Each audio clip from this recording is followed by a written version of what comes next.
Not long ago, a video with a girl eating a peach became popular online, which many users did not like. In response to this strange video, Daxia Media said that this cute movement will be put to an end. Our hero came into this strange world 2 days ago and still could not get used to his new body. Before his rebirth, he was a descendant of emperors and covered the sky with one hand. But now, everything has completely changed. Now, the guy scrolls through his feed all day long and only sees insults towards men, which greatly irritates him. In this modern world, women and men have changed roles. So women take husbands, men are engaged in providing for the family, and men take care of their appearance. The biggest problem was that the weak spiritual energy of this world had damaged our hero's soul, so it would be difficult to regain strength. However, the demon he fought was too strong, so his survival was only a fluke. Part of his soul fell into the void, and it was great luck that he was able to get to another world and be reborn. Now, the new body of the protagonist in the new world seemed to have the name Ling Mo. From the guy's memories, our hero learned that he was a good guy at the best private high school. He didn't know whether his previous identity, Mo Zun, had been reborn. So in any case, until his powers returned, he could only use the name Ling Mo. Having put on a school suit, the main character left his room and headed towards the exit to go to school. He noticed that this boy had good parents, but he also regretted that the house was not as big as his imperial fish pond. Lin Po's parents died in an accident when he was little, and his grandmother is now in the hospital with Alzheimer's syndrome. After this, his aunt began to look after him, moving with her family. So everything that belonged to him passed into their hands, and his expenses were reduced to a negligible minimum. The previous owner of the body was weak-willed and soft-bodied, which is why he could not change anything and therefore simply endured it in silence. At the table, Ling Mo was already waiting for his aunt along with her family, who were just having breakfast. This entire small family only included Uncle Liu Yingjun and cousin Li Jixuan. Aunt Ling Li herself had already heard the news from school and said that the idea of a guy getting engaged to He Yanhu was sheer idiocy. The main character immediately tried to rummage through his memories to remember who He Yanhu was. He remembered that the person his grandmother wanted to introduce him to before she fell ill was this girl. But He Yanhu was scared when she found out about this and shouted that she didn't want to communicate with a pig like Ling Mo. The previous owner of the body was so upset that he was careless and ran out onto the road, where he was hit by a car.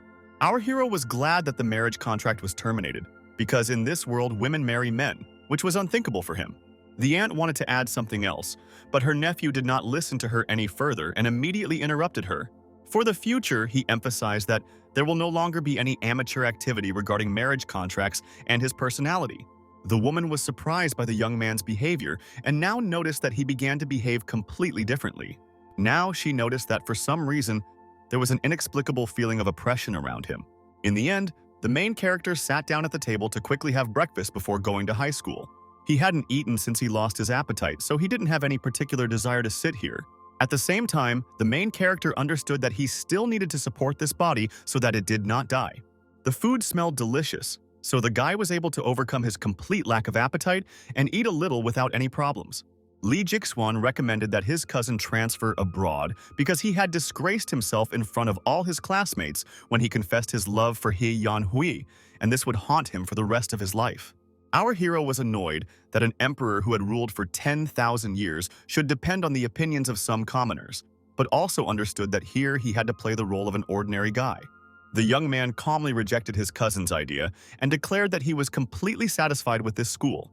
The cousin, in turn, replied that as long as the young man gets grades, it doesn't matter what institution he studies at. In his thoughts, our hero called the guy a devil and wanted to quickly stop this meaningless conversation with this unpleasant person. An hour later, a personal driver brought the main character and his cousin to their private high school. The cousin, with disgust in his voice, asked Li Mon to sit in the car and not go out at the same time. The main character cast an irritated glance towards the guy, which is why he also felt a depressing atmosphere emanating from Ling Mo. The guy got out of the car and couldn't understand why his cousin's behavior had changed so dramatically in just a few days. After a while, our hero also got out of the car and immediately noticed the very modern architecture of the school building. He also noticed that the male students were one more beautiful than the other and flaunted their white legs. At the same time, the girls, although they were dressed in their usual clothes, behaved rather rudely and masculinely. Also, the main character witnessed how the girls looked at Ling Zixuan's legs and called them magnificent. He watched with difficulty everything that was happening and could not get rid of the thought that this world had completely gone crazy. The guy decided not to pay attention to this because what was more important was that the demon with whom he was fighting could also get into this world. After rummaging through Ling Mo's memories, the main character tried to find the way to his class office.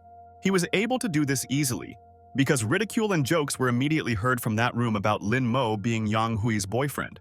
The girls surrounded their friend from all sides and began to interrogate her about whether the young man had recently confessed his feelings to her. She did not answer anything to her friends or cast an angry glance towards the main character, who had just entered the class. The Emperor was at a loss for words to describe how boring these mortals were. Yanhu noticed that the guy completely ignored her presence and calmly went to his place.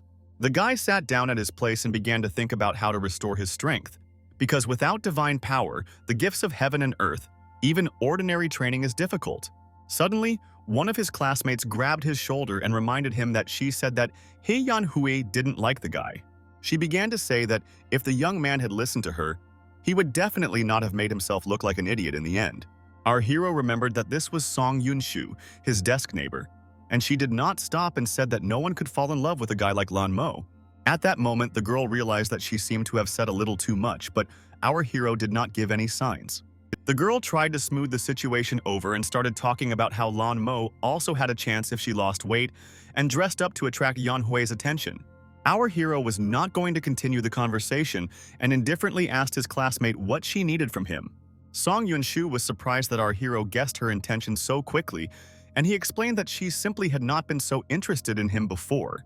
The girl became embarrassed and said that she just wanted to ask Ling Mo for some favor, but he immediately refused without even listening to her. She still didn't stop and explained that she wanted the young man to play with her, and then she would introduce him to a girl much better than Yanhu. Song Yunshu said that they would go to Mount Wuu in the summer and asked the guy to join, because one person definitely cannot reach the top. Our hero heard that Mount Wuu absorbs an aura and is considered the highest and most beautiful place, so there is probably a large accumulation of energy there. In the end, he agreed to this adventure, but also emphasized that he was not a very good player. But the girl didn't care at all. She said that on her team there was a stupid guy from the 3rd grade who could only talk, so she decided to find some capable guy. The girl also emphasized that they would be able to use the school equipment after school to prepare for the game. Song Yunshu specially canceled all classes at the club for today in order to personally meet our hero. The classes were held in a computer club, and now definitely no one would stop Ling Mo and his classmate from playing. The girl sat down at the computer and asked the main character to connect, asking if he even had a game account. The young man had everything under control, so he quickly entered the login and password for his account. At that same moment, his character materialized in the center of the mysterious and vibrant game world. A dialogue box immediately opened in front of him, in which he must press start in order to begin the battle. Our hero felt embarrassed when he saw that his character's name was Baby Moto. Song Yunshu's character said that the captain she invited was a champion and was already leading the way, so they just need to follow her. Suddenly, the guy heard loud laughter nearby and turned around to see who exactly was laughing at him. A girl named Killer Cat ran up and asked her friend if she really called the guy here, and Ling Mo explained that he was her classmate. The girl was touched and said that she understood from the voice that an ordinary schoolboy was standing in front of her. Song Yunshu said that she started the battle 3-on-3, and victory would depend on the number of defeated enemies. Killer Kitty rushed forward and asked her allies to stand still and watch as she easily destroyed all opponents. Song Yunshu also ran forward and advised the main character to hide while she looked around here. The guy understood that he couldn't let his guard down, because there were dangerous spellcasters and cultivators in this game. He decided to sit on a rock nearby when a notification came that Killer Kitty had been killed by Flying Feather. Then the team captain returned to the spawn site and began screaming angrily that she had lost. The girl believed that she was learning from mistakes, so she quickly ran again to take revenge on her opponents. Our hero continued to sit in place and again saw that his ally was turned by the Flying Feather. Ling Mo once again witnessed the now enraged Killer Cat revive again and had no intention of just giving up. The girl rushed forward again, and Song Yunshu had already guessed that the enemy team must have a leader, so she hurried to the aid of her ally. A few minutes later, notifications popped up again that Killer Kitty and Cloud were brutally killed by Flying Feather. Song Yunshu could not stand it and began to shout at her ally because she brought a handsome man to their team specifically to raise their spirits. but this had no result. She warned our hero that Feather was coming straight to him, asked him not to die so quickly, but the guy was absolutely calm. Ling Mo avoided danger if he sensed it, due to the instinct that had accumulated over tens of thousands of years, and also because the Emperor should not die at the hands of a mortal, even in a game. Meanwhile, the enemy team, whose leader was a girl named Yu Tang, was already planning to surround their enemies, and had also already noticed that one of them had begun to run away. The girl was among the top 100 champions of the game and was sure that the opponent would not be able to escape anywhere.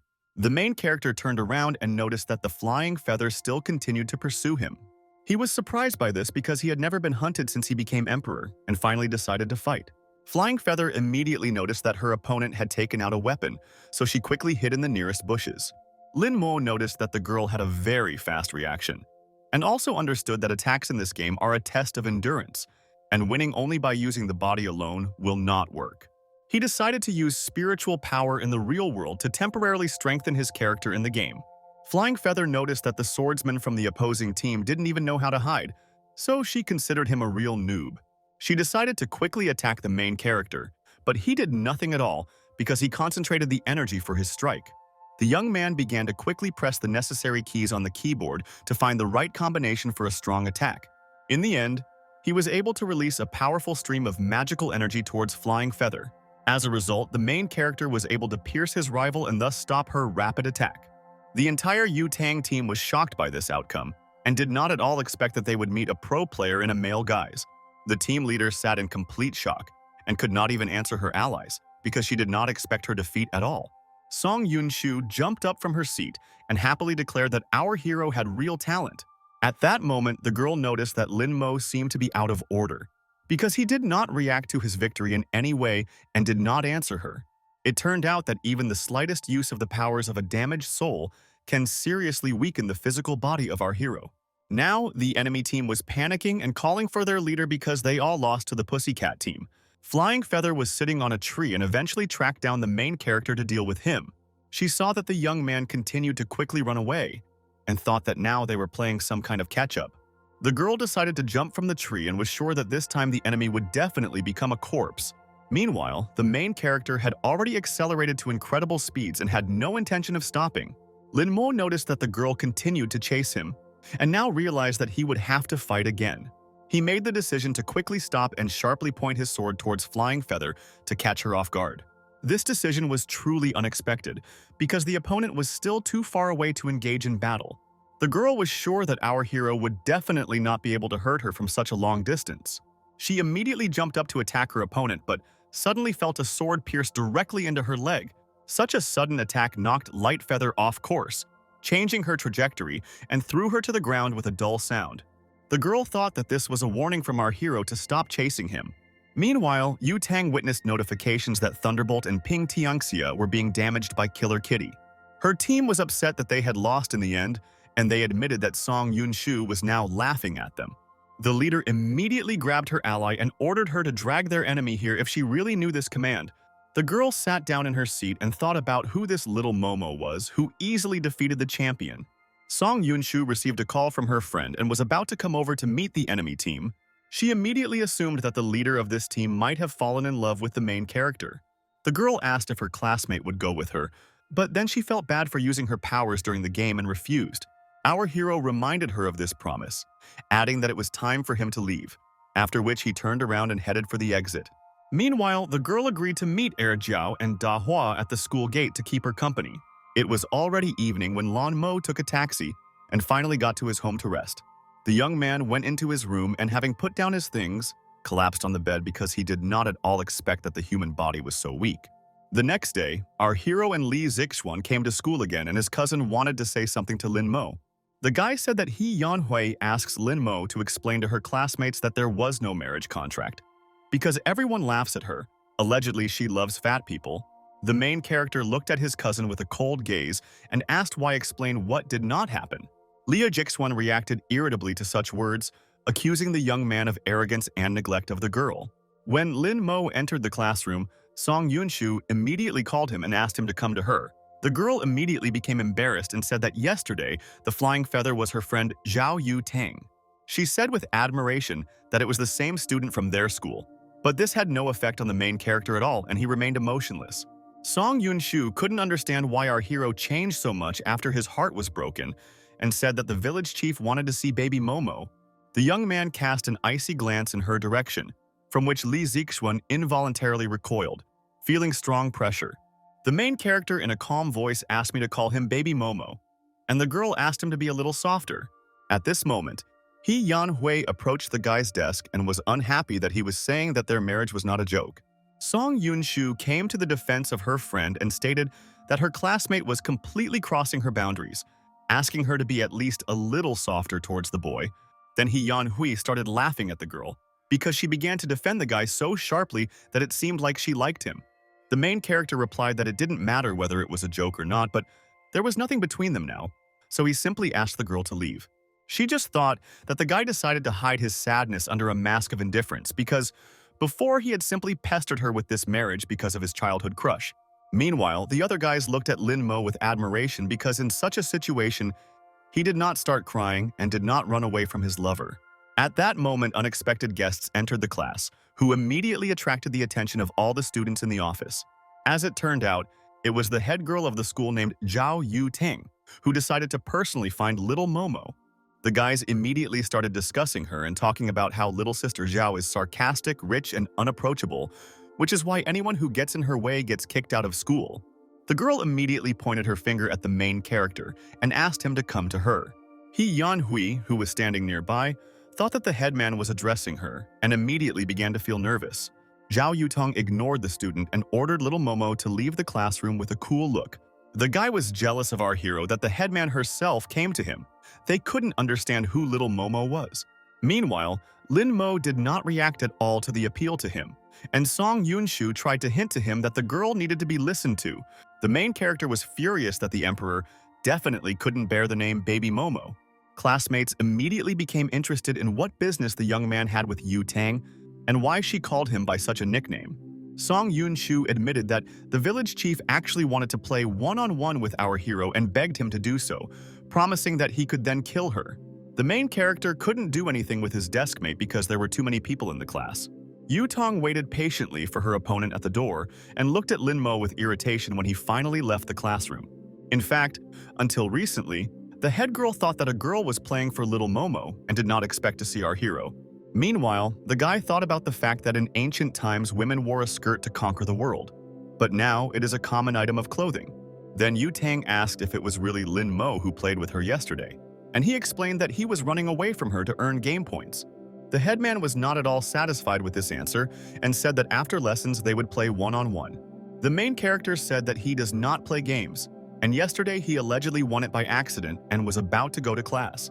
The girl was angry because this fat man didn't know who Zhao Yutang was, and her friends were quietly giggling on the sidelines. The friend explained that this guy had recently been rejected, so he was worried, and acted as if he was not afraid of the headman. Then the head girl ordered the girl to drag our hero to the computer club at noon, and she went to class. After Ling Mo returned to class, he was immediately attacked by a crowd of boys who wanted to know what Zhao Yu Tang wanted. Song Yun-shu hinted to her classmate that today, when he plays one-on-one with the headman, he should try too hard for me, because yesterday he had already defeated her. The girl repeated once again that they would definitely find beauties for the main character when they went to Mount Wuu together. Ling Mo replied that there was no need to select anyone, which is why the classmate immediately thought that he wanted to be alone with her. She immediately started saying that she was a real bitch and asked our hero not to fall in love, but he didn't think about that at all. At noon, the headman's friend came into the office to pick up Ling Mo, following the request of Zhao Yu Tong, who had entrusted her with this matter in advance. She glanced at the last desk and was surprised to notice that the main character was no longer there. It turned out that the guy was in the dining room, where everyone around him was laughing loudly at him, as if he had become the center of everyone's attention. Ling Mo couldn't bear all the attention, so he asked the cook to wrap the food with him. The main character could not get used to the fact that the mortal world was so noisy. The young man wanted to find a secluded place to have a quiet meal and avoid prying eyes or unnecessary conversations. Walking next to her was a girl who strangely said that Han Xinyi was seriously ill and it would be a miracle if she lived for another 3 years. So she only has a chance if she connects with a deity. All the school students looked at this beauty in love and could not take their eyes off her. It turned out that someone had also taken possession of this girl's body. So this soul was now rejoicing that the schoolgirl who had lived for 18 years would now become hers. This was the same demon that our hero fought, who just wanted to kill the Emperor and revive the demon world. The girl was sure that the Emperor still had a lot of trump cards up his sleeve, so killing him would be problematic, and she guessed that he could also be in this world. Unlike the main character, the demon liked this world and found it interesting. In her world, no matter how hard she tried, she could never get her father's approval simply because she was born with a girl. The men looked down on her and wanted to take possession of her, but this only lasted until she put on the mask of an evil spirit and killed them. In the new world, men did not have any privileges. Their culture was not bad, although there were some problems with spiritual energy. There was also a problem that the girl was too beautiful and there was no end to the guys. And right now, she noticed that an unfamiliar fat man was following her. At that moment, the schoolgirl decided to stop abruptly and turn around to look at the strange stranger. Our hero had already come too close, so he sharply met the eyes of the school beauty. He was not at all interested in the girl herself, so they stood silently for several seconds, not saying a word. Then the girl finally decided to speak up and ask the fat man not to follow me, because nothing could happen between them. The main character did not answer anything to this and simply ignored the schoolgirl and went on to look for a secluded place. Moving away from the stranger, Ling Mo quietly called her crazy, but she heard everything and was very embarrassed because of such a comment in her direction. Now, the demon was only thinking that she needed to regain her strength as quickly as possible and get out of this world. Then the girl began to guess that the guys here were competing with each other and, probably, could not accept their nature. She froze in place and with a heavy sigh resigned herself to the fact that this is how this world works. The main character was walking down the steps and turning around, noticed that the strange girl continued to follow him. It turned out that the demon was also planning to go to the roof and was pursuing the goal of keeping an eye on the fat man. The girl didn't like the fact that she might not be alone on the roof, so she decided to look for some other secluded place. She suddenly remembered that people are too fragile and sometimes they can bear the problems of this world, which is why they commit suicide, so she immediately wondered if that was what that schoolboy wanted to do. The demon decided not to bother herself with this problem and calmly turned around to leave here. Suddenly, she felt her heart beating strongly. And in the memories of the owner of the body, she found information that her friend also jumped off, so she wanted to save this young man. The girl made a promise to herself, so she finally decided to fulfill Han Xinyi's wish.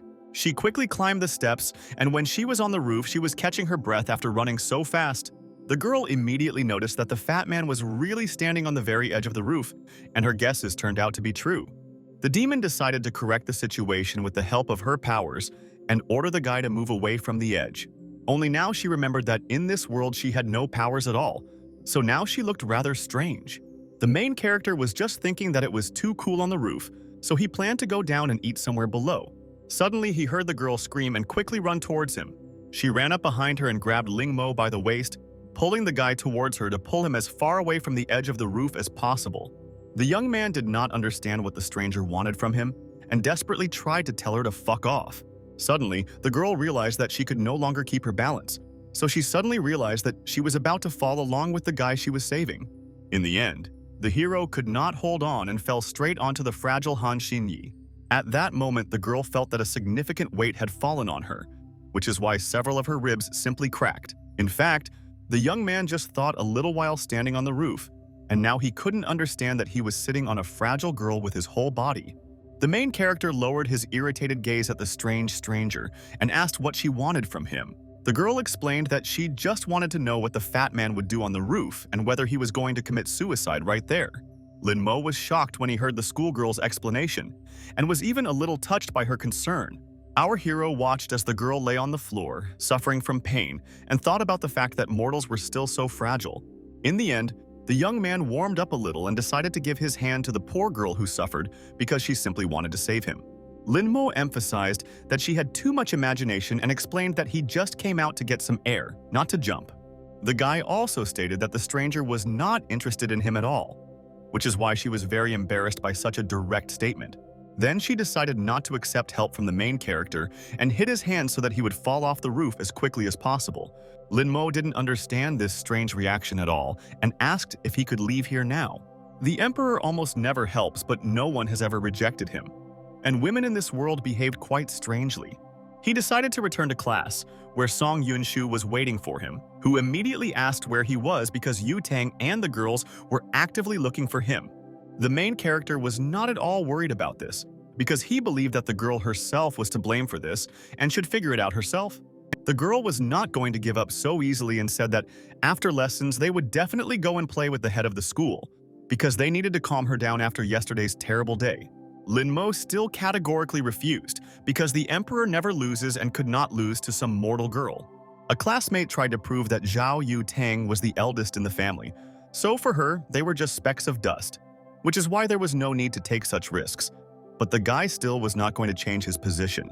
Song Yunshu was already ready to go on a date with our hero, but he was absolutely not interested in this, so he did not agree to go play with the head boy of the school. Now the girl understood perfectly well what she would get from Zhao Yutang, and accepted her fate. She sat in this mood for the rest of the day, and the main character, when he was about to leave, reminded her not to forget about Mount Wuu. When the guy left the school, he looked up at the roof and remembered that he had accidentally broken the stranger's rib, but decided that this should not bother him. He thought that the girl was lying unconscious because the ambulance had not yet arrived to pick up the wounded woman with a broken rib. The main character remembered that the lives of people in this world are very valuable, so if the police find the corpse, it will definitely come to an end. Ling Mo decided to quickly return to the roof and check if the girl was okay. Meanwhile, the demon, with broken ribs, was still lying on the roof and could not get up to finally go home. She tried her best to get up, but a mortal's body was too weak to get up with such a serious injury. In addition, it was too windy and cold on the roof, and the girl herself was already hungry. As a demon, she could not humiliate herself and ask for help, so she decided that it was better for her to die on this roof. She did not expect this at all, because in this world only the emperor can kill her. But she suffered at the hands of some fat man, not suspecting that this was her main enemy.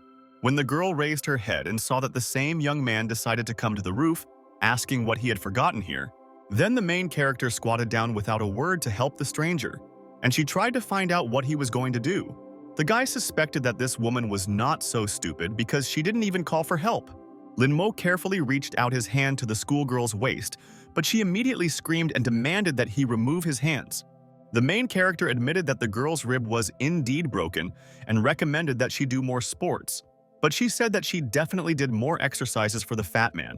Suddenly, the young man began to unbutton her jacket, which made the demon even more embarrassed, not understanding what the fat man wanted. It turned out that our hero just wanted to cover her because it was too cold on the roof, and simply asked the girl to calm down a little. Ling Mo understood that all this happened due to a misunderstanding, so he simply decided to call an ambulance to help the random victim. The demon did not want to accept help from an ordinary mortal, so she asked our hero to take his jacket.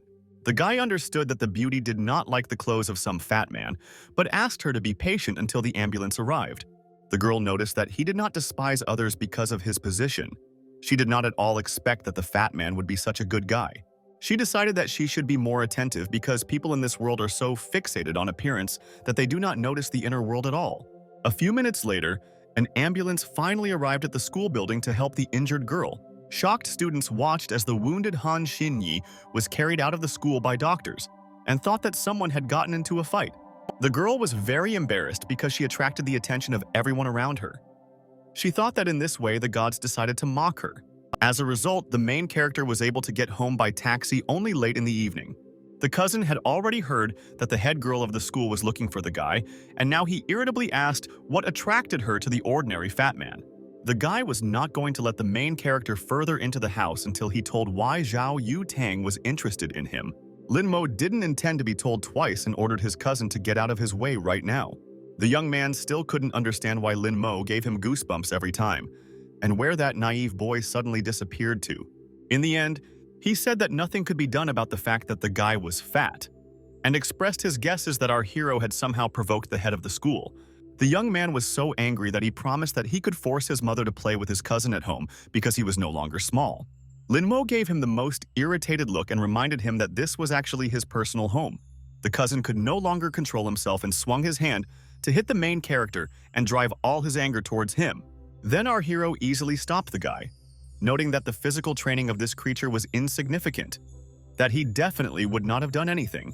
Simply throwing the wimpy guy aside, Ling Mo recommended that he do nothing more and just get out of his way.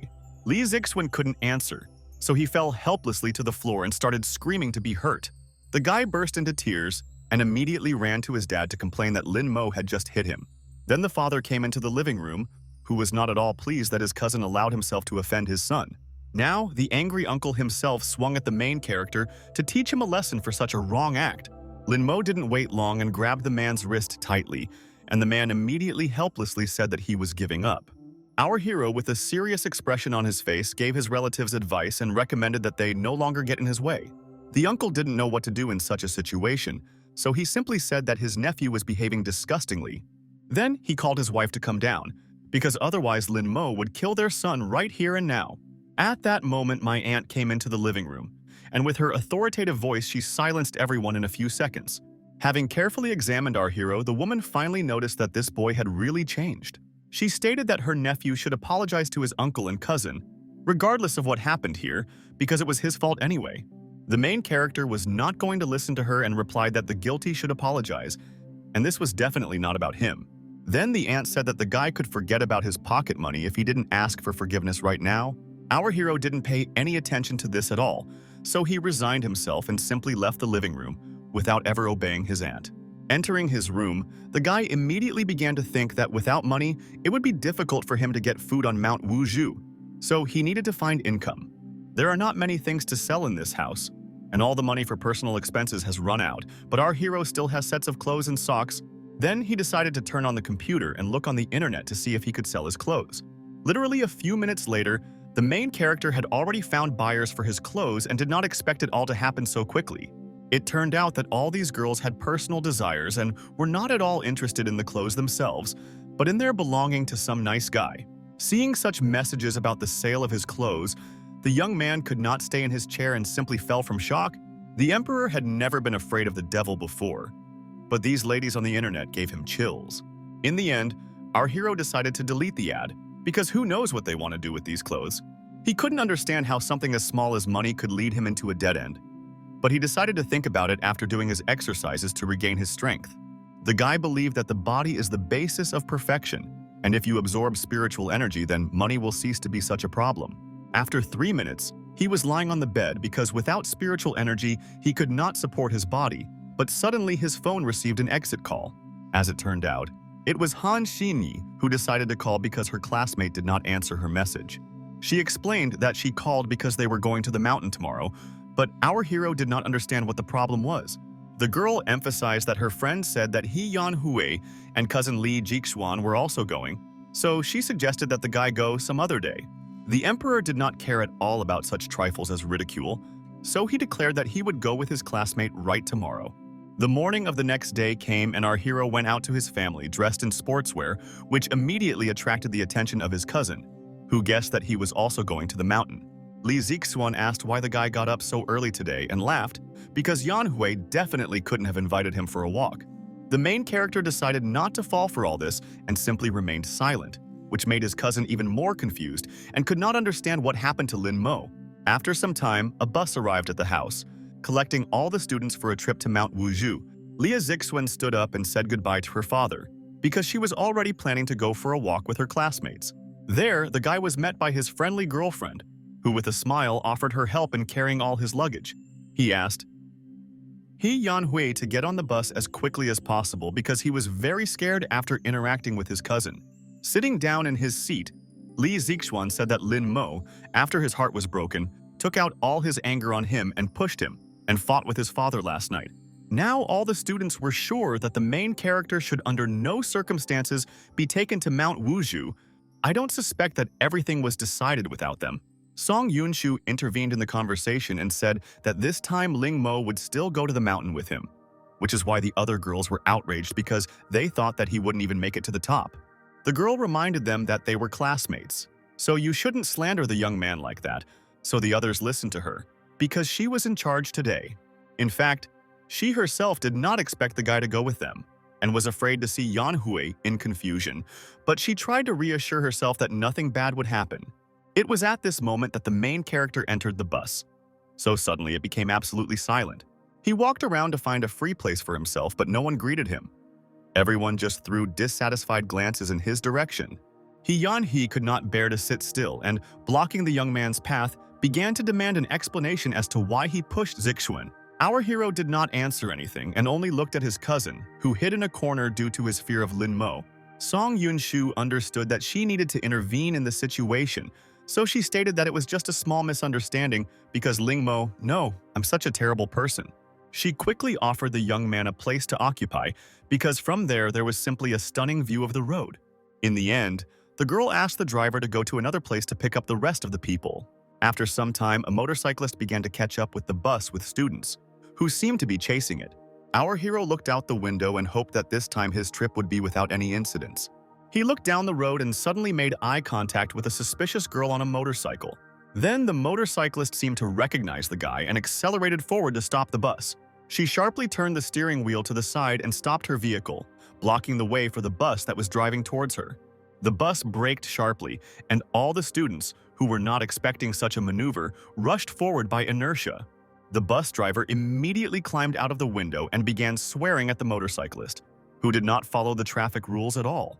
As it turned out, all this time the head girl of the school was hiding under the helmet, who did not give up on her desire to see that same baby Momo. All the boys on the bus immediately recognized Yu Tang and ran as close as possible to get a better look at the girl they all had a crush on. Song Yunshu immediately realized that Yu Tang only came here because of Ling Mo and was doing all this because of her loss. The boys immediately thought that the headman would go with them and were glad that Song Yunshu was able to call her. The girl immediately ran to Yu Tang to find out what she was doing here. Otherwise, she explained that she was here because of the fat man. Then the girl approached our hero and said that she would have forgotten about everything if it weren't for his fat face. The whole bus burst into laughter when she joked about their classmate being overweight. Yu Tang ordered Ling Mo not to go to the mountain, to go to a cafe with her, and said that he would allow his ex, who rejected him, to come later. And Yanhu jumped out of her seat when she heard this. The guy was not at all happy with such attention to him, so he asked him to just stop bothering him after his accidental victory over Yu Tang. The entire bus did not expect that the fat man would allow himself to behave like this from the head of the school. So there was instantly deathly silence. The girl was incredibly angry, because if it weren't for the young man's victory, she would never have said a word to him in her life. She then ordered Ling Mo to answer clearly and directly asked whether he wanted another battle or not. Yu Tang leaned close enough to the protagonist that he could see that the amulet on her neck had a lot of aura in it, and although it was weak, it must have belonged to a cultivator. The technique is quite crude, so it did not look like the necklace came from the hands of a demon lord. Yu Tang was tired of waiting, so she asked our hero to figure out quickly whether he would fight or not. Ling Mo was ready to take this step, but only after a trip to Mount Wuu, because with the help of this clue, he wanted to try to find the cultivator. Song Yunshu intervened in the conversation and invited the headman to go with them to conquer the top of the mountain, and other students immediately joined her. Yu Tang, with a slight mockery in her voice, asked if the main character would be able to conquer the top of the mountain, clearly doubting his abilities. The disciples laughed and invited the old man to witness this miracle with them. The girl sat down next to our hero and noticed that he was a very popular fat man, nevertheless agreeing to go with everyone to see him climb the mountain. One of the guys wanted to take advantage of the opportunity and invited Yu Tang to sit next to him, where there was more space, but she completely ignored him. Then he ran away in tears. The girl called her assistant to take her motorcycle home. Yu Tang asked if our hero had any games on his phone to play with him on the way to the mountain. Ling Mo realized that this was a chance to get the amulet and agreed. But the girl said that it was too bold and told him to prepare to carry out her instructions after losing. Then another guy got into the conversation and invited the girl to play with him, but she glared at him and told him to fuck off. Then other students began to ask Li Jixuan about his cousin and his ability to play games, but he did not want to talk about it. In fact, the guy was losing patience, not understanding the secret of our hero's success, which only fueled his irritation more. Meanwhile, the headman and Ling Mo had already started playing, but the guy was not going to change his tactics, so he simply began to run away from his rival. Having run to the required distance, the main character began to aim and concentrate energy in order to again wound the fluttering feather with the help of a sword. Only now the girl realized that her opponent wanted to hit her at high speed, but did not have time to do anything to protect herself. Thus, our hero effortlessly defeated Zhao Yu Tang for the second time, finishing everything in just a few seconds. Yu Tang didn't have time to understand anything and sat silently for a few more seconds, looking at the screen of her phone with a notification about her defeat. Then she turned to the main character and began to ask how he was able to achieve such a result. Then the guy began to say that it was as if every step in the game was thought out. Therefore, as long as the player calculates everything, he achieves his goal, and even with a little luck, he can win. Yutong thought that he was a gaming genius with even more talent than her, but in reality, our hero simply channeled spiritual energy into the brain and added a little luck. In the end, the head girl accepted her loss and allowed Ling Mo to ask for anything. Suddenly, the main character confidently announced that he wanted the girl to immediately transfer him 10,000 yuan. She thought that this was not enough because she could transfer money every month and force her ex to return to her boyfriend as long as he was her partner, but Ling Mo was not interested in this. Our hero showed his account number because he just wanted to get money for his physical training. Yu Tan was very annoyed that the young man did not fall for any of her tricks, but still kept her promise. She transferred the required amount and also wrote down her number, so when she calls Ling Mo, he definitely shouldn't hang up the call. The girl also emphasized that the guy should not call her or give her number to anyone else. In the end, the head woman stood up from her seat in annoyance and declared that there was too little space here.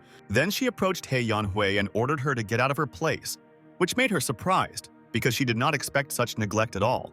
The girl was not at all happy with this because she was finally able to sit next to Zixuan, and the headman was ruining all her plans. She wanted to say something to Yutong, but she understood that she could not do anything to the old school and would have to humiliate herself in front of everyone. Then Li Jixuan intervened in the conversation and reminded that Ling Mo planned to say something to Yanhu, which was able to dilute the tense situation. She pretended that everything was so and went to our hero to clarify some points with him about their relationship. In fact, the young man started all this only to find a reason to finally chat with his sister Yu. He introduced himself to the head man and inquired about her interests, offering to play with him a little. But the girl was not at all in the mood for conversation, so she simply ordered the guy to shut up. She had guessed from the very beginning that she would not find silence here, and besides, she did not like Li Zixuan's perfume, but in any case, here she could rely on something soft.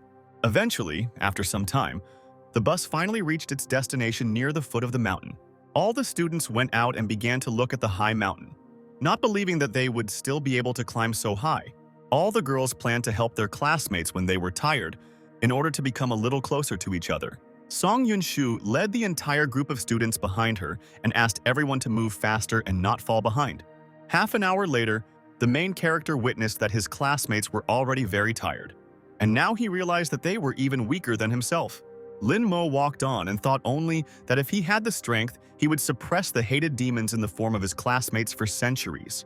Meanwhile, the girls actively courted the boys they liked and offered them their help.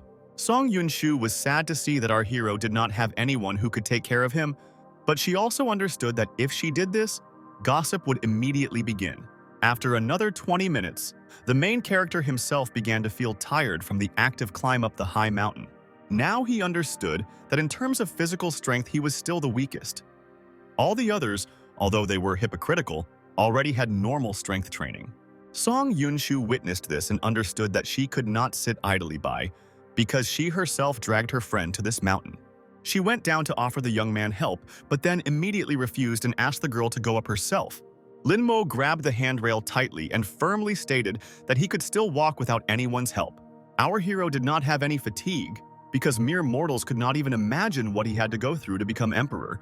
Song Yunshu, in turn, decided that the guy decided to bring pain to himself because he saw Yanhu and Zixuan together. She asked the guy to stop and rest, and if he could no longer get up, she would pick him up a little later and they would go forward together. The girls watched the main character with surprise because they expected that he was so strong and could reach such a high point without support. At the same time, the other guys were already sure that they would not be able to climb the mountain and asked to quickly return down. In the end, Ling Mo witnessed all his classmates already descending after conquering the peak of Wuzhou Mountain. The other girls admired the fact that our hero was able to get here on his own, because it was completely different from the other guys, who already had exhausted faces. Song Yunshu announced that now, after conquering the peak, they would all go to a restaurant together to refresh themselves, promising that she would treat everyone. Our hero was not going to deviate from his goal, so he asked his friend to take him to the restaurant and not wait for him, because he seemed to want to look at the landscapes from above. The girl tried to stop Ling Mo because she was sure that he would not be able to reach the top on his own and would simply die somewhere there. But all the other classmates were not going to wait for the fat man. After just 20 minutes, the young man was finally able to reach the top of Mount Wuu. A truly magnificent view of the entire city at the foot of the mountain opened before his eyes. Yutong had been sitting in the gazebo at the top all this time and did not at all expect that the fat man would actually be able to reach the very top. She felt sad that the guy fell behind halfway and ended up climbing to the top completely alone, so she thought that he would be teased all the way back. Meanwhile, our hero felt that there was indeed a weak aura at the top of the mountain, with which he could practice a little. Having concentrated the energy in his hand, the guy was confident that he could still defeat his most important enemy. The young man decided that as long as he had the opportunity to practice, he would come to this mountain, no matter how long it took. At that moment, a girl approached Ling Mo and asked what he was doing, and he replied that he was just admiring the views. She thought that the fat man was so boring, and his stern face and silence added to the dullness. In turn, Ling Mo also thought that this girl was so boring because in his world, there were many slaughtered cultivators like her. Suddenly, Yutan announced that this place was occupied by her, so the main character must go down the mountain. Then the guy replied that he could no longer go, so the headman had no right to drive him somewhere. The girl found at least some sympathy for herself and shared her snack with our hero, saying that it was the first and last time. She stated that Ling Mo should be her opponent again tomorrow and called him to come downstairs. Meanwhile, the main character unwrapped what Yu Tang gave him and saw that it was a half-bitten sandwich. The emperor didn't care at all because he had eaten animal corpses for cultivation in the past, so he didn't feel disgusted at all about eating someone else's food. In the end, sitting in the lotus position, our hero concentrated and decided to begin cleansing his aura. Evening came and the guy called Song Yunshu to inform him that he was not going to leave the mountain and was staying here. In fact, Ling Mo was already at the establishment, but he found that the nature was so magnificent that he decided to stay for a few days. After this call, the main character decided to call and warn Aunt Lin Li. Our hero said that he would stay somewhere for the holidays, but the woman didn't even ask any unnecessary questions and simply agreed with it. The young man went to the reception, where he was met by a smiling administrator who immediately asked what their visitor wanted. Ling Mo asked how much a single room for 2 months cost, and he was told that everything would cost 8,000 yuan. The main character had such funds, so he agreed without any problems and rented a room for himself. And so, the guy began to practice during the holidays, climbing the mountain every day to use the local aura. Also, our hero did not forget about the gym to keep his physical body in shape, and sat there until exhaustion. After 2 months of vacation, the young man called his girlfriend and asked her to pick him up from the hotel. The girl was unhappy that because of the damn Ling Mo, she had not communicated with anyone all these days. So she set herself the goal of dragging him to Yutang, no matter what. During this time, the main character brought himself into great shape, but his spiritual strength still left much to be desired. Due to such a low power level, he had to continue to pretend to be an ordinary high school student. At this moment, Song Yunshu had just arrived, happy that she was finally able to catch Long Po and had not noticed his changes until now. Finally, opening her eyes, the girl saw that standing in front of her was an absolute handsome man with a piercing gaze and an impeccable appearance. She became embarrassed and apologized, explaining that she simply went to the wrong place and was actually looking for her classmate. Song Yunshu looked at the long legs of the main character, and her heart could no longer stand such impeccable beauty. In the end, the girl had already built a family in her head with a stranger and came up with a name for the child, not suspecting that it was the same classmate. Our hero continued to stand silently and watch as his girlfriend simply could not take her eyes off him. Having come to her senses, the girl realized that she had been staring at the handsome guy too much. So, once again asking for forgiveness, she left here as quickly as possible. Ling Mo finally raised his voice and explained that Song Yunshu understood everything correctly and came to the right place. The girl looked and saw that it was really room 107, so she thought that some friend of our hero was standing in front of her. Then the young man calmly stated that he was the very Ling Mo she was looking for. She couldn't believe it, so she asked the guy not to say that, but also noticed that the voices were indeed similar. The main character couldn't understand such a surprise because he had only lost weight. But Song Yunshu was shocked by such a radical transformation. After analyzing the general appearance of the young man, she concluded that he was now completely renewed and looked 10 out of 10. Ling Mo asked if the car had already arrived, and taking his things, offered to finally go. And now the girl listened to his orders like a real soldier. In the end, the girl felt this cold gaze and a ton, and realized that it really was that same classmate. She tried to bring herself to her senses, because the young man now looked like a real dream. Now the girl praised her past self because she never laughed at a guy because of his excess weight, and their relationship did not deteriorate because of it. The driver of the car, seeing such a handsome guy, immediately ran out to help our hero. Song Yun-shu immediately became jealous of the guy and ran as fast as she could to first help him drag the bags into the car. Running up to the transport, the girl quickly grabbed the handle to open the door for the main character. She addressed her friend as a respected gentleman and invited him to get into the car, but he could not understand such attention to himself. All the way, she continued to talk about how Ling Mo could easily be mistaken for some kind of idol, and reminded that she had previously said that fat people have potential. Song Yun-shu continued to admire the fact that the guy was able to lose so much in just one vacation and have such a gorgeous transformation. The girl thought that the main character had done a great job and was sure that if Yanhu saw him now, she would behave like a real little dog. She continued to set up the guy that all the girls would want to be with him just because of his appearance. But he was not going to listen to all this and asked his friend to be quieter. Song Yun-shu was scared by such a cold tone and thought that because Ling Mo was hated and ignored by everyone before, he would always remain so cold-blooded. She was sure that the guy would definitely fall in love with her because she was always kinder than everyone else. In the end, the girl concluded that she still has a chance because compared to others, she is closest to our hero. Then she offered to treat Ling Mo with something tasty for all his efforts during the holidays. But he refused and simply asked to be taken to where he asked. Then Song Yun-shu realized the futility of her attempts, accepted defeat, and, sighing heavily, finally fell silent. When they arrived at the main character's house, the girl got out of the car and said goodbye to him until the next meeting. After that, she could only think that Ling Mo's back was too beautiful, and the driver recalled that the girl planned to take the guy to Yutang. Now Song Yun-shu of course changed her view on this situation because she could not send the sheep Ling Mo to the wolf Yutang. Meanwhile, our hero, without informing his family about his return, went home. All the family members looked at the guy and were shocked because they didn't recognize him as Ling Mo at all and thought that he was some kind of stranger. The aunt really didn't recognize her nephew, so she asked him who he was and wondered how he was able to enter their house. The main character explained that it was the same Ling Mo who simply lost a lot of weight during the holidays, which shocked his cousin. Lee Zixuan was furious because he was sure that his cousin could not achieve such a perfect result. So he began to inquire why this man decided to pretend to be Ling Mo. The aunt ordered her son not to scream and asked her nephew if he had undergone plastic surgery. The guy explained that all his money was under his aunt's control, so there was no way he could achieve this, and then asked if he would have pocket money this semester. The woman replied that she would give money to her nephew and at the same time promised to help with the school uniform, emphasizing that if he dared to do anything inappropriate, she would immediately take all the money.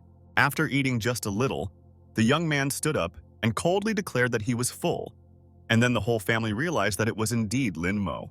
The next day, our hero and his cousin went to school, and the driver, embarrassed by the presence of such a handsome man in the car, could not drive normally. Her eyes could not tear themselves away from the mirror, which reflected the incredibly handsome Ling Mo. Coming out of the car, the main character immediately attracted the attention of all the students and female students of the school. The girls were desperately trying to figure out who it was and could not take their eyes off his long legs. Lee Zixuan continued to be incredibly angry that everyone was reacting so strongly to the new version of his cousin. The students in the corridors were not embarrassed at all and shamelessly took pictures of our hero's back, which made him more and more irritated. When the young man entered the class, there was deathly silence and all eyes were focused only on him. The girls were embarrassed by her when our hero walked nearby and thought that it was some new handsome guy who had transferred to them.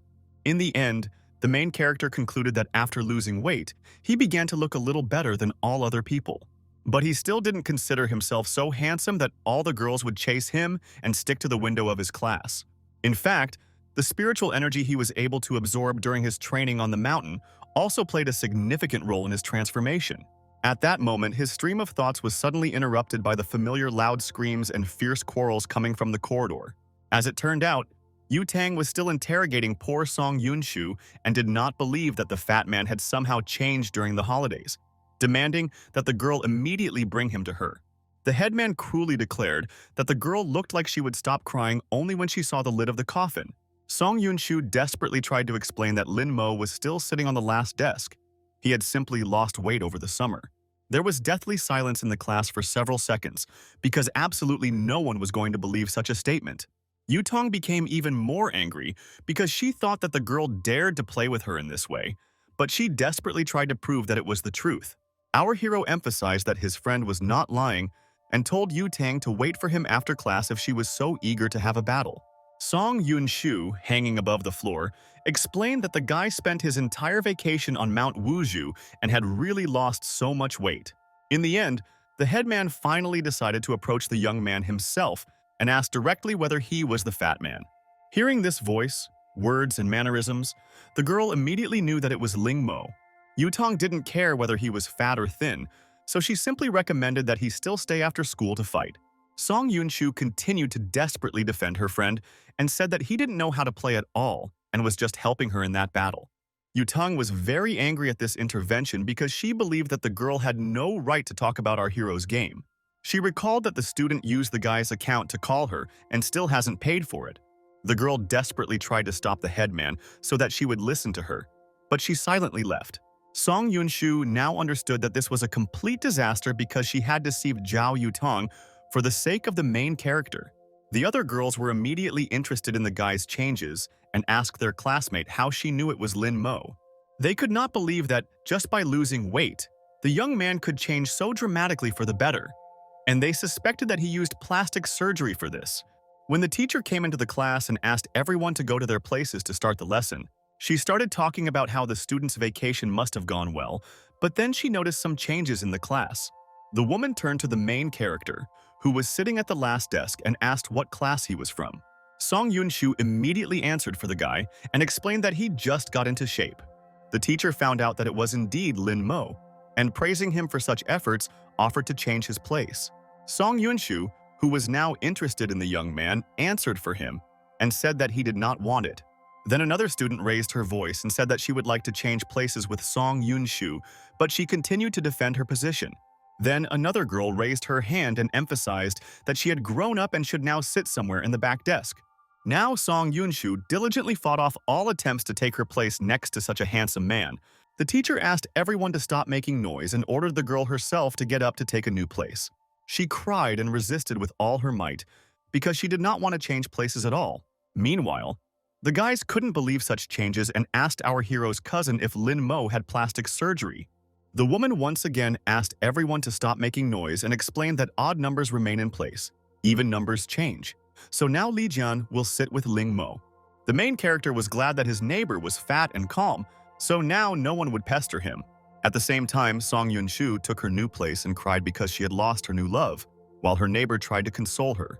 At recess, all his classmates surrounded our hero and started talking about how cool he was, because he was able to climb the mountain alone and lose so much weight. Song Yun-shu believed that everyone around her was a hypocrite, and because before that, no one wanted to talk to the young man, but when he changed, everyone suddenly changed their attitude. She made her way through the crowd and reminded our hero that she had not disliked him to begin with. Ling Mo did not speak at all with the desire to answer all questions and conduct conversations with her classmates, so she coldly ordered them to make way. All the girls, like soldiers, melted to the sides and gave passage to their object of sympathy. One of the girls thought that the guy looked so cool when he was dynamizing her, causing Li Zixuan to call her disgusting. The girls understood that the guy was angry because they were trying to sit on two chairs at once, but in the end, they decided to choose the attractive Ling Mo. When our hero arrived at the canteen, one of his classmates immediately waved her hand and invited him to stand in line with her. The guy refused and now realized that now he wouldn't be able to avoid attracting attention. He thought all women were too crazy because they all looked disgustingly at his hips and long legs. Even Yanhu asked the irritated Li Zixuan if it was really his cousin Ling Mo, whom she had recently rejected. The young man immediately thought that she began to feel sorry for him after he became prettier, but she explained that our hero was too superficial a person and did not interest her. Song Yun-shu heard this conversation and asked her friend if she could help approach Ling Mo.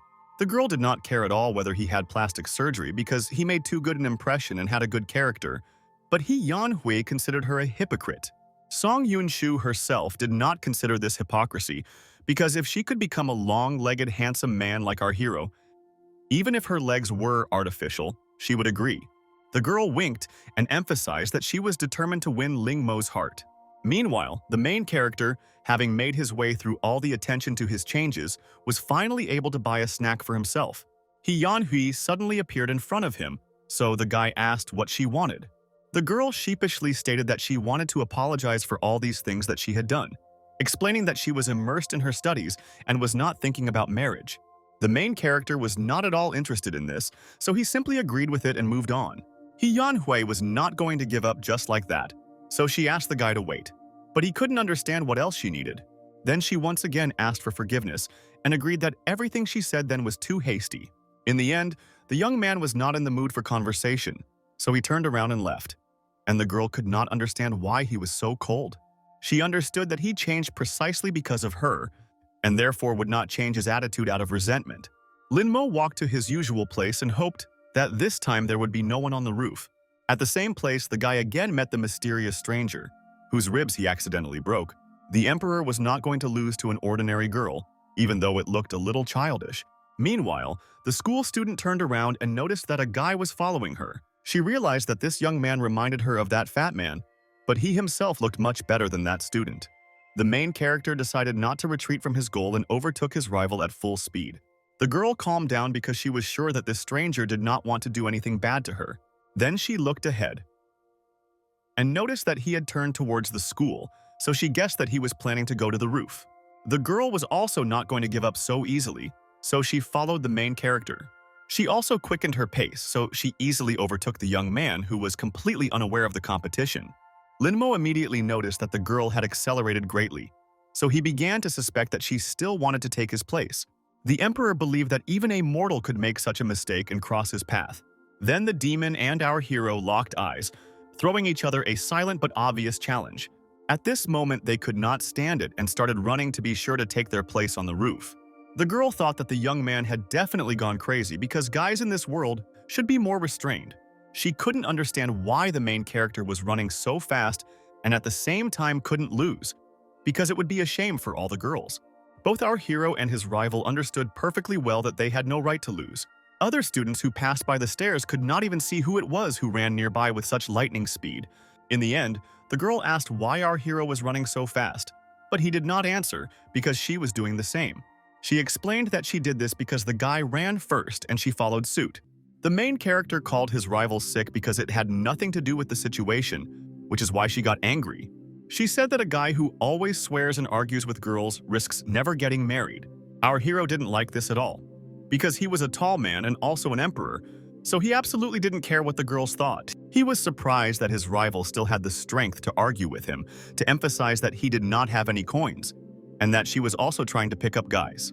They were already near the entrance to the roof and thought that there was no way they could lose this competition. The girl tried to stop Ling Mo with her hand and block his path so that he could not come to the roof first. The main character was not going to lose, so he followed the example of his rival and also stopped her with his hand. Now they stubbornly tried to drive each other away, while simultaneously claiming that this place belonged to them. The young man realized that the situation was hopeless, so he would have to use brute force. Thus, he pushed his rival away and distracted her attention, so he was able to get to the roof first without any problems. Our hero turned around and said that the girl had definitely lost it, so now this was his territory. The rival was not at all happy with this attitude towards her, so she asked if the guy knew who she was. She also emphasized that the main character had just touched her body, which angered her even more. Suddenly, the guy could not stand this senseless argument and gave the girl a strong slap in the face. He stated in all seriousness that it was she who touched his hand, and that this was not even a fraction of his fault. The demon simply forgot that in this world men are too vulnerable and can behave like this. But based on the more or less calm reaction of our hero, she thought that everything would be fine. She asked in a furious voice if the guy really believed that this was only her fault. Ling Mo began to threaten that he would call the police if the girl did not come from the roof right now. This attitude brought the demon to incredible rage that she would be ready to break our hero's neck right here and now. Meanwhile, the guy quickly realized and turned on the camera to definitely protect himself from his rival. At that same moment, the demon remembered that in this world, women who beat men are despised by society, so she could fly out of school in that case. She understood that the main character was doing this on purpose, but at the same time, she wanted to answer him for such obscene behavior. In the end, the girl said that she would let our hero go this time, but warned that this would not happen next time. Finally, she said that bad men are so difficult to raise, and the guy watched this indifferently. Ling Mo believed that he had done his job and called this woman a complete hassle. When calm finally arrived, the young man decided to check the morning news report. He was surprised by the news that thousands of chickens at a poultry farm were suspected of being infected with the virus and became corpses overnight. Our hero immediately remembered that the Demon Lord had the strongest sword in the world, and anyone who touched it would become dry bones. But in his last battle, the Demon Lord was destroyed along with the Void, the Imperial Sword was damaged, and the Emperor ended up in another world. After this news, the main character became angry and now guessed that Mo Zong had survived after all. The Demon Lord killed, but the Emperor chose the heavenly path to become immortal, so his rival needs to kill to restore his strength. The guy understood that the demon could not be allowed to regain his strength, so he wanted to see the situation today. Until the last lesson, the girls continued to admire the beauty of the main character and agreed to accept the fact that he used plastic surgery for this. Song Yunshu asked him if he wanted to play with little sister Zhao today and agreed to take him to her. Ling Mo replied that he didn't need it, causing the girl to freeze in place. She was not going to let go of the object of her affection just like that, because she believed that girls were real predators. The girl said that there was once a guy who was deceived by his classmates, so he jumped off the roof the next day. The main character stated that he had no intention of going and asked Song Yunshu not to cling to him. She immediately became embarrassed, cleared her throat, and explained that the young man had understood everything completely wrong. In the end, the girl realized that Ling Mo was going to do it again and just set her up without going along with the head teacher. Song Yunshu emphasized that Yu Tong had been hunting for our hero throughout the holidays, but she didn't want to hear it and promised to talk later. In the end, she let Ling Mo go and agreed to explain everything to her little sister on her own and cover for the guy. It was at this moment that the girl realized that if she helped her classmate, he would definitely thank her, and his affection would only increase.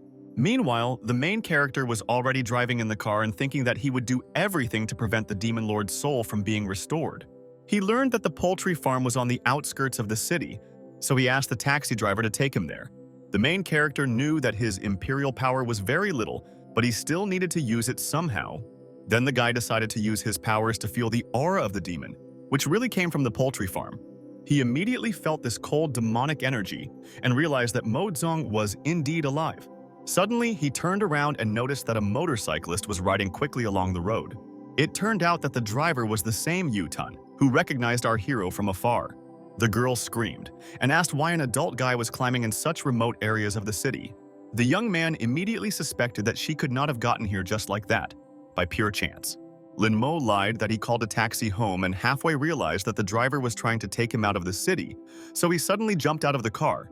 Yu Tang emphasized that such a handsome man now needs to be careful with women who only think about bad things. She also said that the latest news reported that teenagers were kidnapped and taken out of town and then left in basements. The head woman also asked if our hero remembered the car number and was about to call the police, but he, of course, refused. Then the girl asked him to forget about it and promised to pick up Ling Mo when she finished some of her business. The guy felt this commanding tone and also suspected that the head woman came here because of the same magic. Suddenly, the main character noticed that Yu Tang for some reason did not move on and was returning to him. She came closer, said that it was hard to lose weight, and asked the main character to give her his head. The girl explained that the guy could cause trouble, so she put a helmet on him to hide him. Having met the eyes of the main character, even the stern head girl of the school was embarrassed because of his beauty. Only now did she notice that the young man looked much better than any biker she had seen on the internet. Meanwhile, the guy tapped the helmet and felt that it was too fragile, so he now did not think that it could be used as protection at all. Suddenly, Yu Tang thought that the fat man was not such a bad guy, but then she realized that she was thinking about two strange things. She immediately scolded the young man for daring to knock on the helmet and promised to leave him if he broke her equipment. Before leaving, the girl also called our hero an idiot, but he did not understand such a strange reaction. The young man immediately noticed that Yu Tang was moving straight towards the source of demonic energy. He felt that something was clearly wrong, and without hesitation he rushed forward to figure out what was happening. Meanwhile, Yu Tang, without any doubt, went behind the tape that separated the place where all the chickens were infected. Inside, she was met by her grandmother, who was cleaning the area, and asked what the girl was looking for here. Suddenly, the elder took out a pistol and said that it was very brave of a woman to see her and not run away. The old woman immediately fell to the ground out of fear and asked the stranger not to joke like that, because it was illegal. As it turned out, Yu Tang came here because she believed that this poultry farm worker was a real cultivator. The grandmother immediately measured up and emphasized that she knew nothing about this and was an ordinary poultry farm worker. At the same time, the woman realized that her lie had been revealed, so she suddenly pulled out a small dagger from her sleeve. Yu Tang had a good reaction, so she immediately fired her pistol to stop the would-be cultivator. She was able to get into her grandmother's hand, and there she immediately began screaming and begging that the girl not kill her. Yu Tang praised the cultivator for his excellent acting skills, but now decided that she needed to loosen her tongue to find out all the information she needed. At that moment, her pistol turned into a glowing magic sword, with which she dealt with all the cultivators. The woman was desperately trying to prove that she was not a cultivator and did not harm anyone. She was simply raising chickens without any spiritual energy. Yu Tang emphasized that today a cultivator kills animals and tomorrow people, and proposed her candidacy, saying that her skills are comparable to 10 years of practice as a monk. Eventually, the old woman decided to take on her true form and agreed with the girl that she simply hadn't thought of it before. The woman was sure that after killing Yu Tang, she would definitely become much stronger. The girl agreed that it would be nice for the old lady, but she was not going to sacrifice her life. Wasting no time, she rushed forward, intending to put an end to the dangerous cultivator once and for all. With her magical sword, the girl pierced the body of the old woman, who had already completely turned into a terrible demon. Our hero, who was watching the battle, felt that things were bad because this energy resembled the aura of a demonic sword. So the woman was definitely not weak. Indeed, Yu Tang's sword did not harm the demon at all, so he was ready to continue fighting. Streams of steam rose from the monster's body and the wounds on his skin healed in just a few seconds, as if they had never existed. Yu Tang noticed that this aura was completely different from the cultivators she had met before. Suddenly, the demon increased in size and took on a shape similar to the chicken he had previously eaten in tons. The monster's clawed paw rose up and moved forward to attack its rival in the form of Yu Tang. The girl understood that her end would come here, and suddenly, some bright flash of magic appeared in front of her. In the end, she was able to react at the last moment and slightly dodge the powerful blow. At that moment, she realized that from one blow with such force, she would definitely fall back, so she had no way out at all. The giant monster was not going to leave its victim alive, so it swung for a new blow. The girl still had some trump cards in her pockets, so she used the Zanpakuto talisman. In the end, she was able to get right into the demon's beak and thus stop it at least for a while. But everything was not like that at all. Because with her actions, Yu Tang only angered the monster even more, so he gained new powers. The girl was confident that she was able to defeat her opponent, and because of this, she was unable to react to the new attack. The powerful blow threw her body forcefully into the nearest wall, leaving a deep crack at the site of the collision. Yu Tang's body couldn't withstand such force, so she immediately coughed up blood. The girl was sure that she had lost this battle, but suddenly, the main character appeared in front of her, who did not stop watching the battle. She didn't expect this turn of events at all, but Ling Mo was absolutely confident in his actions. The next second, she realized that it was too unsafe. So, calling the guy an idiot, she ordered him to run away from here as quickly as possible. Our hero turned around and asked him to just trust him, but the girl begged him not to look back but to watch the monster. He began to concentrate the imperial power to harness the magical energy of the sword and crush his enemy.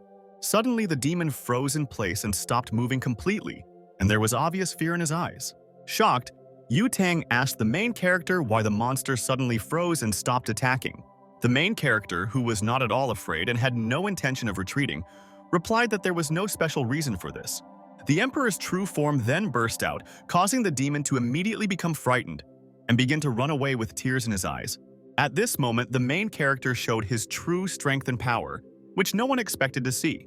From such incredible energy, Yu Tang was simply pressed to the ground, and she felt that it was difficult for her to breathe. The girl looked in amazement at the back of the hated fat man and could not understand who he was after all.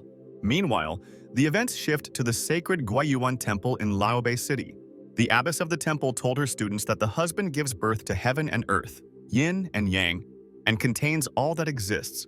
The sage also spoke about promoting morality, correcting discipline, and achieving immortal karma. Suddenly, everyone jumped up from their seats because the Yuandao bell, which only alerts when something important is happening, rang. Suddenly, the master simply fell to her knees, hearing the sound of the temple bell and feeling something was wrong. It turned out that this reaction was due to the fact that the abbess of the temple sensed the rebirth of the emperor. Meanwhile, the main character asked the defeated demon where his lord was. The monster didn't answer, so the guy realized that he had lost his spiritual powers and was just a fragment. In the end, our hero decided not to think about it and simply take the demon's powers to increase his abilities. He understood that this could be a test for him, but that was not the point because even a fragment could be useful. Now the main character understood that now he needed to deal with the girl, who was also strange. The young man turned and saw that Yu Tang was looking at him with admiration and could not take her eyes off such beauty. The main character decided not to talk to her and just use his power so that she would forget everything she just saw. A few seconds later, succumbing to the emperor's powers, the girl simply collapsed to the ground without memory. Our hero, having dispelled the emperor's form, analyzed that Zhao Yu Tong possessed a high-quality soul and the last level of qi purification, so even in the world of immortals, she could be called a true genius cultivator. It also proved that Yu Tang had a special power. But anyway, in this world, it doesn't matter how talented you are because it is useless. Suddenly, the guy grabbed his heart, because the remnants of the dark soul were talking about themselves, and now he hoped that it wouldn't do much harm. In the end, he decided that he needed to return home as quickly as possible. But everything was not so simple because the next moment the main character's way was blocked by two poultry factory workers. One of them offered to take the guy to a good place, but he was aggressive and ordered him to either let him go or not blame him for his rudeness later. Then the second girl broke down our hero and asked why his little brother was so stubborn and rude. The young man felt that he had no strength left at all, so he could not at all resist the two strangers. At this moment, Yu Tong, who was warming up, had already woken up to teach the workers a lesson for daring to interfere with the defenseless Ling Mo. She called the strangers and, accelerating with her hand to strike, ordered them to get out of here right now. The first target was the red-haired girl, who was still able to dodge the girl's direct attack. This made the poultry farm worker very angry, so she sped up to answer Yu Tang for such insolence. In the end, the schoolgirl was able to block the blow in her direction and successfully attack her opponent, neutralizing her. The two workers didn't like it at all that her friend was being bullied, so she rushed forward to teach Yu Tang a lesson. The girl only needed one precise kick to defeat her second opponent. The main character continued to stand still all this time, and now simply met the eyes of his savior. Yu Tang asked why Ling Mo didn't resist at all and didn't punch in at the first opportunity. The girl was surprised that the young man did not know the basic things about male self-defense, that you need to hit the attackers directly in the chest, but our hero did not care at all. She asked the guy to get back to the motorcycle as quickly as possible and ride back to the city, because today was too strange a day. Yu Tang also recalled that no one allowed the main character to take off his helmet, so she asked him to put the protection back on. In the end, Ling Mo decided to listen to the girl and, having done everything as she asked, got on the motorcycle. She asked our hero not to underestimate the speed and grab her waist tightly. The emperor immediately remembered that in his world, hugging a girl in this way is considered indecent. But here you can take the initiative and hug her. In addition, the guy noticed that the speed was not so great, and if he improves the sword, he will be able to fly even faster. After some time, the head girl of the school finally brought the main character to his house. The young man asked if the girl wanted him not to pay, but Yu Tang did not like the fact that Ling Mo treated her like that. Then the girl again called our hero fatty and asked if he was sweating in her helmet, which also irritated the guy, and he asked not to call him fatty. Yu Tang admitted that now she doesn't even remember how fat our hero used to be. Suddenly, the head girl of the school realized that the young man again dared to take her to the meeting. She wasn't going to back down, so she asked why the guy didn't wait for her after class and just ran away. Ling Mo lied that his family told him to go home quickly after school because he couldn't be outside alone for a long time. The young man put on a mask and began to say that the girl still would not have let him go if he had waited. Then, Yu Tang's phone received an exit call, and she answered to say that the operation to destroy the demon had been successfully completed. The girl also added with a serious expression that the target was some very strong creature. After finishing the conversation, Yu Tang got on the bike and told our hero that she still had things to do, but she still wouldn't forget about Ling Mo's promise. Having driven away from the young man's house, the girl stopped abruptly due to an unknown reason. It turned out that she had strange feelings due to the fact that the smell of the main character's shampoo remained in the helmet. Meanwhile, Ling Mo wanted to even out his breathing before returning home, but suddenly he was met by his cousin. Li Zixuan asked if the young master was looking for a girlfriend again, but the hero was not going to answer this question. Yanhu explained that her friend was simply expressing himself incorrectly and emphasized that Zhao Yutang was quite an interesting girl. The main character I thought this conversation was boring, which made Li Zixuan very angry and could no longer control himself, but the girl tried to stop him. In the end, Ling Mo walked home and collapsed on the floor exhausted after recently using the imperial power. Now he understood that he could no longer use the power of the soul, otherwise it could harm the body. Fortunately, the guy can now practice with a fragment of the sword that he was able to get from the defeated demon. Suddenly, the main character heard a knock on the door and rose from the floor to look at the unexpected guest. As it turned out, it was Yanhu, who immediately admitted that she only came to this house for Ling Mo. The main character used to believe that the girl was meeting her mark and now could not understand whether all teenagers in this world act like this and are trying to catch two birds with one stone.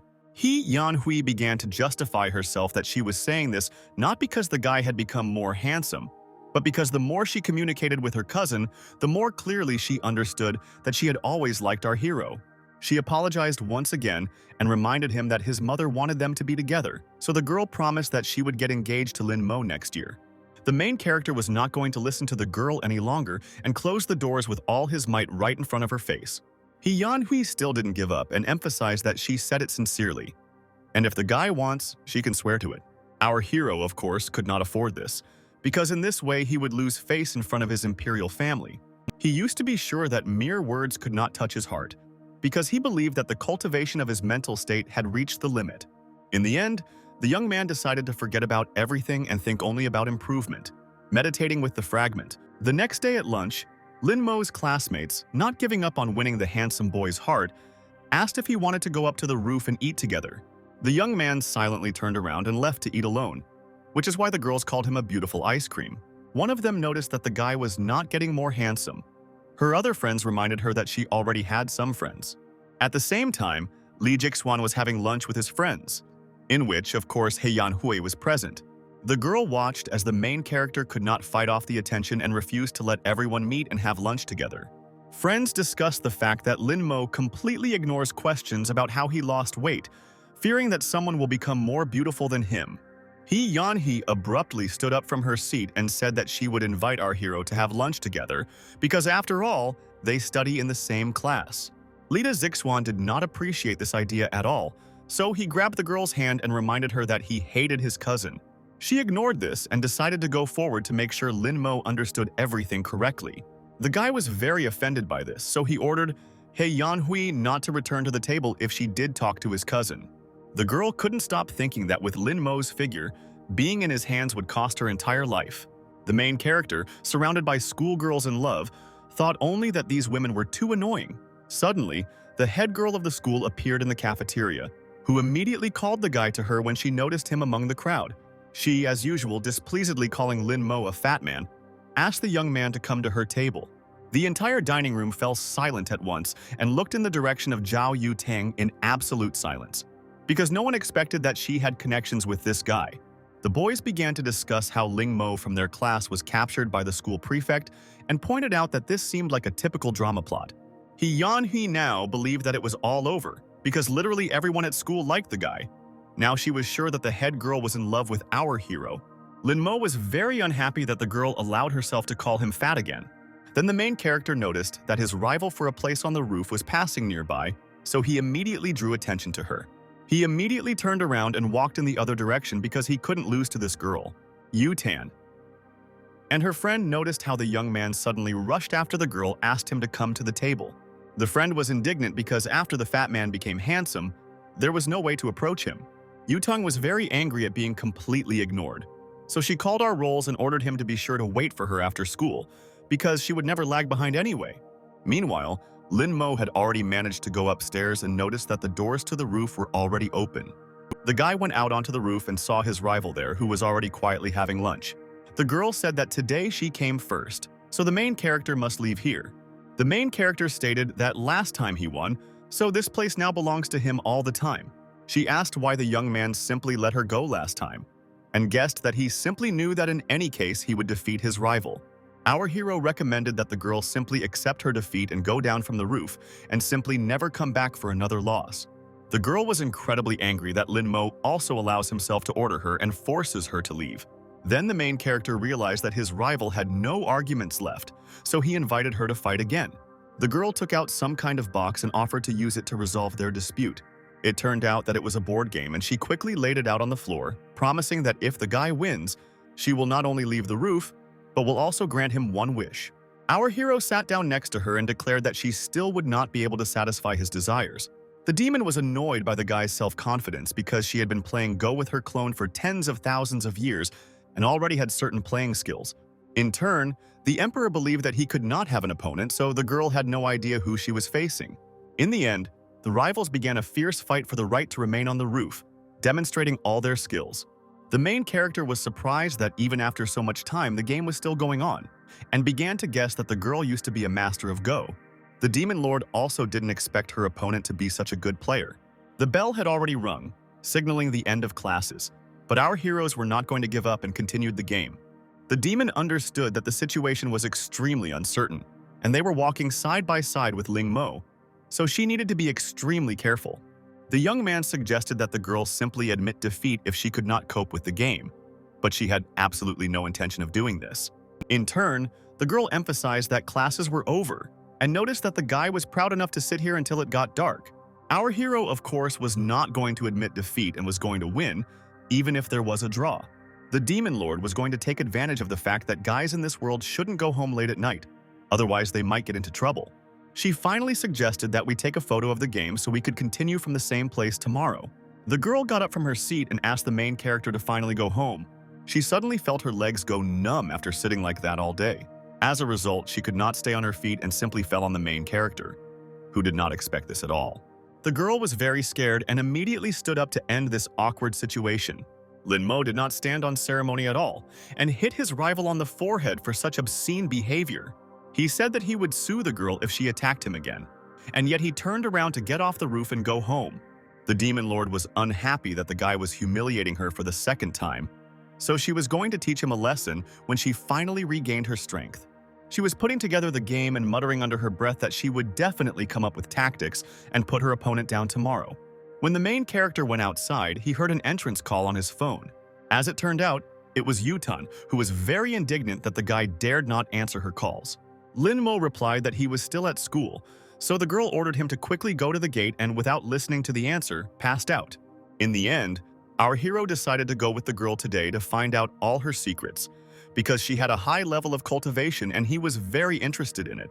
The head girl of the school was already standing next to her bike and said irritably that the young man was walking too slowly towards her. She noticed that the guy somehow missed the last lesson, so she asked why he was still at school. The main character replied that it was as if he had suddenly fallen asleep, but the head girl was sure that he just wanted to skip class. Yutan once again called him a fool and explained that she wanted to settle scores with him, but now asked him to forget about it. The girl handed the helmet to Ling Mo, nodded towards the motorcycle and asked him to take a seat behind her. She brought the main character to her home to finally fight in a video game. Going inside, our hero immediately noticed that the house was quite large, and the owner of the apartment herself did not understand why the guy froze in place. Yutong had a lot of gaming devices, so she asked the young man not to touch anything here. Our hero noticed that these games and the computer were not related to cultivation, so this did not interest him at all.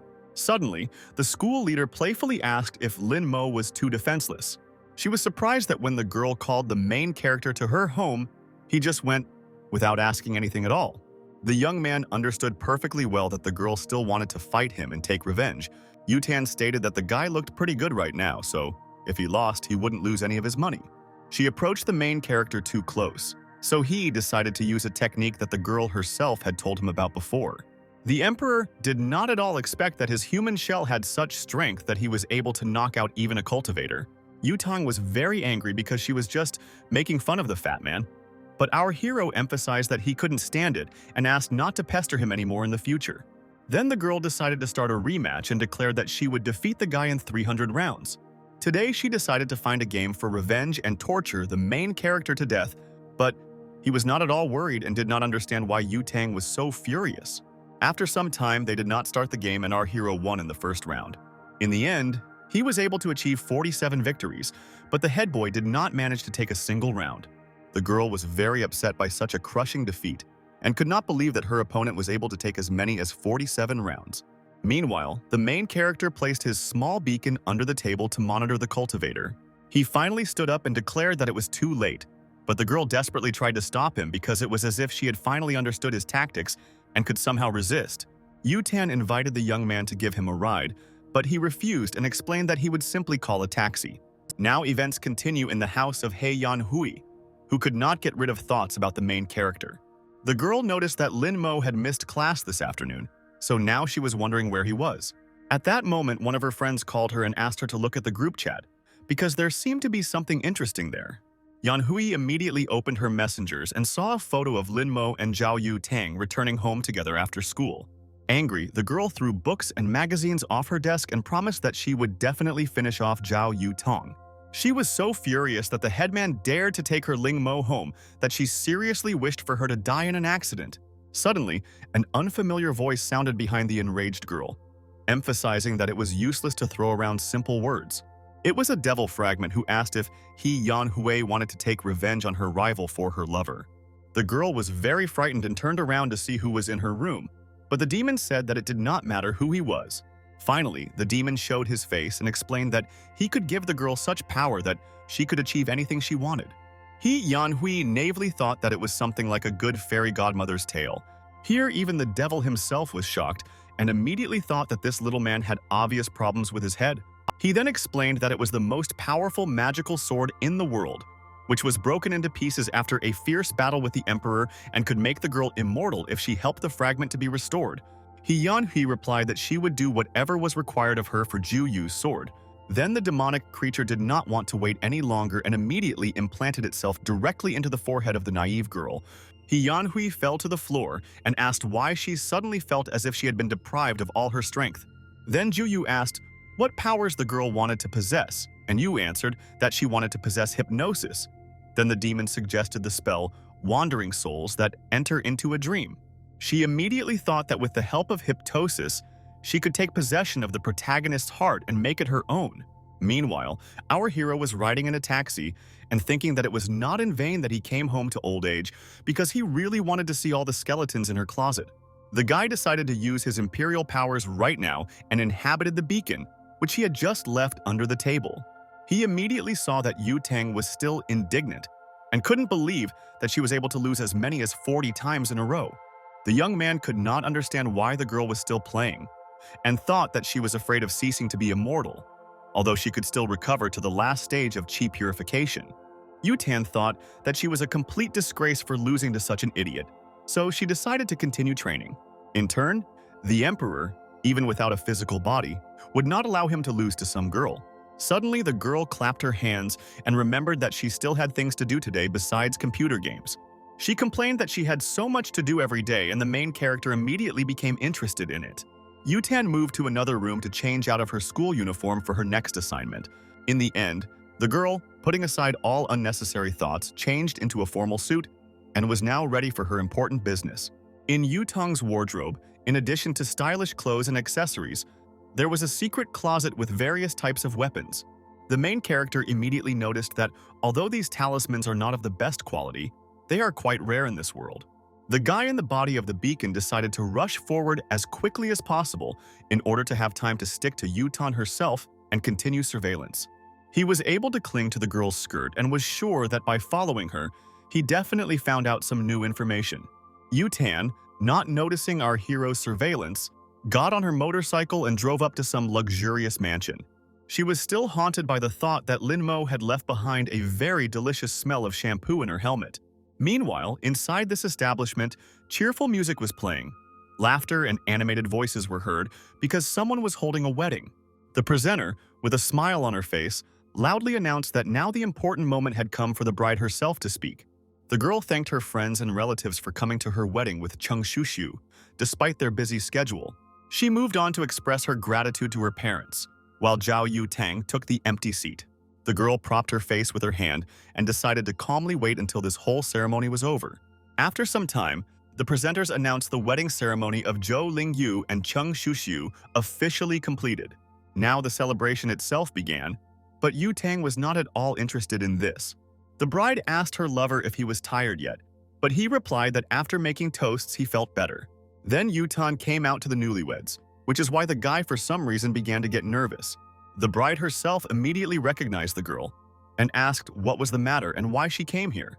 Yu Tong explained that she had already fulfilled Cheng Shuxiu's wish, so it was time to go. Suddenly, the young man began to turn into a werewolf and asked how human desires could be satisfied. Eventually, his body began to change, becoming covered with thick white fur. His muscles tensed and he turned into a huge wolf. The monster immediately rushed towards Yu Tong and tried to injure her, but the girl confidently used her powers. The girl reacted with lightning speed and was able to easily jump away and avoid a collision with the demonic wolf. She was already able to summon her sword and swung it to quickly finish off the devilish creature. Yu Tang was able to hit the wolf's face and wound its eye, leaving a deep mark from the sword. The girl, without wasting any time, once again swung her weapon and cut her target's neck, and the guy thanked the girl for this in a quiet voice. The bride immediately rushed to her lover in tears because he was dying right before her eyes. As it turned out, the young man was ready for this and did all this so that his beloved would not be taken anywhere and that everything would be compensated with money so that she could continue to live in peace. Cheng Shushu began to turn into a human and thought that he was very ashamed to die right in front of Lin. The guests began to shout that a murder had occurred, and the girl begged that Zhuxu not die. The heartbroken bride listened in tears as everyone fussed around and called the ambulance police. She declared with incredible anger in her voice that she would definitely take revenge and kill Yu Tang. The girl explained that the bride did not know her husband at all, who absorbs feminine energy and therefore seems like such a good hubby. Yu Tan emphasized that she could hate her because it was in fact her fault, but the problem was that the bride would soon forget everything anyway. Yu Tong used the talisman, activating it with her powers to erase Yu Lingyu's memory. The girl immediately fell under the influence of magic and fell unconscious on the floor next to her lover. Meanwhile, Yu Tan called her boss and said that everything was ready and now she needed to clean up all traces. At this time, the main character, in the form of a beacon, decided to detach himself from the clothes of his target. He quickly ran towards the newlyweds to see what had happened to them. The guy ran up to Chuxu himself and thought that he could be quite useful. Our hero used his imperial power to extract from the young man's body his soul, which was in the wolf's water. As a result, the beacon itself took the form of a small wolf and quickly ran to return to its owner. After 20 minutes, the guy drove a taxi to this establishment and was able to easily meet his mascot. Meanwhile, the guy's soul thought that the end had finally come and regretted that he could not be with you. Tomorrow, I heard a voice asking whether Cheng Shushu wanted to die or be born again. The young man opened his eyes because he didn't want to die at all, because Zhou Lin Yu still had a lot of things to say. It didn't matter to him what he had to pay because in any case he wanted to live. Then the emperor invited Cheng Shushu to serve him for 10 years, and then our hero would give him a new life. At that moment, the guy sharply opened his eyes and suddenly found himself in a new place and in a new body. It turned out that the main character performed some ritual in his room and called Cheng Shushu back to the world. The guy examined his very tiny body and thought that he had never heard of such a spell. He looked at our hero and agreed that he was the most powerful youth he had ever seen. Cheng Shushu bowed to his master and thanked him for the given opportunity to be reborn, so he was now willing to do any work. Then the main character asked to tell him what the guy knew about today's intern. Cheng Shushu replied that this topic was quite broad, so he didn't know where to start. But the emperor asked to start with his cultivation. The guy said that due to the lack of aura in this world, practitioners must go to a secret place to cultivate. But the problem is that they are under the rule of sects. It was even worse for Zhu Xiu himself, because he is a man with no origin. And after falling into the sect, he was destroyed over high-level female cultivators. He added that due to the fact that ordinary cultivators do not have the resources, they often turn to evil cultivators who are associated with deaths. The main character immediately guessed that such a person turned out to be Zhao Yu Tang from the Phoenix Group. The guy said with admiration that this girl was not only the main genius of her generation, but also a member of the Zhao clan, one of the 3 aristocratic families. Then our hero asked if there were immortals in this kingdom, but Cheng Shushu had never heard of it. The young man could not stand it, and asked if during 10 years of service he would be able to meet his beloved, to which the emperor replied that he could do this in his free time, but should not reveal his identity. Cheng Shuxiu was very happy, because he never dreamed of meeting such a good gentleman after death, with whom he could come to an agreement so easily. The next day, the guy went to school with the main character, staying in a suitcase all this time. He was shocked that his master turned out to be an ordinary high school student, so he thought that the emperor had simply taken over this place.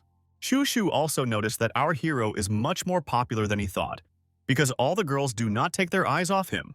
Even the guy himself thought that the main character was so handsome that if he were a girl, he would have fallen for him long ago. Our hero heard everything his subordinate was thinking about and could not believe that this world could not be gender neutral at all. He walked to his back desk and noticed that the food that had been prepared for him was on the shelf. The guy immediately thought that it could be his old friend Song Yunshu, who had been hanging around him lately. Then, Yanhu appeared in front of him and explained that she remembered that Ling Mo loved all these delicacies. Li Zixuan was very angry about this and immediately asked the girl what it all meant. She explained that Ling Mo was her fiancé, so it's completely normal to buy food for your lover. The young man's eyes filled with tears and rage, so he swung his hand to hit the girl, calling her a beast. Yanhu had considerable strength, so she was easily able to grab the guy's hand and stop him. Meanwhile, the main character calculated that the probability percentage of Jixuan's hit was 0.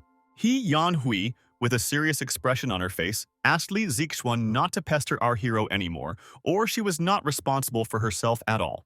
The guy could not stand this attitude towards himself and ran out of the class in tears because he could no longer endure this humiliation.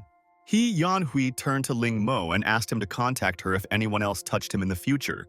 Classmates immediately began to discuss this situation and emphasized that it was very mean of a girl to pay attention to a guy only after he had changed.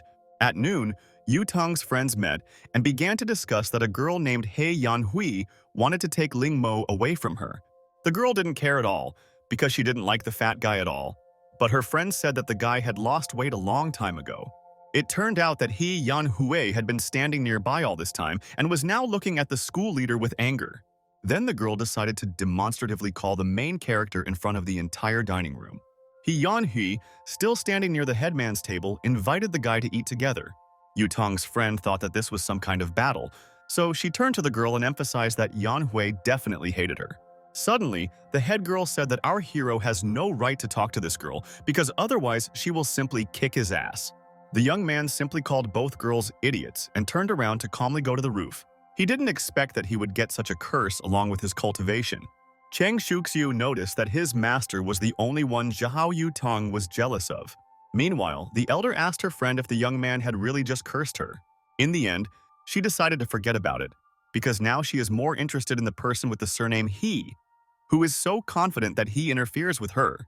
Meanwhile, the main character had already arrived on the roof, where his rival was waiting for him with the game already laid out. She had already had a snack, so she immediately invited the young man to start their game for a place on the roof. The young man immediately felt this fiery hostility and realized that she harbored a grudge against him for everything that had happened. In the end, the main character sat down next to him and made his first move. The demon immediately panicked because her opponent made such a difficult move that it was now difficult for her to think through the further course of the game. Everything was not so simple because the girl had been planning a counterattack for a long time. The main character noticed that this girl's skills are truly amazing, so she'll have to think carefully before making her next move. Suddenly, his stomach made itself known, so the guy took a bag of food to satisfy his hunger. The girl thought that Ling Mo was so boring to play, but in reality it was just time for him to eat. The whole point was that our hero simply understood that if he ate sooner or later, he would gain weight again. The sudden girl asked if her opponent had seen an overweight schoolboy on this roof. Our hero got nervous and eventually lied that he had never seen him. The girl thought that her ribs hurt just thinking about this huge fat man. While the opponent took a break for a snack, she decided to take a photo of him and throw this photo into the general group with other girls. She asked what this handsome guy looked like before, and in response, she received a photo of a fat man she knew. Then the eyes of our hero's rival lit up with rage, and she repeated what she asked Ling Mo. The girl pointedly showed a photo of the main character in the past and asked if he really didn't know this person. The young man still answered with absolute calm that he did not know this man, which shocked his rival. The girl guessed that the guy simply hated his past self and asked him not to worry about it. She took out from the bag the jacket that Ling Mo had covered her with during that meeting and guessed that now it simply would not suit our hero. Although the emperor was insensitive and cold, such a gesture touched some deep warmth of his soul. The girl herself said that in the end, it was a draw, and emphasized that the main character was an excellent opponent. The young man also replied that there are few who can compare with him, so his rival was also very strong. In the end, the girl calmly declared that the war between them was over and turned around to leave the roof. The main character finally asked if he now had 2 victories out of 3. The girl was a little embarrassed and confirmed it, adding that her name was Han Xin-yu. At that moment, Chung Shu-xiu jumped out of his pocket and began to admire the fact that the gentleman was so strong that all the beautiful girls fell for him. Then our hero decided to continue the conversation and asked where the evil cultivators get their resources from. He said that there is a secret door network that has existed for many years and has never been destroyed, and it has absolutely everything. And not only evil cultivators, but also others can buy resources. The guy understood what it was all about and decided to ask where his subordinate had gotten the money from before. Chen Shuxiu explained that he was engaged in contract killings, but the fastest way to make money was to find a mistress for himself. He emphasized that it is enough to casually tell the gentleman that he does not have enough money, and then women will fall for it. The main character angrily grabbed the small young man, and he immediately realized that he was absolutely wrong. In the end, the guy decided that he needed to get home and see if there were any materials for making talismans. After lessons, our hero left the school and walked towards the gate, where Yutan met him again. Ling Mo decided to simply ignore her friend, got angry because of something, and asked the guy to pretend that he simply didn't see her. Yutang complained that today our hero's ex openly mocked her, made a stupid face and called her an idiot. But the guy emphasized that this was not his ex. In fact, the girl didn't care at all because she just wanted the young man to go to the same place with her today. The young man, having heard the proposal, tried to pretend that this did not concern him and simply silently turned away. Yutong, with a grin on her face, asked if the guy was going to get on the motorcycle himself, or if she would have to carry him in her arms. In the end, despite his reluctance, our hero had to obey the persistent girl and go with her. Yanhu watched her crush from the shadows and looked with hatred at her rival in the fight for his heart. The demon whispered in the girl's ear that the young man could simply be hypnotized and thus get him. This option was not suitable for her at all, because she wanted Ling Mo to completely obey her. Meanwhile, Yu Tang and her passenger were already racing along the road at full speed on their motorcycle. Ling Mo decided that this was the right moment, so he asked if the girl ever intended to let go. In turn, Yutan called our hero naive and asked if he really still believed in the words of women. The young man calmly stated that it was better for the girl not to think about it, and his words instantly caused her great embarrassment. Then she stopped abruptly and tried to prove that she did not intend to pursue the main character, but he did not believe it at all. In the end, the guy asked Yu Tang not to contact them and to remember that they were just classmates and nothing more. The girl started screaming that so many men wanted to be with her, and if it weren't for the games, she wouldn't even talk to the main character. Cheng Xiuxiu watched this conflict from Ling Mo's pocket and could not stop admiring that his new master was so strong. He also noticed that the guy managed to attach a paperman to Yu Tang, which was made from ordinary A4 paper. After some time, the main character already entered his room and began to think about the network of secret doors, which his subordinate told him about. The emperor noticed that Chung Xiu suddenly jumped out of his pocket, and it was clear that he had some specific goal. The subordinate explained that he would immediately arrange everything if the master wanted to use the secret door network, and quickly began to press keys on the keyboard. He quickly found everything he needed, after which the young man sat down at the computer, where a section of the internet black market was open on the screen. Our hero wondered if this was the same magical site because he immediately saw a dubious ad and advertising on it. Chung Xiu asked the gentleman to go to the treasure section, and then the emperor saw that the practice in this world looked exactly like this, and the lowest level weapons in the magic world had turned into first-class weapons in this world. The main character saw it and was upset because the cheapest ginseng stone cost $1 million. The subordinate immediately explained that if the master does not have enough money, he can find rich families and use tricks to get rid of them. Our hero, with rage in his voice, emphasized that he was not worried about money, and the servant was immediately afraid and replied that the master had enormous power and would find another way. Then the guy guessed that his subordinate could give money, but he explained that there was no more than 30,000 left in his account. Almost everything was intended for Lin Yu. In the end, the emperor decided to end this conversation and decided to collect the ingredients for the talisman, which Cheng Xiuqiu immediately noticed. Cheng Xiuqiu warned the gentleman that the price of the talisman was too high and it was extremely difficult to make, and besides, he was afraid that all the materials would be of poor quality. The main character asked not to worry about it because he didn't mind making low-quality talismans. He placed an order and decided to continue practicing. The subordinate did not know how to say that much more materials were needed to make a talisman. The next morning, the young man disguised himself and went to the right place to pick up his order from the darknet. At the same moment, a car drove up there. A guy got out and asked our hero if he was waiting for the courier. Next, the delivery man got out and handed Ling Mo a small box, asking him to give him 5 stars when the customer returned home.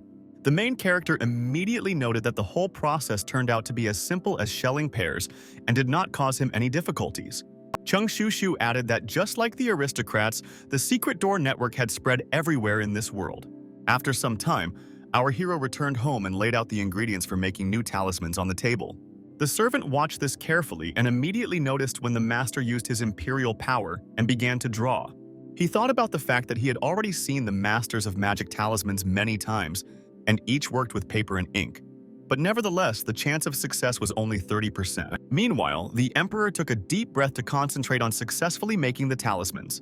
As a result, with one light stroke of the brush, he was able to easily draw the desired hieroglyph. In the end, the main characters were able to successfully make the talisman, which made Chung Shushu completely shocked and unable to believe it. The subordinate didn't even have time to blink and already saw how the master drew 2 whole talismans, noting that he perfectly felt the dragon's aura.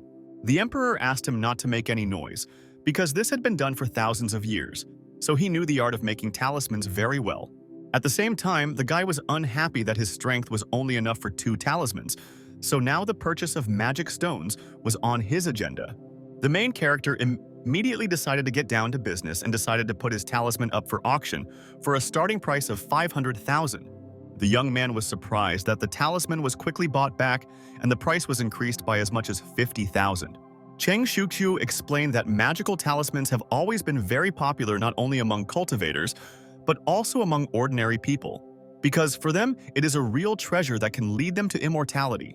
Suddenly, the main character switched because he felt that his paper man beacon was now moving. Then he moved and saw that Zhao Yutang was also using the secret door network for shopping. The girl was outraged that the case of the boy's disappearance was pinned on her, because she wouldn't even need to worry if it wasn't connected with a monster. She was scrolling through the auction and noticed a rather nice talisman that she planned to use to meet one of the creatures. Our hero immediately thought that this girl could still be useful, and began to suspect that the case of the missing boy could be connected with the demon lord. The next day, the guy went to school where he was surrounded by local hooligans during lunch. They stuck to the main character and began to tell him not to behave so arrogantly and to speak louder. The young man stood silently, patiently listening to ridicule, hiding all his feelings behind an impassive expression on his face. Yanhu watched this situation from around the corner, and as it turned out, it was all her doing. So she became more and more happy about her new ability. In fact, the main character could stand up for himself, so in this way he ruined all the girl's plans, and with a cold expression on his face, ordered the hooligans to get out of his way. Then one young man from the company could not stand the fact that some brat was pointing it out to him, and already rushed into a fight. Our hero was absolutely not going to tolerate any offense towards him, so he grabbed the guy by the head and hit him against the wall. When the other hooligans saw what Ling Mo did to their comrade, they promised to finish off the young man right then and there. Yanhu looked around the corner and said that now was the time to save her lover. Suddenly, another girl with dark hair flashed in front of her, who also decided to intervene in the conflict with the hooligans. It turned out that it was Han Xinyu, who came closer to the company and asked what they were doing. One of the bullies lied that they just wanted to be friends, but Ling Mo abruptly pushed him away and hurt him. The girl was not going to believe this guy at all, so she assumed that he started it all first. Yanhu was incredibly angry that some schoolgirl dared to ruin her prepared exit. In the end, she pretended to be very scared and asked the main character if everything was okay with him. The girl thanked Han Xinya for helping Ling Mo, and meanwhile the beaten hooligans left the scene of their crime. Yanhu, with a forced smile on her face, promised to thank the guy's savior and invite her to dinner someday. She didn't wait any longer and grabbed the main character's hand to talk to him alone. Han Xinyu did not appreciate this gesture at all, because the woman could not just come up and grab the boy's hand. They exchanged furious glances, and Yanhu warned her rival that she should mind her own business. The young man didn't want to watch the two girls quarrel at all, so he asked his friend to forget about it and finally leave here. Yanhu knew that she might miss the right moment now and turned around to hypnotize her target. She stared at the protagonist's back for a long time, but eventually noticed that her spell had no effect. The demon asked the girl not to use the spell today because he had some kind of bad feeling. Meanwhile, Han Xinyu approached her from behind and started talking about the rumors that He Yanhui had already rejected our hero before. She scornfully called her actions stupid, which only angered He Yanhui, who could hardly contain her irritation. In the end, Han Xinyu also went down the steps, so the girl was left alone with her emotions and feelings. She kept shaking with anger and only thought about how much she hated this girl and the main character because he was such a shameless person. After school, our hero returned home and, together with his assistant, sat at the computer looking at products on the secret door network. The servant was praising his master that someone had paid 300,000 yuan and 2 magic stones for one of his talismans. Through his paperman, the main character traced that one of the contenders for the purchase was Zhao Yutong, which surprised him because the girl belonged to the Phoenix group. Then the guy decided to ask Cheng Xiu Qiu whether this had anything to do with the fact that she belonged to this organization. The subordinates explained that this was not the action of Phoenixes because they had protected the secret doors several times before. If they wanted to do something, they would have done it directly. The next day after school, the main character was also sitting at the computer and thinking that, including the 230,000 commission, he would have 70,000 yuan and 2 stones left. He turned the precious stones in his hands and did not expect that the quality of the stones in this world was so poor, even though they were quite expensive. But still, he was not upset because to some extent this would still help restore the imperial power. Then the young man decided to quickly make 2 more talismans to put them up for auction. Having completed the manufacturing process, our hero handed them over to his subordinate and asked to post them on the internet. Buyers admired the fact that amulets and talismans kept appearing on the auction site. Our hero believed that the cultivators in this world were quite retarded, since the most ordinary talisman could surprise them so much. Suddenly, Cheng Xiu called his master with a twinkle in his eyes and asked him to look at the screen. It turned out that one of the buyers offered as much as 3 million yuan for just one simple talisman. In the end, the price did not stop there, and after a very short period of time reached 4 million. This fight involved a man who believed that it was impossible to sell a first-category talisman for 3 million. He also already knew that the talisman that the main character had previously sold was completely unusual, so it could bring a considerable number of benefits. Zhao Yutong also participated in this auction, so she was furious when she saw that someone had outbid her. With just one click, the girl raised the price to a sky-high 5 million yuan. Meanwhile, the main character decided to tie up his assistant because he wouldn't stop screaming when he saw such prices. In the end, the auction ended with the guy being able to sell his talisman for 15 million yuan. The comments asked who this successful man was, and someone said that he had one thing to do, so this stranger wanted to meet our hero. The emperor was well aware that he needed to hide in the shadows because otherwise the entire world of cultivators would be looking for him. The guy was happy that he was finally able to earn enough money and could feel himself in luxury. Having finished his business, our hero decided to see how Yutan was doing and saw that she was still investigating the case of the missing boy. He noticed a folder with information about people who were connected to Yuan Yang's body and had some connection with the demon. Also, the young man could not think that the girl had a habit of tracking her goals in real time. Zhao Yutong watched with force as one of the surveillance targets admired her hairstyle and did not give her any important information. Then he started searching on the internet for interesting topics, which consisted only of self-care and fitness. Suddenly, the girl remembered the fat man and said mysteriously that she didn't want to do anything in private. The next day at school, the main character couldn't stop thinking about how he heard something strange while spying on Yu Tang. It turned out that at that moment, the guy was just playing with Han Xinyu, who noticed the young man's thoughtfulness and offered to play another day if he wasn't in the mood for it today. In the end, the main character replied that everything was fine and confirmed that he was ready to continue playing. After analyzing the situation, the girl concluded that our hero was not going to admit defeat, but she also did not feel threatened by him. Suddenly, the young man stood up from his seat and walked to the edge of the roof, while Han Xinyu watched him closely and did not look away. The main character did this because he wanted to absorb Yuan Yang's power. To do this, he needs to create a formation. Meanwhile, the girl also stood up from her seat and jokingly asked her opponent not to fall. It turned out that Yanhui was able to find our hero with his friend even on the roof and was now angrily watching their friendly conversation. She suddenly ran forward, stood in front of Ling Mo, and in a firm voice ordered him to stop for her sake. The main character, with an absolutely calm expression on his face, asked his classmate what was the matter. The girl had no arguments or explanations at all to tell Ling Mo about what she was doing on the roof. Han Xinyu immediately intervened in this conversation and ordered his classmate to never interfere with our hero again. Yanhu was incredibly angry that this girl dared to touch her boyfriend. For now, the girl decided to retreat and not make any drastic decisions, but promised that she would definitely return for her rival. The main character, watching this scene, could not understand at what point he managed to become the boyfriend of Yanhu, who had recently been dumped by Ling Mo. After school, the girl returned home and, sitting in the bathroom, thought that she really underestimated Ling Mo.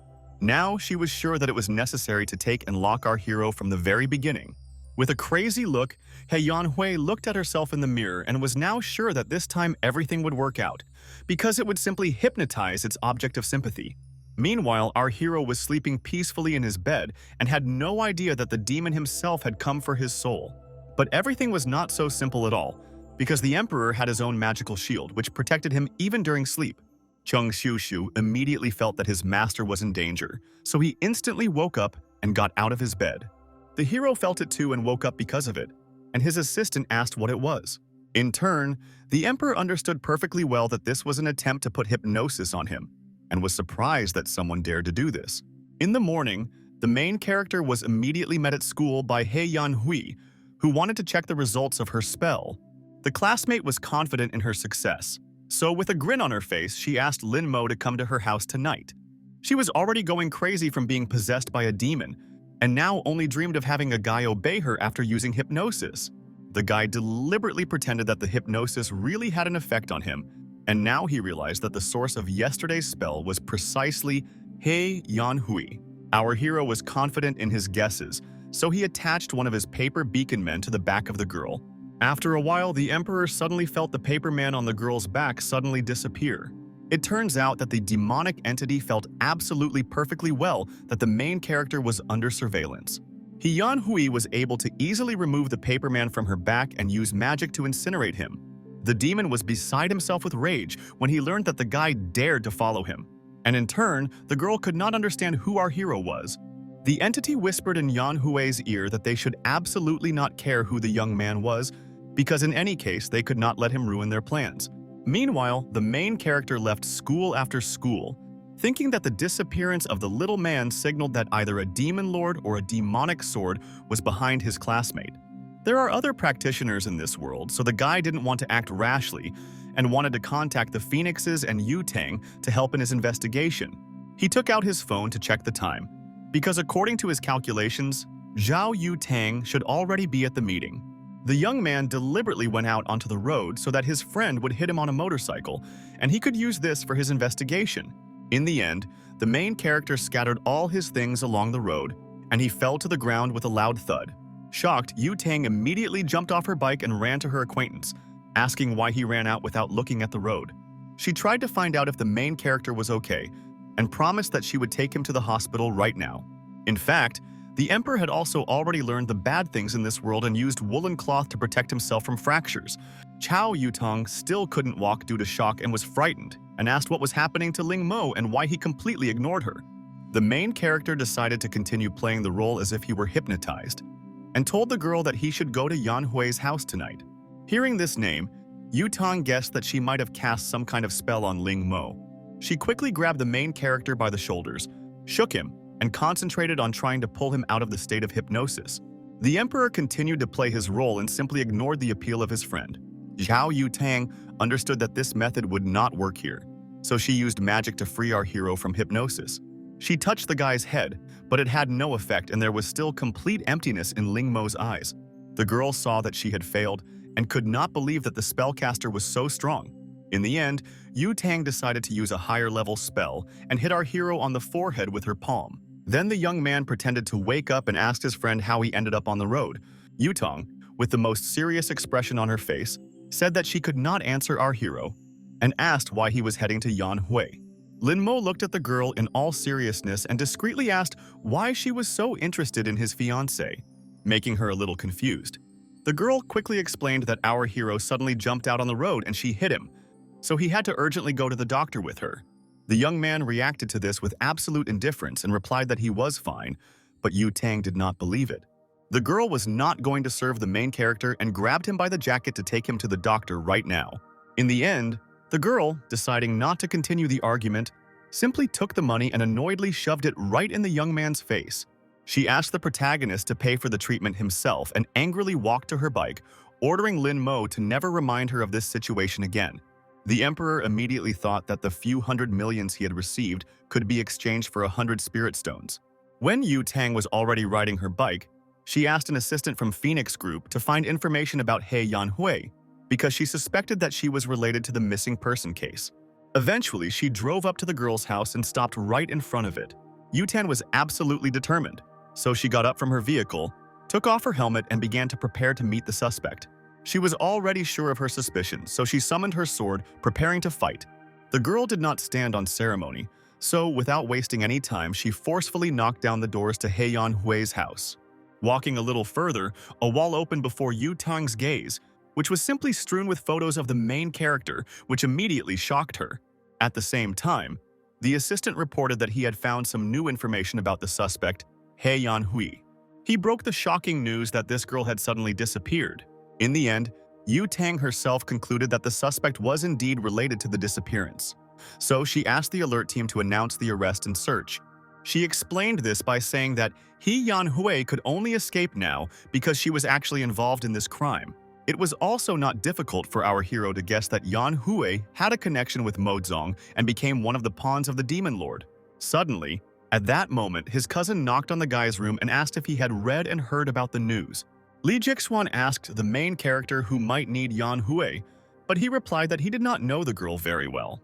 The young man was absolutely in no mood for conversation, so he abruptly closed the doors in front of his cousin in order to calmly continue building his plan. At the first opportunity, Li Jixuan went and complained to his dad about our hero's behavior. Meanwhile, Ling Mo decided to read the news and learned that He Yanhui was a suspect in a case of abuse and murder several years ago, and the whereabouts of that person are now unknown. Our hero noticed that this team was indeed effective, but also noticed that there was still no fresh news about Yang Hui. Chang Xiuxiu was dissatisfied that such a cruel, ruthless woman wanted to discredit the master's name. In turn, our hero thought that if the Demon Lord absorbs the power of Yuan Yang, he will inevitably create information. It will manifest its evil together, where there is a high concentration of yin energy. Suddenly, the guy jumped up from his chair, as if remembering something important, and began rummaging through the box with his various things.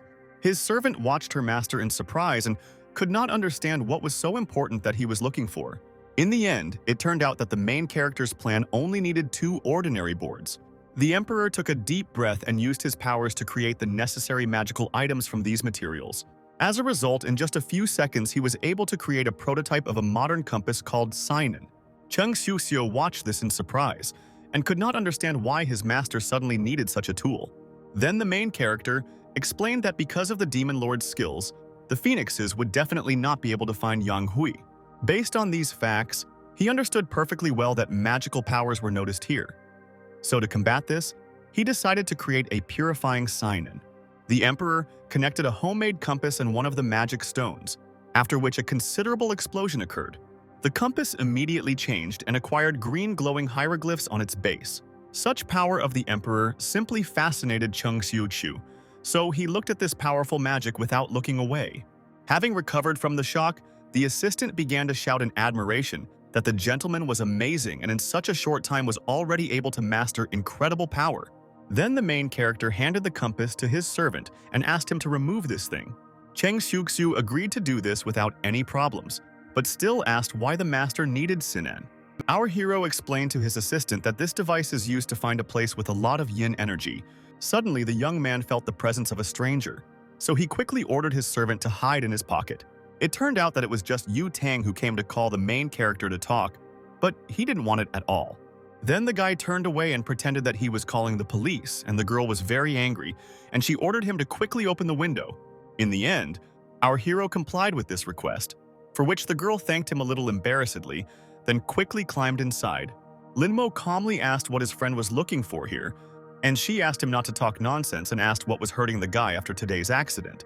The main character was immediately afraid that the girl suspected that he was not injured after all, after the accident. But fortunately, he did not use his defense, so the wounds were still on his body.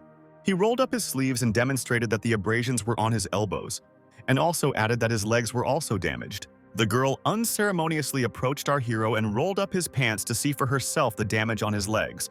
Ling Mo, irritated, asked what Yutan was allowing herself to do, and she calmly explained that she wanted to give the young man some medicine. She understood that otherwise she would definitely be responsible for these scars, so she quickly began treatment. While performing this small operation, the girl felt embarrassed because she noticed that Ling Mo had very beautiful legs. Meanwhile, Chung Shuxiu tried to inform his master that the girl lied and was using him for her own purposes. The main character, lowering his trouser leg, expressed his guesses that his friend came not only to give him medicine.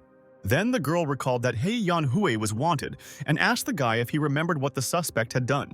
Ling Mo replied that he had absolutely no memory of this and could not remember anything that happened after meeting this girl. Yutan, without hiding her boredom, called the guy's story an absolute bore, and then, deftly climbing through the window, threw an invitation over her shoulder to come with her. Suddenly, the main character came closer to the window and, taking his acquaintance by the shoulder, asked her to wait a little. The young man stated that, if necessary, he could act as bait to help find Yang Hui. Yutan couldn't gather her thoughts together for several seconds because she was staring at our hero's unbuttoned shirt. As a result, the girl quickly agreed to this and jumped down to hide her embarrassment, and Ling Mo himself did not expect such lightning-fast decisions. The next morning, our hero, as always, headed to the school, which was already teeming with news about the disappearance and search for a student. Classmates immediately asked if Ling Mo was okay, and began to talk about how they could not even imagine that Yanhu could be put on the wanted list. The young man calmly replied that he was fine and asked the girls to make way so that he could go behind his desk. At that moment, another student came into the classroom and called her friends to look at the handsome guy who had recently appeared in her class. The girls immediately forgot about the main character and ran to look at their new victim of persecution. They quickly ran up to the really cute new guy and asked what his name was. The guy, smiling slightly, introduced himself as Sheng Leitian, adding that to his friends he was always just Lele. While he was talking to himself, Yutan passed by, and with her beauty she immediately attracted the young man's attention. The girls immediately drew his attention to themselves and pointed out that the exit was in the other direction, asking him to go with them.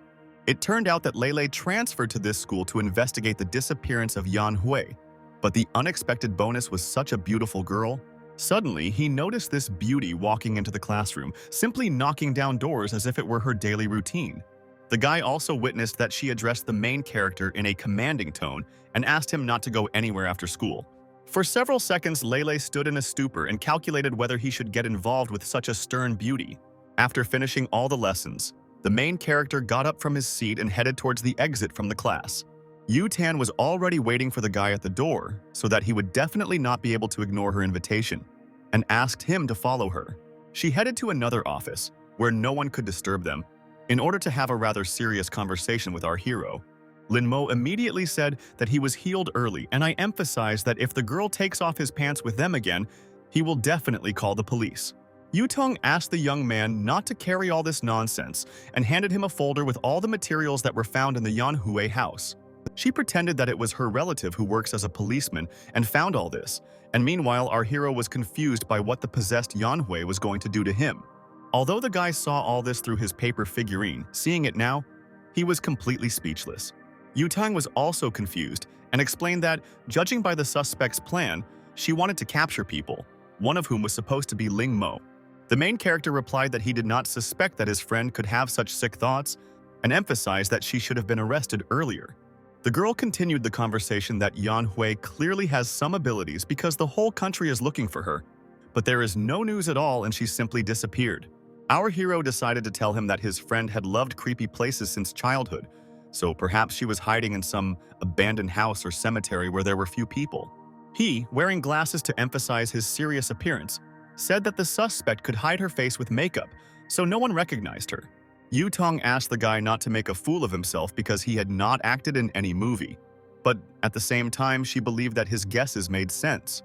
The girl was sure that the suspect had captured so many guys to practice in a place with a lot of yin energy. In the end, she decided to end the conversation there and said that she had to return home a little earlier.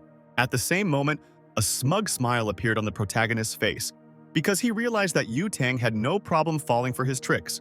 Arriving home, the guy began to think that his tips worked with a bang. So now the girl will definitely go online to find a weapon that will lead to the source of yin energy. She definitely couldn't have done this without her assistant Chung Shuqiu, so our hero immediately called him. The young man asked his servant to put the newly made sungun up for auction, and he immediately quickly began pressing the keys on the keyboard to complete his task. The main character ordered her assistant to set a fixed price of $10,000 for this compass. Just a few minutes later, Chung Shuqiu announced that he had finished executing the order, and now Sinan was placed on the auction block. The servant was again shocked that the price quickly reached the 5 million mark. Meanwhile, Yu Tang was sitting at home at her computer, already watching the auction, surprised that the price had risen so quickly to such sky-high numbers. The girl was confident in her capabilities, so she considered it a complete show and called all her rivals poor people. The main character, with the help of a paperman, observed that she really went online and now fell for his next trick. In the end, the auction ended with the highest bidder being 10 million yuan. Chung Shuqiu could not imagine how many rich women he needed to have at his disposal to get that amount of money.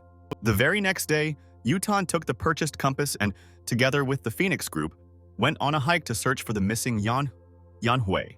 As a result, the magical Sinan led the entire search group to a huge crater in the middle of the forest. One woman in the group confirmed that this compass was a real treasure because it could sense yin energy at a distance of hundreds of millions. Yu Tang was aware that this old lady was a strong person invited by the team to help, so her praise was not easy to earn, and the material of the product really did not disappoint.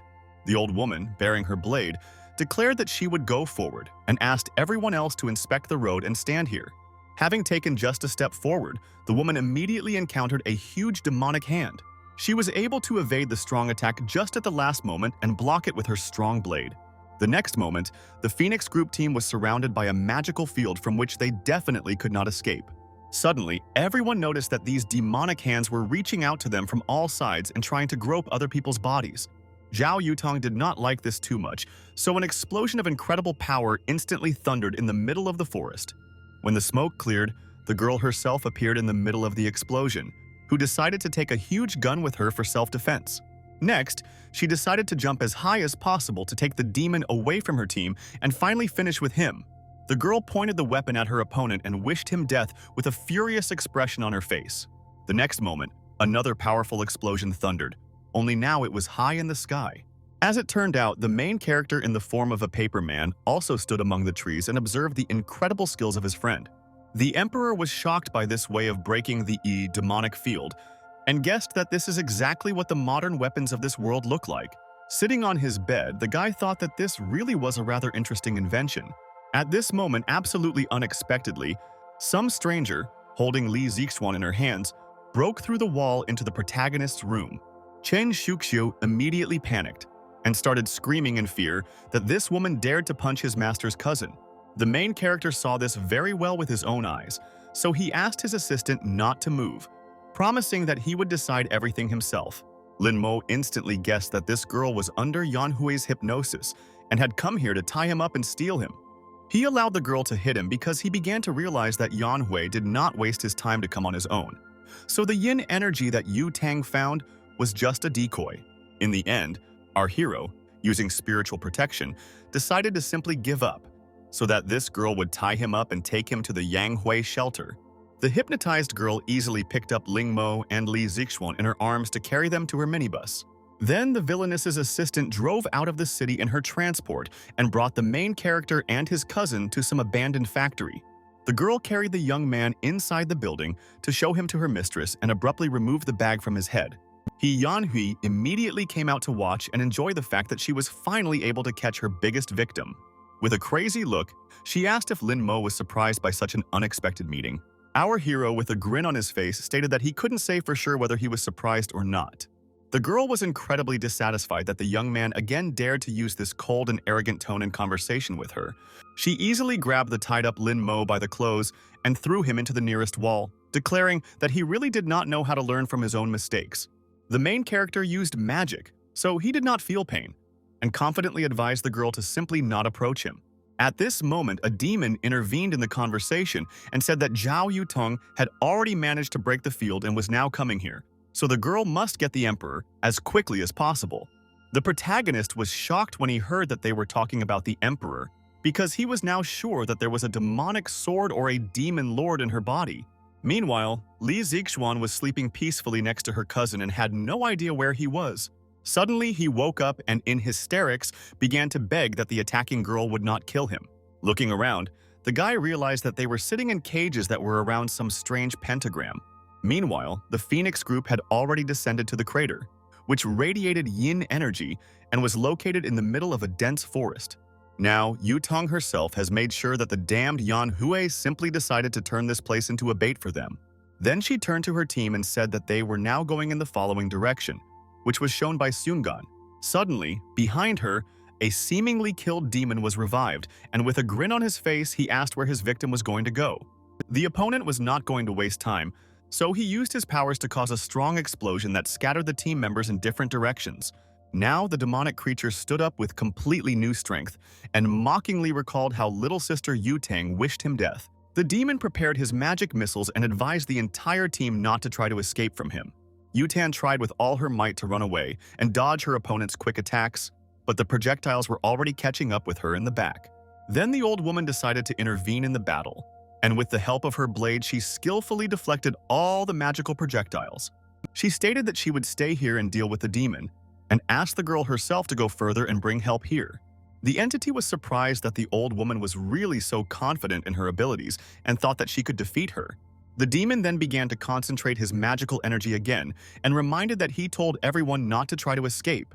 After a few seconds, he was able to create a huge magical field around a rather large part of the forest without much effort. The shocked woman immediately raised her head and, after analyzing this spell, realized that it was Devour Souls. She immediately turned around and asked everyone as a team to use a magical aura to protect their bodies.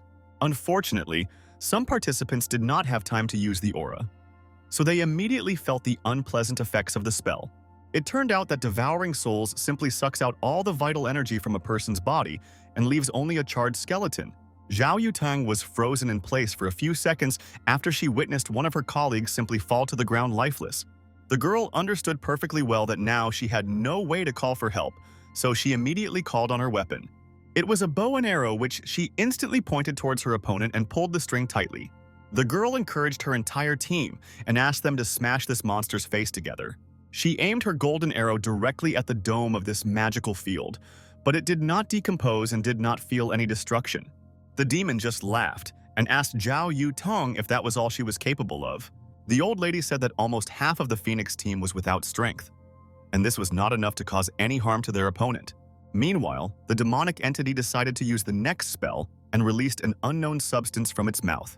As it turned out, after this, all the defeated team members turned into real zombies.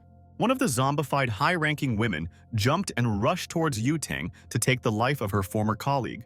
The girl quickly reacted to this attack and, calling on her sword, instantly cut her opponent's body into two parts.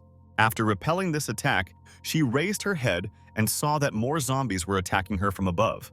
The old woman promised that she would help the girl resist the poisonous gas and asked her to get rid of this horror as quickly as possible. She emphasized that all members of the team were now infected, so they were no longer their allies. The woman's words gave Zhao Yutang new strength and confidence, so she continued to destroy other zombies without any problems. Suddenly, one of the girl's colleagues looked at her with a pitiful look and addressed her by name, causing Yutang's blade to stop and tremble. This became a huge mistake for the girl, because of which she received a very serious wound in the waist area. Literally losing a piece of her body, such a deep wound immediately brought her to her senses, so she quickly reacted and attacked the sneaky zombie in response. At this moment, rain began to fall from the sky, and Yutang fell to the ground because she could no longer face her opponent with such serious wounds. She was lying in the middle of the wet ground and just bleeding because no one else could come to her aid. The girl thought that it was quite unexpected that she was still ashamed of her wounds and blood. Now she understood that only she and Lao Luo were left alive, so she now regretted that she had brought so many people here. Other zombified Phoenix Group employees approached the helpless Yutang to finally finish her off. The old lady watched this from the side and tried to shout to Zhao Yutang. She was furious that a demonic entity was so vile and allowed itself to do such disgusting things. The woman continued to stand her ground and held a magical shield, which greatly amused the demon, so he wanted to see how much longer she could hold out. Meanwhile, the man had already swung his knife at Yu Tang, who only regretted that she would so uselessly drag Lao Luo along with her. Suddenly, the girl opened her eyes and saw that the zombie had missed and a sharp knife was sticking out in the ground next to her head. It turned out that someone had cut off the man's head in one fell swoop, so now he posed no danger to Yu Tang. It was some young girl who stated that she felt Yu Tang's powers disappearing and immediately rushed to her aid. It was the team leader named Zhao Hongling, who was happy that she was not too late after all and was able to save Yu Tang. The girl, leaning on her hand, rose higher to look at her savior and learned that it was her grandmother. The demon laughed maliciously because Zhao Hongling wanted to save the last survivors and mocked her for her nobility. The girl pointed towards the entity and was unhappy that this thing had not yet died. The demon began to talk about how the emperor would arrive today, but the powerful sword of his new rival was already flying towards him. He pierced the entity right through, and in just a few seconds, all his power and spells simply dissipated into the air. The grandmother, who was too young to fly out, immediately ran to her granddaughter and gave her medicine because she was badly hurt. Yu Tang immediately accepted this help and explained that her classmate had gone missing, asking her grandmother to help with the matter. She also explained that the target of the wanted Yanhu was Ling Mo, who must definitely be found and saved. Suddenly, everything swam before the girl's eyes, and she felt that she was falling asleep. And the granny said that she understood everything and asked her granddaughter to rest. Then the grandmother turned to Old Lo, who was already ready to serve her boss, and asked for details about this matter. She immediately asked where the guy Zhao Yu Tang was just talking about was. The old lady explained that, in my opinion, this guy must be in a very dark place, and Sungan can help with his search. Zhao Hongling replied that she did not need it and summoned her huge sword, which could help her with this. Next, she asked to take Zhao Yutong to the headquarters so that she could receive treatment, and the granny herself decided to go to this dark place to find out everything. Now the events shift back to the abandoned factory, where Yanhu was meditating in the middle of the cells with all the male prisoners. Cheng Shuxiu got out of his master's pocket and asked him what this girl was doing. Our hero explained that the price of Yanhu's cultivation was aging, so now she would age every time she absorbed power. Suddenly, she jumped up from her place of power because she instantly felt that someone stranger had entered her territory. Zhao Hongling had already arrived at the scene and decided to take advantage of her very young appearance. So the girl thought that she was some kind of lost child. Granny, disguised as a little girl, said that the little stick was already flying towards her auntie. Yanhui was confused by such a strange situation and had absolutely no idea what the little girl was talking about. Meanwhile, the main character continued to knock out his cousin every time he regained consciousness, which made Cheng Shuxiu worried and thought that this was not the best idea. Suddenly, a loud explosion sounded behind the guy and pieces of the building fell to the floor with a roar. It was Zhao Hongling's huge sword, which flew here with lightning speed and easily neutralized He Yanhui, pinning her to the wall. Granny already laughed at the fact that the weak girl was already crying, and stated that this was just the beginning. The petite Zhao Hongling sat comfortably on her sword and asked He Yanhui what she was going to do next. She did not stop mocking the defeated girl, who was possessed by a demon, and asked her to at least try a little and resist. In the end, using demonic power, He Yanhui was able to exert strength and pull out this huge sword from herself. Zhao Hongling jumped off her weapon without any problems, and now looked at her angry rival with a sweet smile. Yanhui spun the sword with all her might and threw it towards its owner. Then she fell weakly to the ground, holding her very deep wound, and could not understand what kind of brat it was. Absolutely unharmed, Zhao Hongling continued to sit on her ball and asked her opponent if this was the end of their battle. Now, the girl consulted Jiu Yu because she was sure that she was definitely no match for this girl. Meanwhile, events flash forward to a day ago, when Han Xinyu was sitting with her clone and playing Go. It was at that moment that she felt a very strong energy from her magical sword somewhere nearby. It turned out that this was the same fragment of Jiu Yu's sword, which had just found its next victim. The young man who became the victim was confident and told the demon that he was a member of the Tanmo sect. The entity was not at all surprised by this, because she did not know about such people at all. And now she did not mind destroying this entire sect. Then the guy's eyes filled with fear and he tried to use his aura to help him escape from this demon.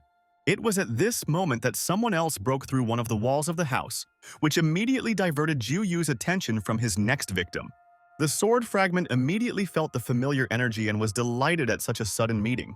The demonic entity instantly realized that the owner of the demon lord herself was standing in front of him.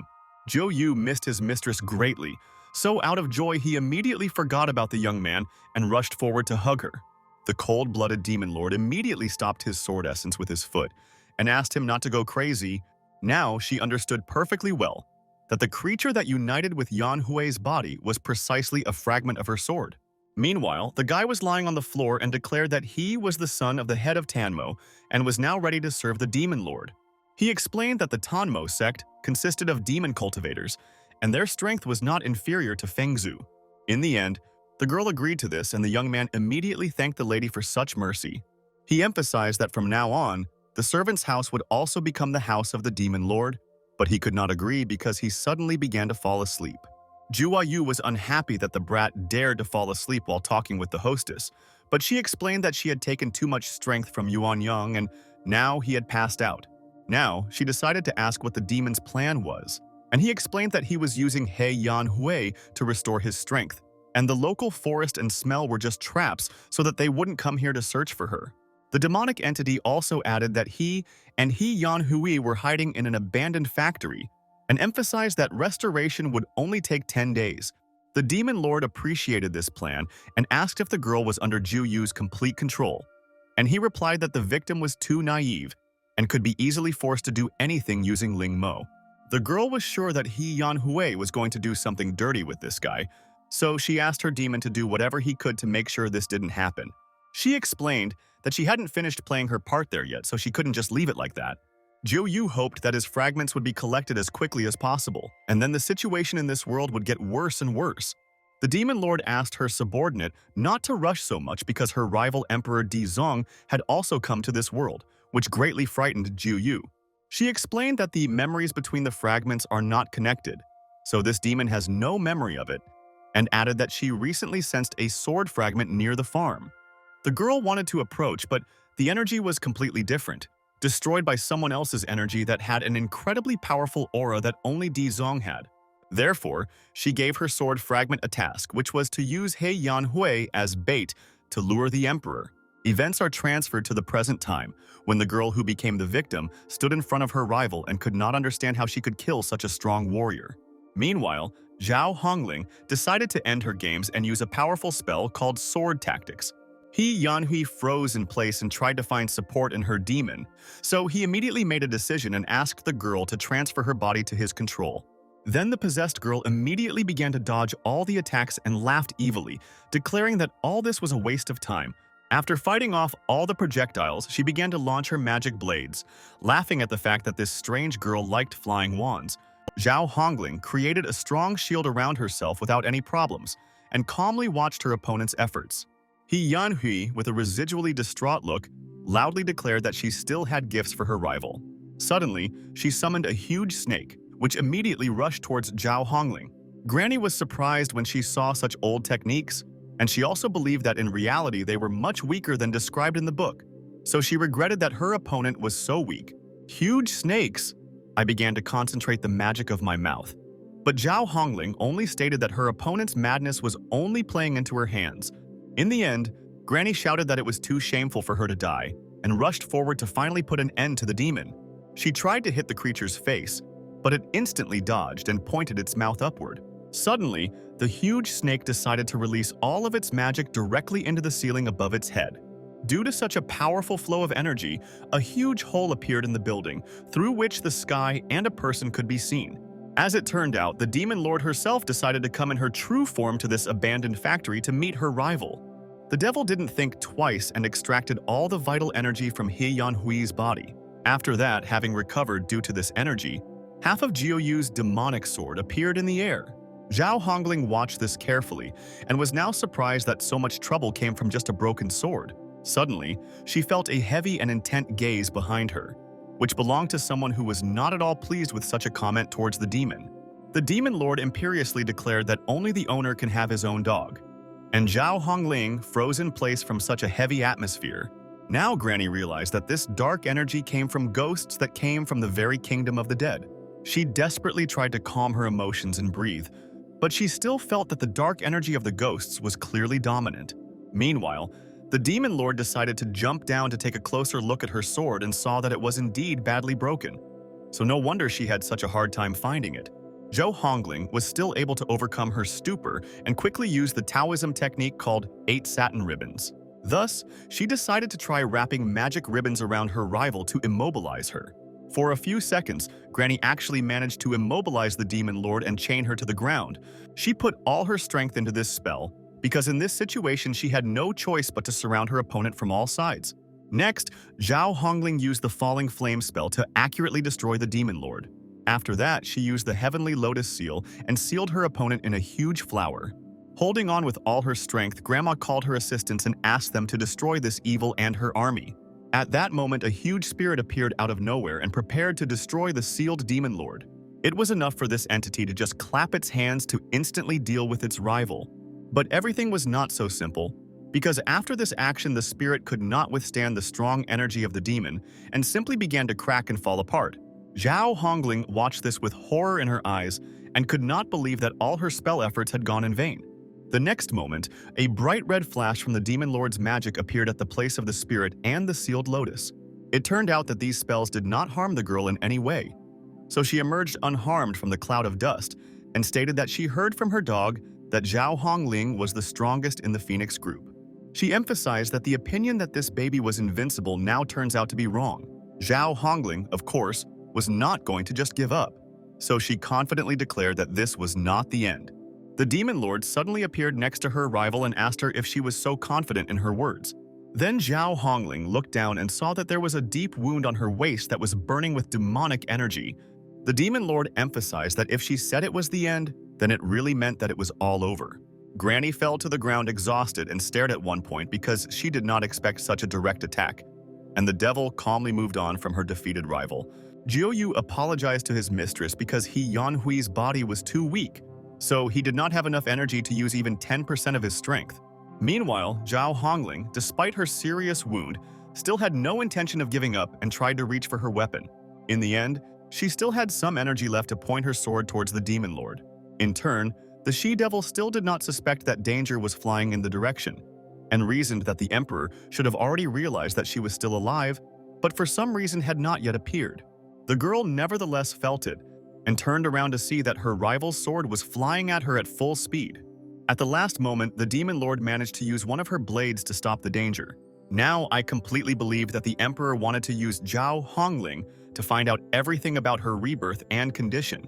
She was even sorry that the baby was just another piece of trash and simply couldn't compete with her. Now the devil decided to call the emperor at the top of her voice and asked if he had enough drama for this, declaring that she had everything ready. She began to mock her enemy and joked that the emperor, as soon as he came into this world, immediately became a sissy, like all the men here.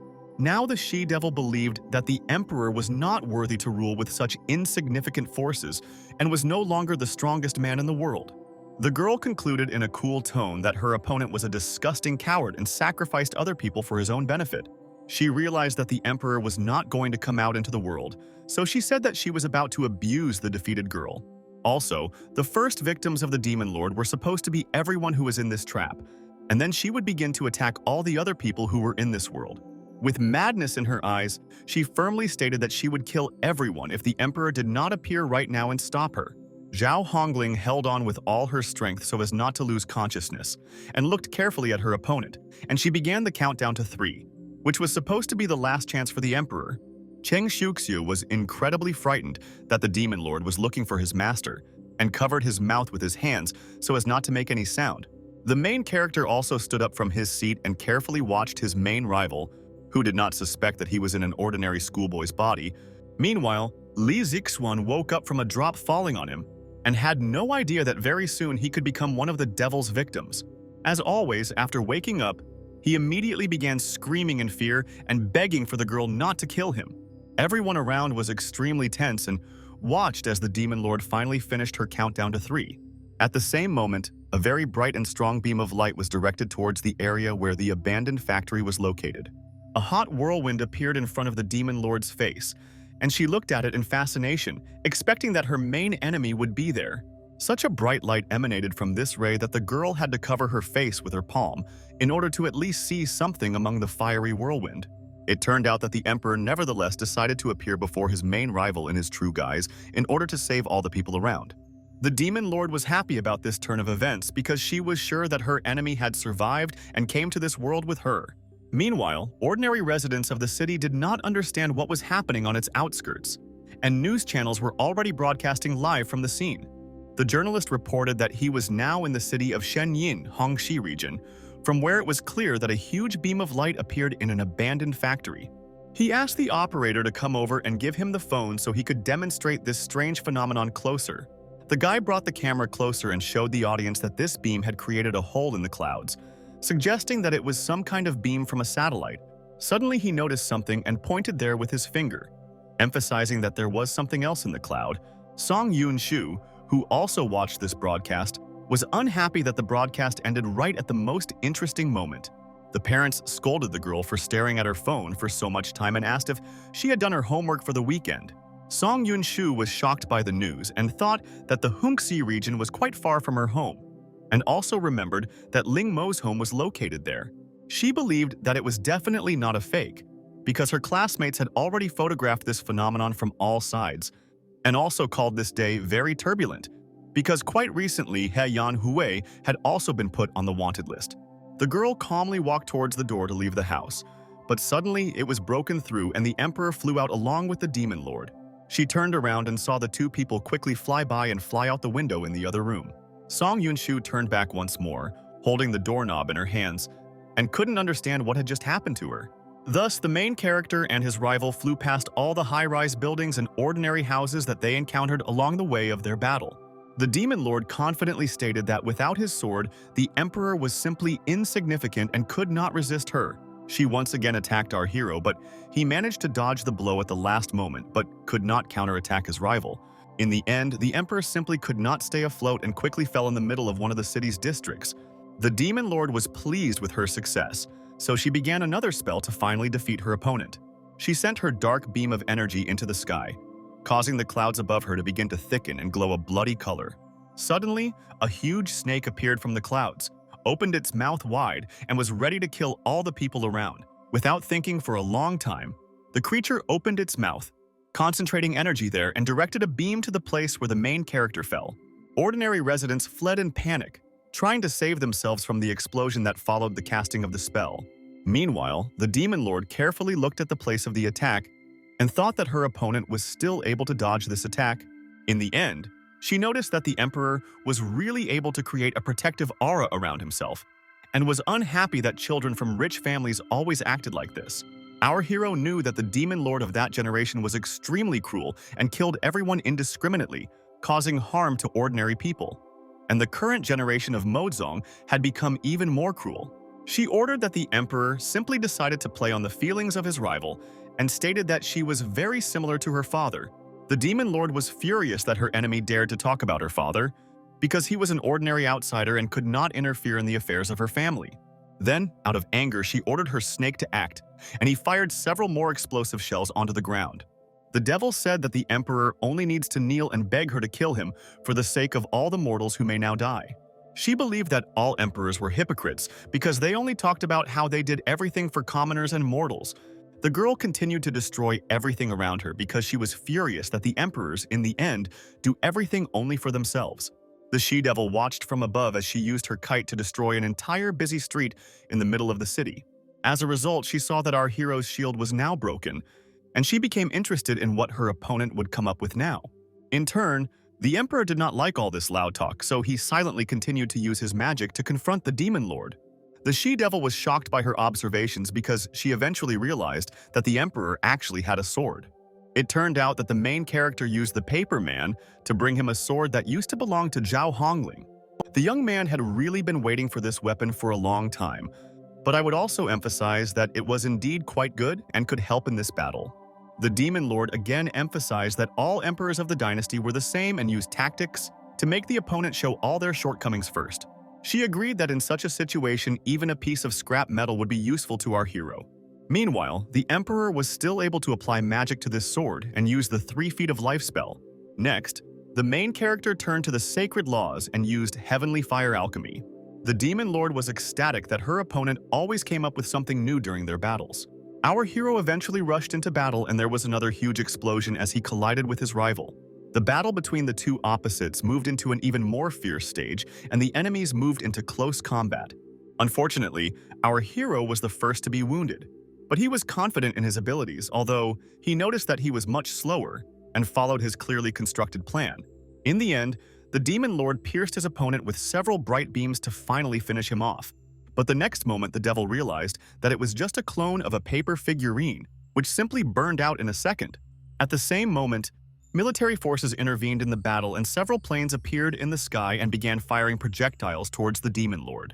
She began to laugh loudly and despised that this was part of the emperor's plan to use the weapons of this world. The devil tried to counterattack the planes, but they had enough speed to skillfully dodge the blow. The military then decided to fire a larger missile towards the demon lord, but it was too slow to hit it. But she began to rejoice at her success too early, because the projectile was controlled and turned back. The demon lord did not expect such a turn at all, so she did not have time to react and only looked in fear as the rocket was rapidly approaching her. As a result, the rocket was still able to reach its target, so another strong explosion sounded in the sky above the city. The pilots were informed that the target was now locked on, so they could continue bombing it with missiles. Looking into the sky, the main character realized that the military was already dealing with his rival and everything was going exactly according to plan. But he also understood that even the most powerful army could hold her back for at most 1 minute. He knew very well that without the sacred sword, no matter how much he tried, he would no longer be an opponent for the demon lord, so right now he needed to find a weapon equal in strength to his sword. It turned out that the process of forging this weapon had just been completed, and now only the most important thing remained. The emperor turned to someone nearby and asked him to deal with this situation. Meanwhile, the planes had already run out of shells, so they were returning to reload. Then a huge demonic hand appeared from the ground, which immediately rushed towards the military aircraft. She immediately grabbed one of the fighters, not giving him a chance to somehow get out of this death grip. Without thinking twice, she collided this plane with another in order to immediately neutralize all her rivals. The next moment, the rest of the demonic creature completely appeared from underground and screamed loudly.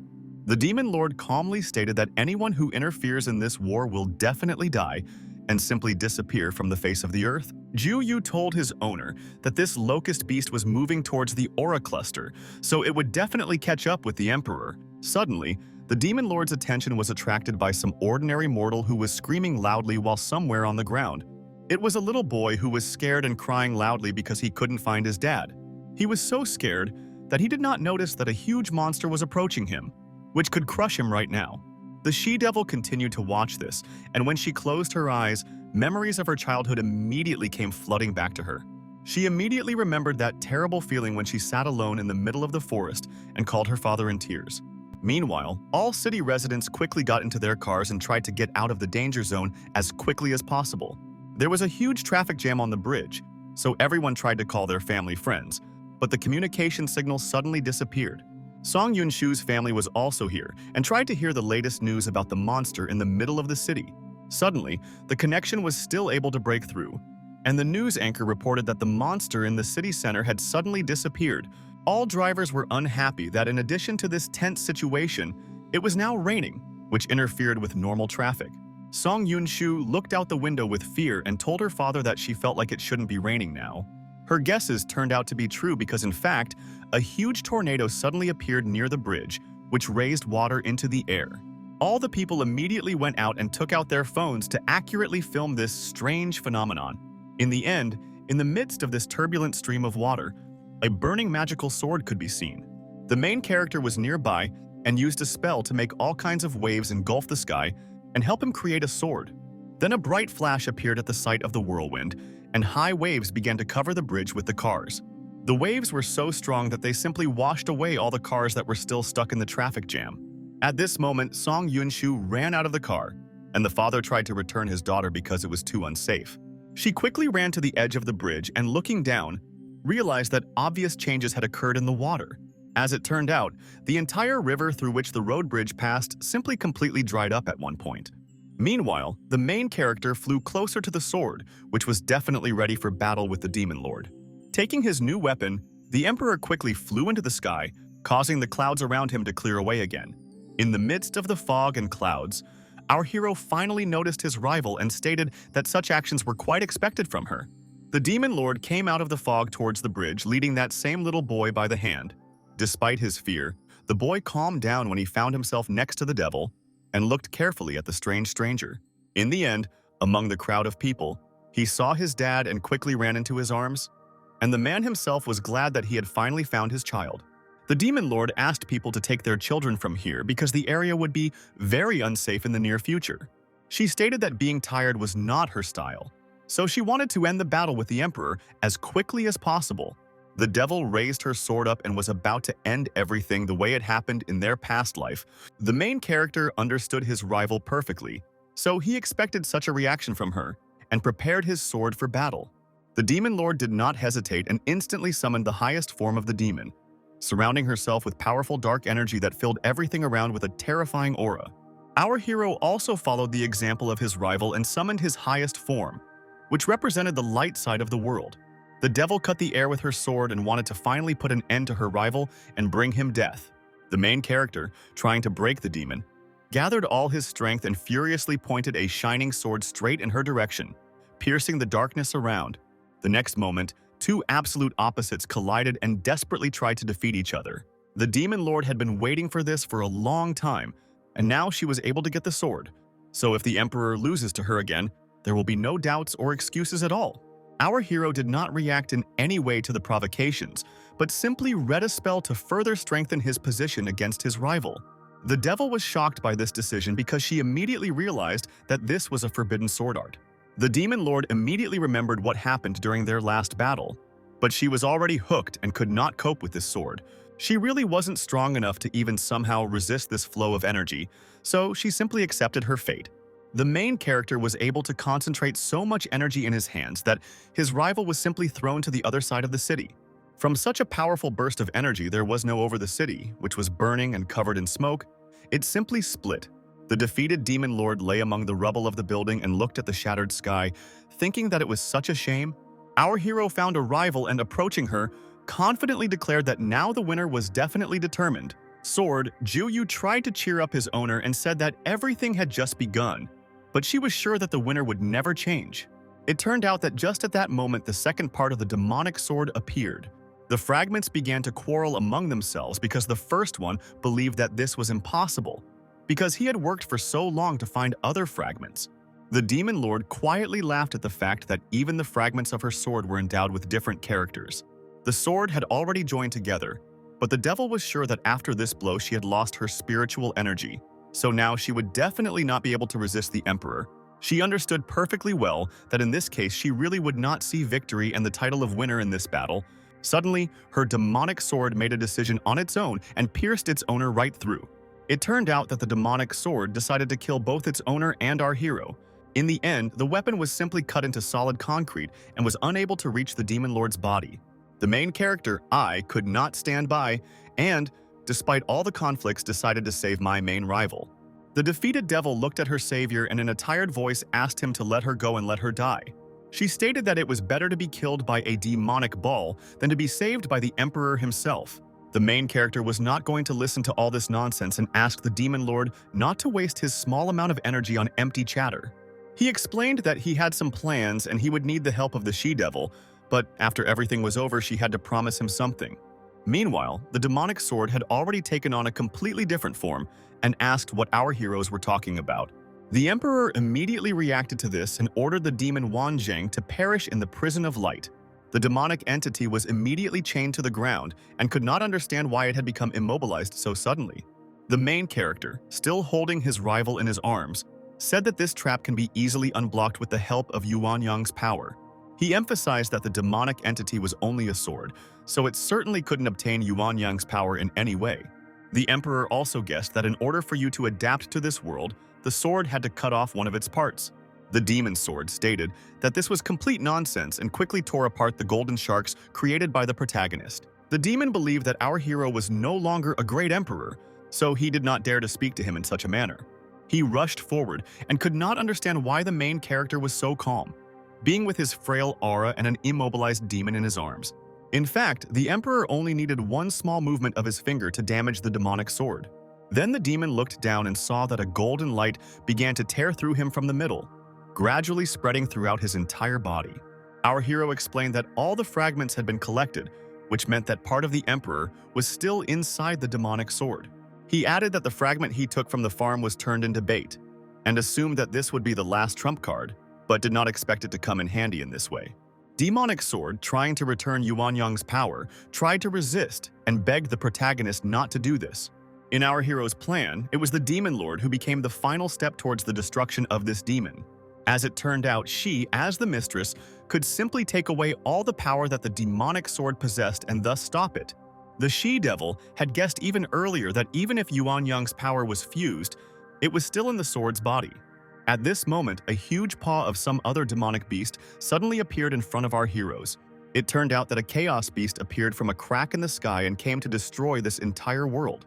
The Demon Lord emphasized that everything was done according to our hero's plan, so she asked what the next step was. The Emperor looked up and now understood perfectly well that he still had to solve the problem with the sky. The girl emphasized that she really couldn't help with this because all she knows how to do is kill, therefore, accordingly, she doesn't know anything about restoration. Suddenly, the main character said that the Demon Lord could go, and he would deal with this situation on his own. The Emperor rose up to the monster and asked her to remember the promise given to the she-devil. The protagonist joined his palms and used the Thousand Grotto Immortal spell, causing his eyes to glow with a golden light. He directed a golden beam of light towards the crack in the sky and ordered the monster to return to his side. With his spell, the Emperor destroyed several high-rise buildings, but in the end he was still able to defeat the beast and save this world. In addition, the crack began to attract various stones and earth, gradually tightening. The Demon Lord was shocked by the attraction and the fact that the cracks in the sky had actually begun to heal. Unfortunately, the main character's body could not withstand such stress, so he began to bleed profusely from his nose. There was not an ounce left of the Emperor's aura, so the young man was drawn to the crack in the sky and almost got to the other side. The Demon Lord immediately came to the aid of her former rival and grabbed his hand to prevent him from being dragged beyond the boundaries of this world. The girl remembered very well that the Demon Lord had been killing since ancient times, and this only proved that the more you kill, the stronger you become. Our hero emphasized that so many people died today, but his rival clearly did not become stronger, so he suspected that from the very beginning she wanted to force him to use all his power. Killing and then resurrecting people, the girl was very embarrassed that the Emperor could so easily see through her weak nature and could not answer these accusations. In the end, our hero agreed to save his rival and give her a chance to deal with the consequences herself, because he believed in the Demon Lord. She agreed not to change her intentions even after she regained Yuanyang's power, so now the girl was desperately trying to save her savior. The Demon Lord could not understand why the Emperor did not move at all, and hesitated because the crack was about to close. Suddenly, the main character decided to remember that she knew perfectly well that everyone would be alive, but still saved that little boy. The girl was shocked that the Emperor decided to remember this, which is why she could no longer make out his other words. In the end, the crack closed, and the Demon Lord let go of our hero's hand and simply fell down. As she fell, the she-devil looked at her hand and noticed that the missing Emperor had left something in it. It turned out that it was his paperman, which he often used for surveillance. After the end of the battle, the sky cleared, so you could see the sunset, and the Demon Lord sat on one of the buildings and could not take her eyes off the gift that our hero left her. She eventually stood up and cast a spell to return all the mortal lives she had taken during the battle. The she-devil did not take her eyes off the soft light of this spell and was glad that she was still able to keep her promise to her savior. She immediately started coughing because reviving so many people took a lot of her power. At that moment, the girl decided that the time had come to let our hero's paperman go, because she had fulfilled her promise. Now the Emperor brought her only positive, pleasant emotions. So, remembering his face, the Demon Lord was even embarrassed because he was still able to put a mark on her dark heart. After such a hard day, the girl returned home to rest, but she kept having nightmares about the fact that no one wanted to play with her as a child because she belonged to the demons. She also remembered how her father forced her to mock mortals, whom he considered dust in the eye because they had killed countless of their fellows. The Demon Lord didn't want to do this at all, but her father forced her and brought her as close to the victim as possible. The little girl was still not capable of such cruel measures, so the former Demon Lord simply pushed her in the back. In the end, the girl, against her will, used the blade to impale the mortal. She looked at her bloody hands and blade with fear in her eyes, and her father said that sooner or later, her kindness would kill everyone. Now the dream transported the devil to the moment when she tried to save the emperor and desperately held his hand. She again remembered our hero's words about how the demon lord still saved the child, but she screamed loudly and tried to shut up the emperor because she didn't want to hear it. In the end, the girl woke up from the emperor's words that he always knew that she was a good person and had never been a villain.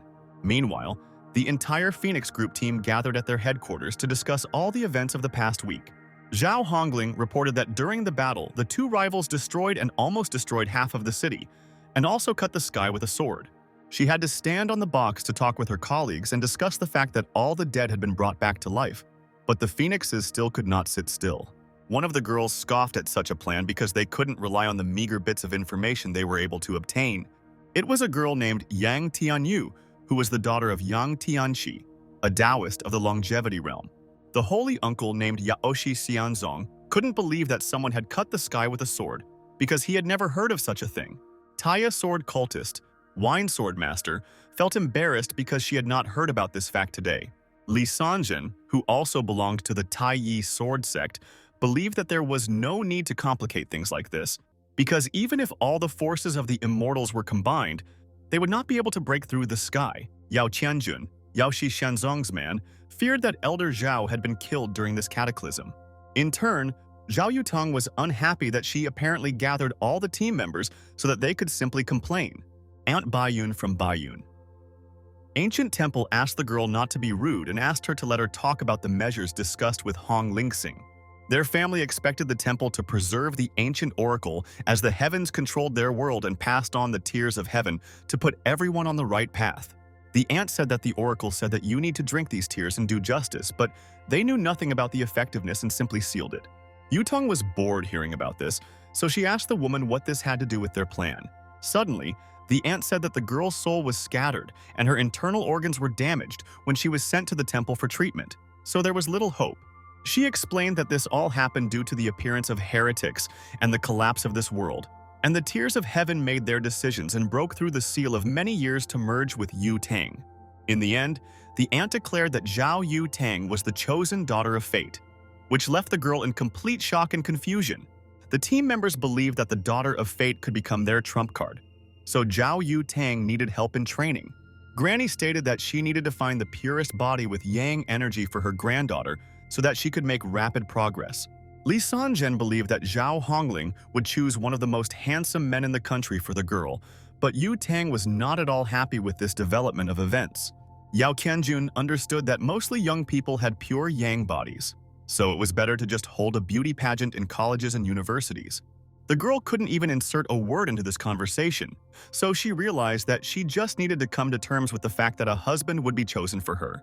Very soon, the Demon Lord already had this information and she was surprised at this news. Her servant borrowed that, according to the information. Feng Zhu decided to find a concubine for Zhao Yu Tang, the daughter of fate, to help her cultivate. The young man said that the elections will be held in college, so if everything is correct, he is on Zhao Hongling's list. After listening to all this information, the girl stated that she wanted the servant to pass so that they could keep an eye on Feng Zhu and the daughter of fate. She also received other news about the world of choosing a concubine, and the Demon Lord asked her to tell this too. Then he said that the Phoenix Group was using all its forces to find the Emperor.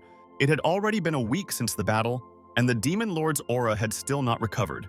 And even the blood and flesh were weak, so it could be concluded that this battle had severely damaged her body. The girl believed that now there was nothing to be afraid of in the world, however.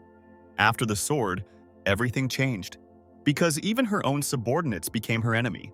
The devil decided to be patient for a while, and as soon as she recovered, she would definitely find the sword and settle scores with him. But for now, she would play the role of Han Xinyu. For now, she decided to work part-time in a greenhouse and was an assistant gardener, checking different flowers in the greenhouses. At this time, it turned out that the main character was sitting absolutely safe and sound in his room and trying to restore the imperial strength. Cheng Xiuqiu returned to him and said that he had learned that Zhao Yu Tang had become the daughter of fate, and now they were looking for a concubine for her. The servant added that it was heard through the figurine that they would be looking for a husband in all the colleges in the country, and it was clear that they wanted to send Yu Tang to double cultivation to fight the Demon Lord. He also remembered that the Phoenix groups were discussing the location of the Emperor, and our hero, after hearing this news, asked the assistant to move away and not touch him for now. The Emperor noticed that the constant use of techniques had a detrimental effect on this mortal body, and now it seemed to him that when he came to this world, he had lost absolutely all his skills. Ling Mo and Han Xinyu continued to meet on the rooftop to play Go, unaware that they were the Demon Lord and the Emperor. Now, the girl gave in to our hero because she could not forgive herself for the fact that Ling Mo was kidnapped because of her and the sword. She recalled that she had promised a wish for the victory of the young men, so now she wanted to sort this out as quickly as possible. I think that he would offer some banal offer, like a date. Ling Mo simply said that it was boring and added that he would sound his wish a little later. The main character also added that the girl played poorly today and recommended that she wash her face next time in order to wake up at least a little before the game. The girl was furious that Ling Mo was now allowing himself to treat her like this, even though he was an ordinary mortal. After playing with his friend, the main character came down from the roof and immediately met Song Yunshu in the corridor, who was just looking for him. She told him about a school competition that takes place in all educational institutions and where they are looking for the most handsome guy among all the students. Our hero considered this activity too boring, so, completely ignoring the offer, he simply asked the girl to get out of his way. Song Yunshu couldn't believe that a person who was so conscious of his appearance and spent so much time losing weight would find beauty pageants boring. The girl thought that he did not want others to know that he himself wanted to participate, so she decided to register him with her own hands. In the evening, Zhao Yuteng was sitting at her computer and saw that the school had indeed started a beauty contest to choose a concubine for her. She saw that Lele was in first place, whom the girl did not like at all, so she begged everyone to vote differently and she would not marry this man. Then the girl scrolled down this list of candidates and saw that Ling Mo was in second place. The next morning, the embarrassed classmates gathered around Song Yunshu and watched a video of someone singing. As it turned out, it was Lele who posted a video yesterday in which he played the guitar, and now the girls could not take their eyes off him. In the end, Song Yunshu remembered that she couldn't call other guys cute because Ling Mo was still in their class. Meanwhile, Li Zixuan was thinking that he was determined to win this beauty pageant and spent so many hours on his recovery. He couldn't take his eyes off the ranking where his cousin ended up ranking above him and placed in the top 2 guys. And he also couldn't understand where this Shen Letian had come from. The guy decided that after returning home, he would also sing some song similar to a dog barking, but his friend tried to stop him. Then Li Zixuan heard that the girls in the corridor were already shouting that their beloved Shen Letian was passing nearby.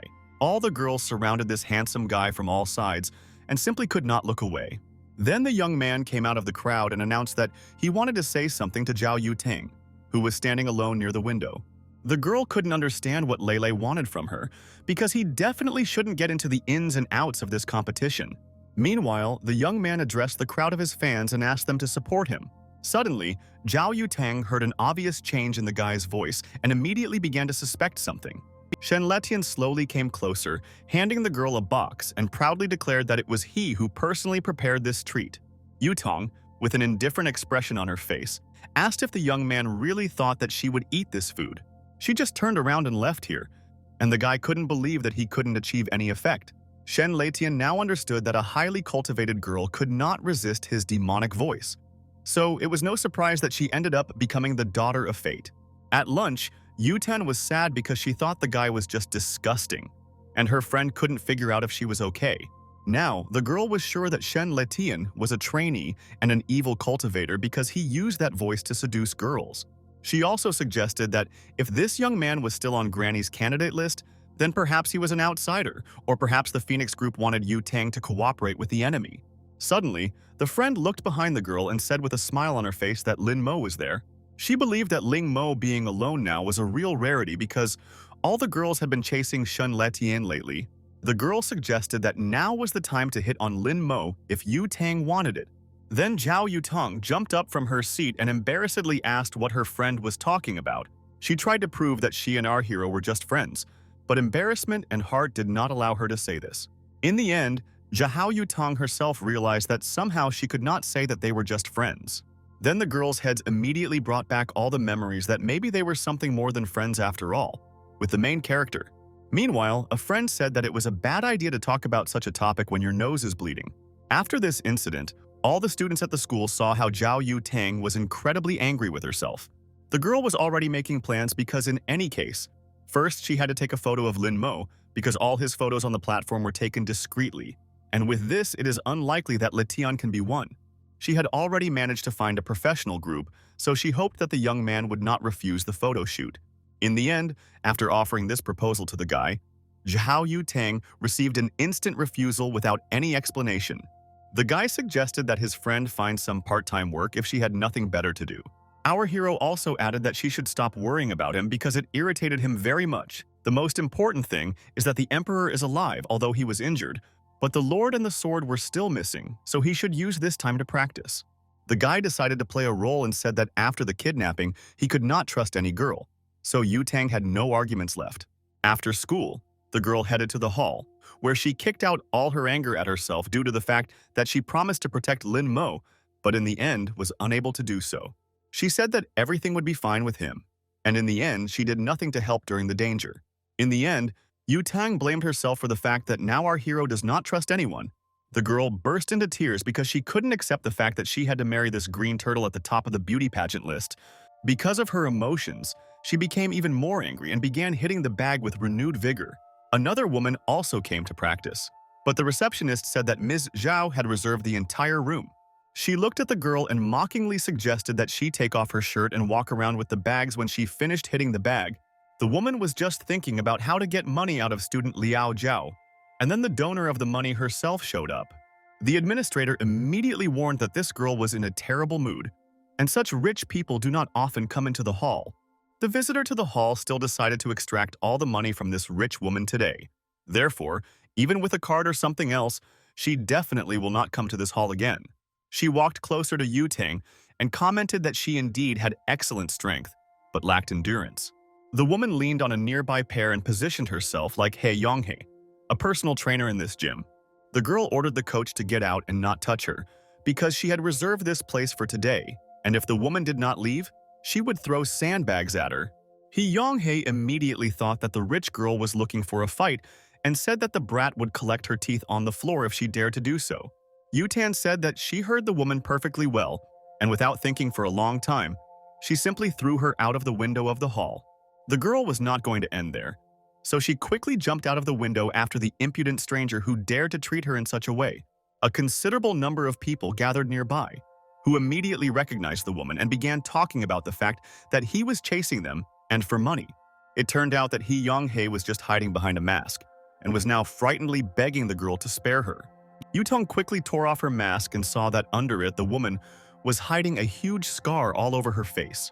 In the end, she stated that the battle is not over and recalled that He Yonghe herself said that it was a matter of life and death.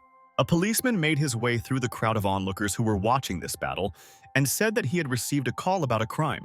The man noticed that this was the same wanted criminal for whose capture they were giving 500,000 yuan. All the people around began to clap for Yu Tang and apologize for the misunderstanding and called her a good, brave, and courageous girl. The girl was paid a considerable amount of money and thanked for her contribution to the development of this city. Then television channels approached her and wanted to interview her about the process of catching the criminal and learning martial arts. But Yu Tang was completely emotionless. The next day, she told all this to her friend over lunch, whom she also asked to call Song Yun Shu here. Yu Tan explained that recently, as soon as she goes out, she finds either handsome guys or money, and also often takes jewelry with the image of her grandmother and brother and simply asks them to teach her techniques. In the end, the girl said right in front of her friends that with the help of this luck, she wanted to get Ling Mo himself. Song Yunshu immediately tried to take her away from her object of sympathy and recommended that she take a closer look at Shen Letian. Yutong was embarrassed, hastily refused, and asked the girl not to worry about this, and then asked her to tell her what Ling Mo likes and all the possible information about this guy. Song Yunshu then stated that the main character was her friend and brother, so she didn't know if she could spread information about him. In fact, the girl was simply quite greedy and asked Zhao Yu Tang to pay money if she wanted to find out any information. Then Yu Tang laughed at this and said that she would give 500,000 if the girl said something that would satisfy her, but there would be a punishment for complete nonsense. Hearing such a huge price, Song Yunshu immediately put a huge piece of paper on the table, where the strategy was written. "We have been developing it for a long time. Yutang was shocked by such an obsession, and now hoped that Song Yunshu did not start collaborating with the demonic sword. The girl also added that there is only one thing that she cannot confirm about the main character. She explained that every lunchtime, Ling Mo runs away headlong, leaving no time to communicate with anyone. From her parallel friend, the girl learned that the guy literally plays Go every day with some beauty on the roof. Yutan jumped out of her seat and hit the table with all her might, asking who this beauty was. Song Yunshu absolutely calmly pointed her finger behind the girl's back and said that it was the stranger who was standing there. Yutang immediately turned around and couldn't understand why she didn't hear anything to some new student at school. Song Yunshu then explained that it was a high school girl named Han Xinyu, and Yutang now couldn't take her eyes off her potential rival. The girl immediately remembered how Han Xinyu stood in the rain and could not understand how her friend could neglect the lives of her sisters because of some kind of game. Song Yunshu tried to explain something else about this girl to the school senior, but suddenly Yutang announced that it was actually her friend. She seriously told her friends that she used to be friends with Han Xinyu. Meanwhile, the main character has already come to the roof to once again play Go with his rival. Ling Mo emphasized that the weather would be quite bad now, and at noon there were quite a lot of free classes, so they didn't need to hang around on the roof. Han Xinyu stood her ground and stated that their battle began on the rooftop, so it should end here. She thought that our hero was afraid of such weather, but he was not afraid because, according to the forecast, there would only be rain and sleet. The guy calmly explained that he was afraid that because of some girlfriend of his, he would get wet in the rain and she would take advantage of the moment and embrace you in a warm hug, which made Han Xinyu immediately embarrassed. He also continued to play on the fact that he had recently been kidnapped, so he said that he didn't care about other girls. In the end, Han Xinyu simply threw a jacket at our hero and asked him to get dressed and stop talking about this nonsense. The main character embarrassedly picked up the trace and could not understand what this gesture on the part of his friend meant. The girl was also very embarrassed because of this action of hers, so she simply turned away from the young man in offense. In the end, the young man replied indifferently that he was not going to wear this jacket, and Han Xinyu ordered him to get dressed and emphasized that he did not have to wait to lose. The main character said that he came to such a bad campaign only because this time there was a revenge. He also noticed that it had already begun to rain and looked carefully at his opponent's reaction. In the end, the girl could not stand it and said that she had had enough. Our hero did not understand such a reaction because it was not his fault. Ling Mo asked her friend to forget about it for today, because now he could only retreat and go back to school. Suddenly, the main character stopped and turned around, because the girl was not going to just let him go. She recalled that yesterday when she lost, Ling Mo told her to wash her face and come back, and noticed that it had just started to rain. Han Xinyu knew very well that she could no longer behave like this, so she had to defeat her opponent as quickly as possible. Her face was already twisted with rage, so the main character was already scared and could not understand what kind of facial expression it was. Still, the girl decided to let her rival go and asked him to return to school, saying that everything was over for today. She was so embarrassed after this awkward situation that she couldn't even look at the main character. Still, the young man could not refuse and said that he could only play one game of Go. He slowly approached the playing field, sat down opposite his opponent, and concentratedly made his first move in the game. Even the stern demon lord was embarrassed and pleased by such a simple act on the part of the protagonist. The girl, with a smile on her face and a calm voice, corrected our hero and emphasized that now it was her turn. She spent tens of thousands of years fighting battles to become a demon lord, causing the servants to admire her and the mere cultivator to fear her, so there were no friends there, let alone confidants. Therefore, now the devil wanted to experience the feelings that I had a place in her past life. She decided that now she would do everything she liked, and not what she needed, so her soul immediately felt joyful and good. As a result, our hero returned home completely wet. So Cheng Shu asked if everything was fine with him, but he did not want to talk about it and decided to discuss the situation with the dark web. The assistant reported that business was going well and the transferred Xinan had already been put up for sale, and all the other 8 pieces had already been sold. In general, now there is a compass everywhere that can find yin energy, so the demon lord will not mention it for now. The magic sword will not dare to make too much noise. The emperor asked his favor to hide all cultivation-related items until the wall was repaired.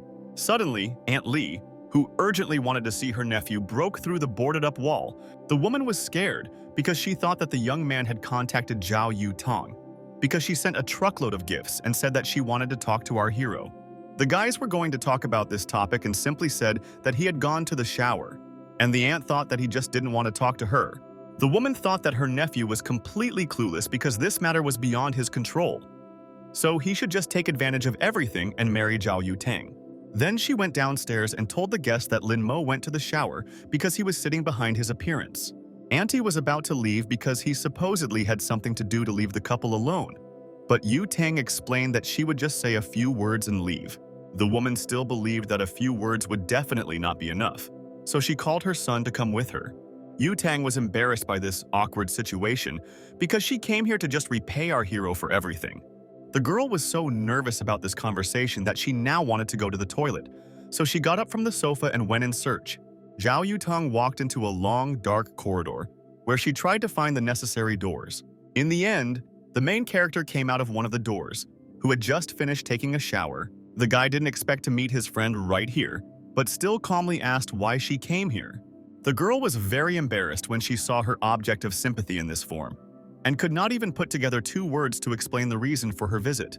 Her nose began to bleed again, but after calming her nerves, Yutang tried to explain that she needed to go to the toilet, but she couldn't find it. The girl became more and more nervous and tried to explain that she had not come to the main character's house to spy or anything like that. In the end, our hero did not stand on ceremony and again used the self-defense technique that Zhao Yutang told him. This technique consisted of the young man hitting the girl right in the chest with all his might. Such a strong attack simply cut off Yutang. The main character will emphasize that he had already mastered this technique, so he advised him to do the same to his friend. After some time, they moved to the young man's room, and Yutang finally dared to ask him what was wrong with her. Our hero believed that his kidnapping was not the girl's fault, because it was entirely Yanhu's fault. Although, for the time being, the girl said that she had brought many more gifts and hoped that Ling Mo would still accept them. Our hero refused these gifts, but asked his friend to find someone who could fix the wall. Then he would forget about everything. The guy said that it was already too late, so he went to rest, and Yutang could already leave if she had nothing else to do here. The girl didn't even say goodbye to the main character. She simply left the room and, sliding down the wall, simply sat down next to the door. She once again replayed all the emotions and moments that Ling Mo brought her all the time. The girl instantly made a decision, so she stood up and carefully looked at the young man through the hole in the wall. Still, she decided to return to the room and talk again with the main character, who was just turning off his computer. Suddenly, Zhao Yutang confidently stated without further ado that she wanted Lin to be her boyfriend. The main character could not say anything and simply listened to what the girl was about to say for the first and only time in her life. She promised that she was not going to use the young man for her own interests, given the fact that after the abduction he still had not come to his senses. Yutang blushed deeply and forcefully said that she would like to give our hero a ride on a motorcycle because she liked the smell of his helmet. She also talked about how she liked to play the comma game with him, and thought that he was different from the guys in this world because Ling Mo didn't rely on women at all. Yutang understood that it was difficult for her to communicate with guys, but for the sake of her beloved, she promised to work on herself to become an ideal type and take care of him. After such a speech, the girl tried to catch her breath, but the main character still did not answer anything. In the end, the young man finally got up from his seat and began to walk towards Yutang, who so sharply confessed her love to him. The girl stopped him and added that she did not know what our hero would do next, and suspected that he might now avoid her. In her argument, she added that she was still completely clean and had no connections with other guys. The girl did not stop talking and loudly declared that she would absolutely not give up and would pursue Ling Mo to the end. The main character was too shocked by this confession and this whole situation, so he thought for a long time how to respond to this. He asked how a girl could fall in love in just 6 months that they knew each other. Ling Mo asked if love was such a superficial thing for his friend. So Yutang began to have tears in her eyes because she realized that it sounded like a refusal. As it turned out, our hero still decided not to break the girl's heart, and said that if it was in her power, she could continue to pursue him without any problems. Zhao Yutang was very happy about the outcome of her confession and went home, reminding her that she was expecting Ling Mo for a photo shoot tomorrow. All this time, the main character stood at the window and silently watched as the girl could not restrain her emotions and began to jump for joy, shining like the sun. After this conversation, the young man immediately went to bed, but Chung Shushu did not sleep and now asked whether his master was sleeping. The assistant wondered why the protagonist, knowing Zhao Yu Tang's persistence, did not dare to reject her outright, instead continuing to complicate things. The emperor explained that she was a daughter of fate whose luck was concentrated in one body, so the path of heaven would still be sure to help her until she simply caught up with her object in sympathy. Cheng Shuxiu still couldn't understand how it was connected, because he believed that love was definitely not about luck. Our hero confirmed that luck alone will indeed not be enough, but the girl can really break his 1,000-year-old heart, so he definitely should not reject her. In addition, the emperor did not care whether a person was in love or innocent. He still considered them all stupid. The next day, the main character, as he wished, went to a photo shoot arranged for him by Zhao Yu Tang. The young man was photographed in different styles and in different locations, so that he definitely had a chance to win the beauty contest. The girl did not see Ling Mo himself or his originality in these photographs, so she suggested taking several photographs in his school uniform. Our hero was dissatisfied that there was no end to this, but now the girl Yu Tang saw what she liked about the guy and asked to photograph it. Then the young man struck a pose, wearing only a shirt and trousers, and showed his true cold nature. Zhao Hongling already knew that the voting results showed that Ling Mo had won, but his background was unknown, so Phoenix Group had to interrogate him. All team members understood perfectly well that Yu Tang herself had rigged the results, so they asked her to take the boy to them so they could have a look. Zhao Hongling calmed everyone down and said that the meeting location would be at the Zhuxiangge Hotel, and the time was set for Sunday evening, that is, tomorrow. Young Tianyu, meanwhile, was looking at some of her papers and just heard her team talking in the background. Eventually, she was no longer interested in listening to this talk about the main character, so she muted her headphones. She came out of the bathroom and invited her assistant to go and meet that same Ling Mo, and he asked what to do with the shipment of goods. The girl did not understand what her subordinate was talking about, and he explained that she had recently said that she wanted change, so he found 20 students for her. Young Tianyu ordered him to tie them to a stone and throw them into the sea so that they would not float up again. And she was also unhappy that Yu Tang could find such a beautiful flower like our hero among all this garbage. In the end, the next evening, the Phoenix team gathered at the hotel and were already waiting for Yu Tang and Ling Mo to arrive. Actively discussing our hero, Zhao Hongling told her allies to drink less, but for now she has one business issue that she needs to resolve, and only then can she come forward. Young Tianyu was unhappy that all this was done just so that their leader would show her face. Also, this girl was already impatient to look at the main character about whom they talked so much. Just at that moment, Zhao Yu Tang entered the room and asked if they were late, followed by the same Ling Mo. For some reason, young Tianyu was shocked when she saw our hero, so she couldn't take her eyes off him. Now all the seats at the table were taken, and the team, gathered in full, was preparing to discuss upcoming plans. In fact, our hero just wanted to take the opportunity to find out if there were any clues about the Demon Lord in this world. But now, looking at these embarrassed and bad women, he was sure that he would definitely not find out any information. The sacred uncle asked his allies not to stare at the guest and asked Yu Tang to introduce this young man. The girl complied with the request and introduced the main character as her boyfriend. But the new one immediately objected. Ling Mo asked not to introduce anyone to him because he was planning to leave immediately after eating. Young Tianyu decided to intervene in the conversation by calling the main character a cold type, which caused an awkward pause among everyone present. She also added that the guy looked like a puppy of the Zhao family, and with a grin asked him to chat with her a little, observing his reaction. The girl invited Ling Mo to try the tea from her teapot, remembering that there was only one of its kind in the world. Zhao Yutang was not stupid and immediately saw that young Tianyu was up to something and added an unknown substance to the tea.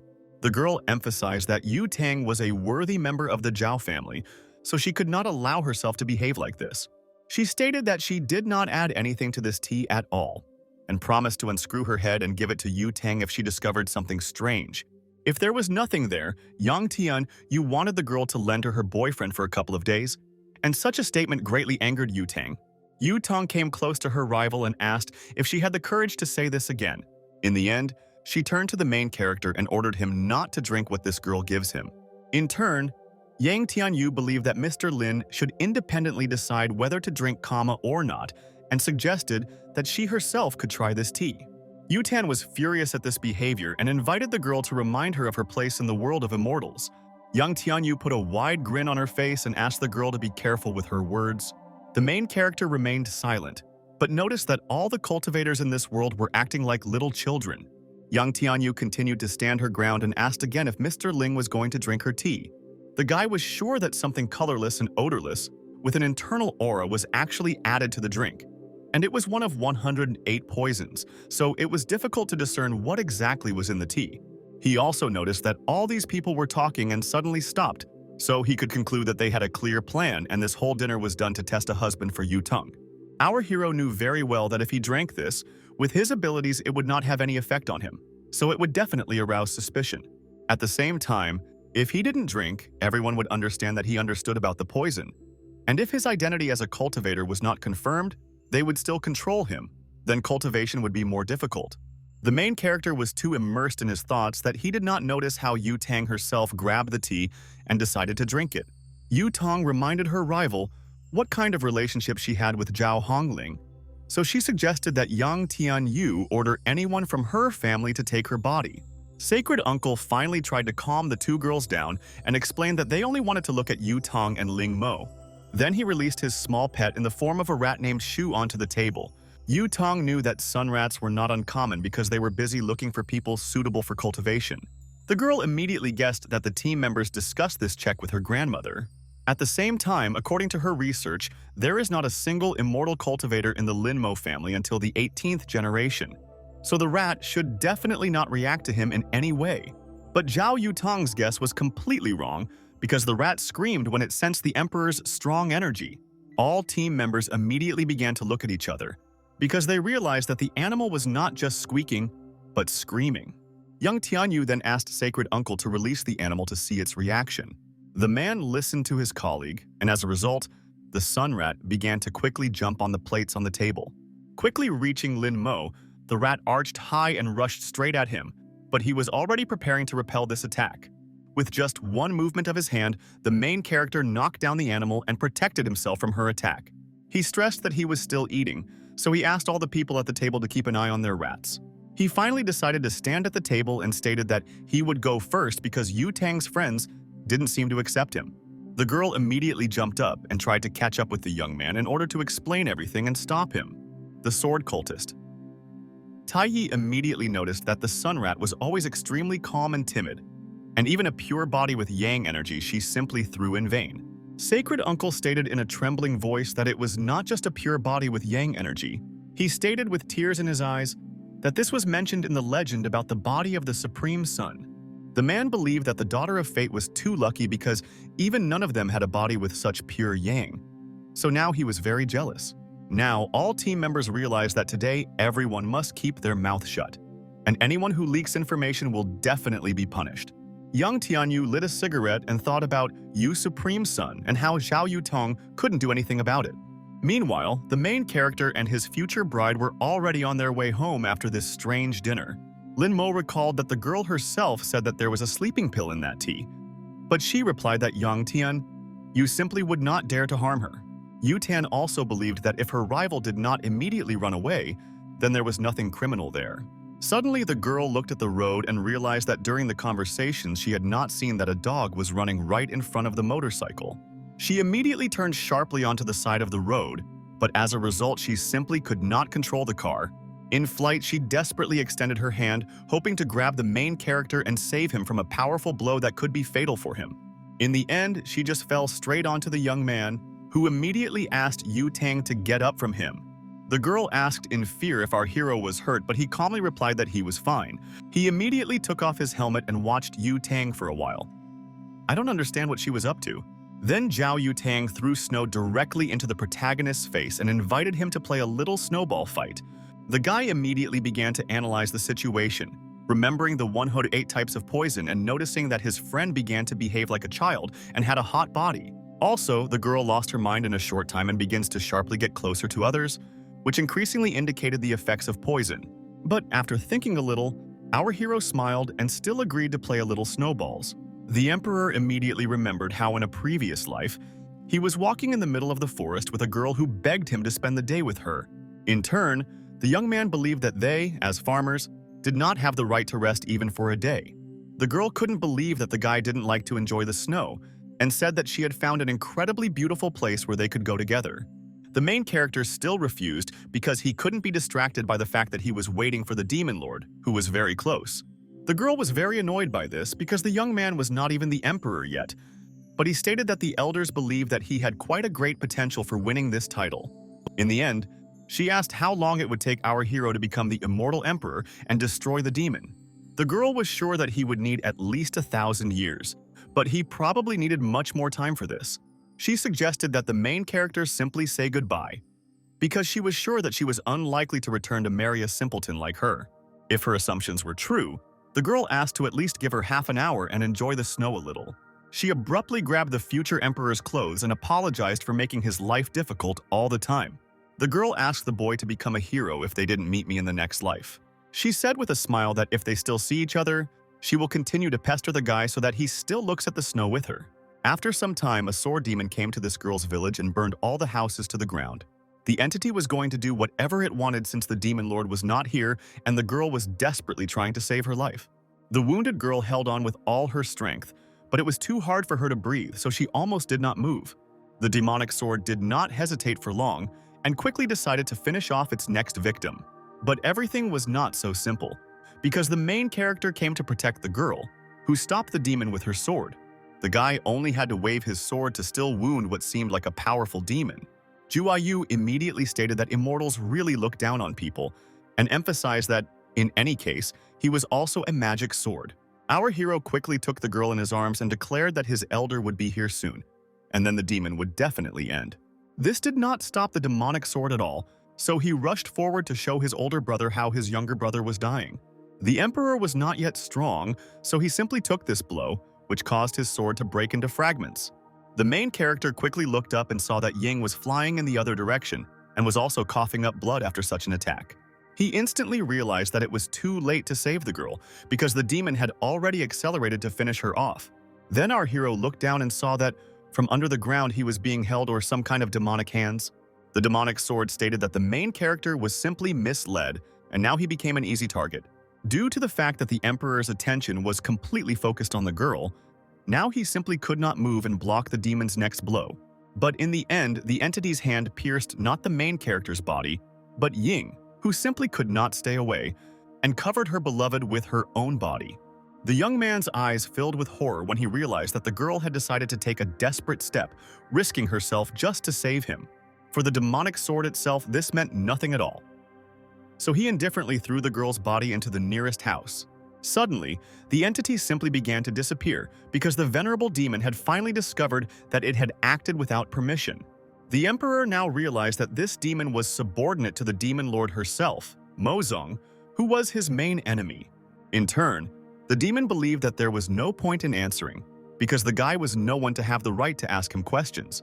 The demonic sword emphasized that it is better for our hero to know that he remained alive only thanks to the Lord. Then the main characters quickly stood up and ran to Ying to examine her and see if she was alive. The girl was still conscious and asked with hope in her voice if it was Muto next to her. She struggled to understand whether it was really her lover, because now she could not see anything. The main character could no longer hold back his tears and tried to reassure the girl that his brothers would soon be here and be able to save her. Ying also burst into tears because she began to understand how it would all end and asked the young man to listen to her carefully. She explained that behind the bamboo forest there was a small path that led over a cliff. The girl asked our hero to go there himself and promised that in the next life she would definitely do this with him. After that, she fell silent, and the emperor was left alone in the middle of the burning settlement and now asked for forgiveness from his savior. Meanwhile, the young demon lord was complaining to her father that the demon sword acted without permission and killed the entire village, and believed that this definitely should not be ignored. The father simply replied that his daughter still has a lot to learn from the sword because killing everyone is not so bad. The girl was not going to learn senseless slaughter because she believed that there was no difference between a demonic sword and a cheap thief. The demon lord could not stand it and hit his daughter on the cheek because she was absolutely not going to listen to him. He once again stated that the girl's weakness would destroy everything that her ancestors sacrificed, and now he doubted that she would be able to take the throne. Meanwhile, the main character immediately went to the place that Ying spoke about to fulfill her last wish before her death. All the moments when he refused the girl a walk were spinning in his head, and he also remembered how she took care of him and asked him not to strain himself so much, because the young man already had gray hair. As a result, the guy saw that there really was a gorgeous view there and remembered Ying's words later that he would definitely find it in his next life. Now that Yu Tang suggested playing in the snow, our hero immediately remembered Ying's shining green eyes. Having carefully looked at his future bride, the young man really saw that they had many similarities. The emperor tried to convince himself that this was not an afterlife or reincarnation, because this question did not exist. At the same time, the main character firmly decided that he would never again allow himself to leave a single regret. After spending the evening with Ling Mo, the girl returned home and, as always, sat down at her computer. It turned out that these were her memories of that day when she learned that Wei Qing had jumped from the roof. Han Xini wrote that she was not at all okay with this news because it was believed that this was the end for their team. Suddenly, someone grabbed the girl tightly from behind and said in a cold voice that only she was to blame for everything that happened. After a while, the entity took on the image of Yu Tong's friend and began shouting that if it weren't for the girl, then she and Han Xinyu definitely would not have come to this. Yu Ta tried to apologize for allowing this to happen because she didn't think that the Wei Qing family would put so much pressure on her for a simple game. At that moment, Han Xinyu got out of the computer and said that all this was not only because of the game. She emphasized that the truth for Zhao Yu Tang was always obvious and lay right on the surface. In the end, Han Xinyu believed that her friend would definitely be able to find the answer to all her questions. Yu Tan suddenly stood up and started screaming for her friend to stop and not leave. The girl looked around and realized that she had actually fallen asleep on her desk and was now in class. Her friend was just standing at the door and said that they were on their lunch break, so she invited Yu Tang to have a little snack. The girl collected her emotions and seriously asked, "What about Ling Mo?" Her friend immediately replied that he had learned that Yu Tang would definitely ask about the young man. In the end, a friend reported that the main character was on the roof, but not alone, but playing Go with a girl. Yu Tan immediately rushed forward, and the girl tried to stop her and asked her to break her legs the day before. She thought that Han Xinyu had always been a shy woman and was not interested in men, and also never talked about the fact that she knew how to play Go. In just a short time, the girl was already on the roof to see what these two were doing there. In the end, she was shocked that her boyfriend and girlfriend were actually just sitting and playing Go alone. Chao Yutong told her friend that the whole school already knew that she was running after Ling Mo, but only Han Xinyu had not heard about it. In turn, the girl also said that since she met Ling Mo, they played on the roof every day, which the whole school knew about. Yutong had a lot of nothing to say to this, and decided to take the opportunity to talk to her friend and ask something about her older sister. Han Xinyu believed that there was no point in talking about this, because neither she nor her sister should have anything to do with their former friend. Yu Tang stated that she accepts that she bears all the responsibility. So now, the girl cannot blame her and hate her. Han Xinyu walked closer to the girl and said with a serious expression that she knew nothing at all. Yu Tan guessed that her friend knew everything perfectly well, so she begged her to tell her. Han Xinyu still refused because she believed that with her capabilities, she could independently investigate Wei Qing. Zhao Yutong then declared that she would definitely make her friend regret ridiculing her and asked Ling Mo to go with her. She invited our hero to play together because she also had good Go skills. Han Xinyu suddenly grabbed the girl's hand, said that she was allowing herself too much, and asked her not to interfere with their communication. Yu Tan replied that she was Ling Mo's girlfriend, so she could easily afford such behavior. And her friend believed that she was our hero's only friend and rival. The young man, declaring that I belonged to none of the girls, got up from his seat and said that now he was just leaving. Yutong grabbed the guy's hand and thought that he meant that he would now go with her. The main character had a completely different opinion, and with a cold mind emphasized that the girl was behaving absolutely unreasonably.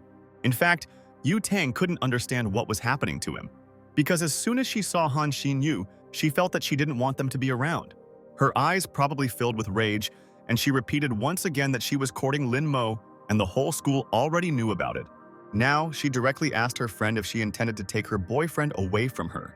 Han Xinyu replied in a cold voice that she simply couldn't stand it when a girl mocked Ling Mo, and squeezed her former friend's hand even tighter. Now, Zhao Yutong began to burn with a magical aura due to her anger and asked the girl not to take her out and just let go of her hand. The Demon Lord was unhappy that the Daughter of Fate dared to threaten her and had no intention of letting her go.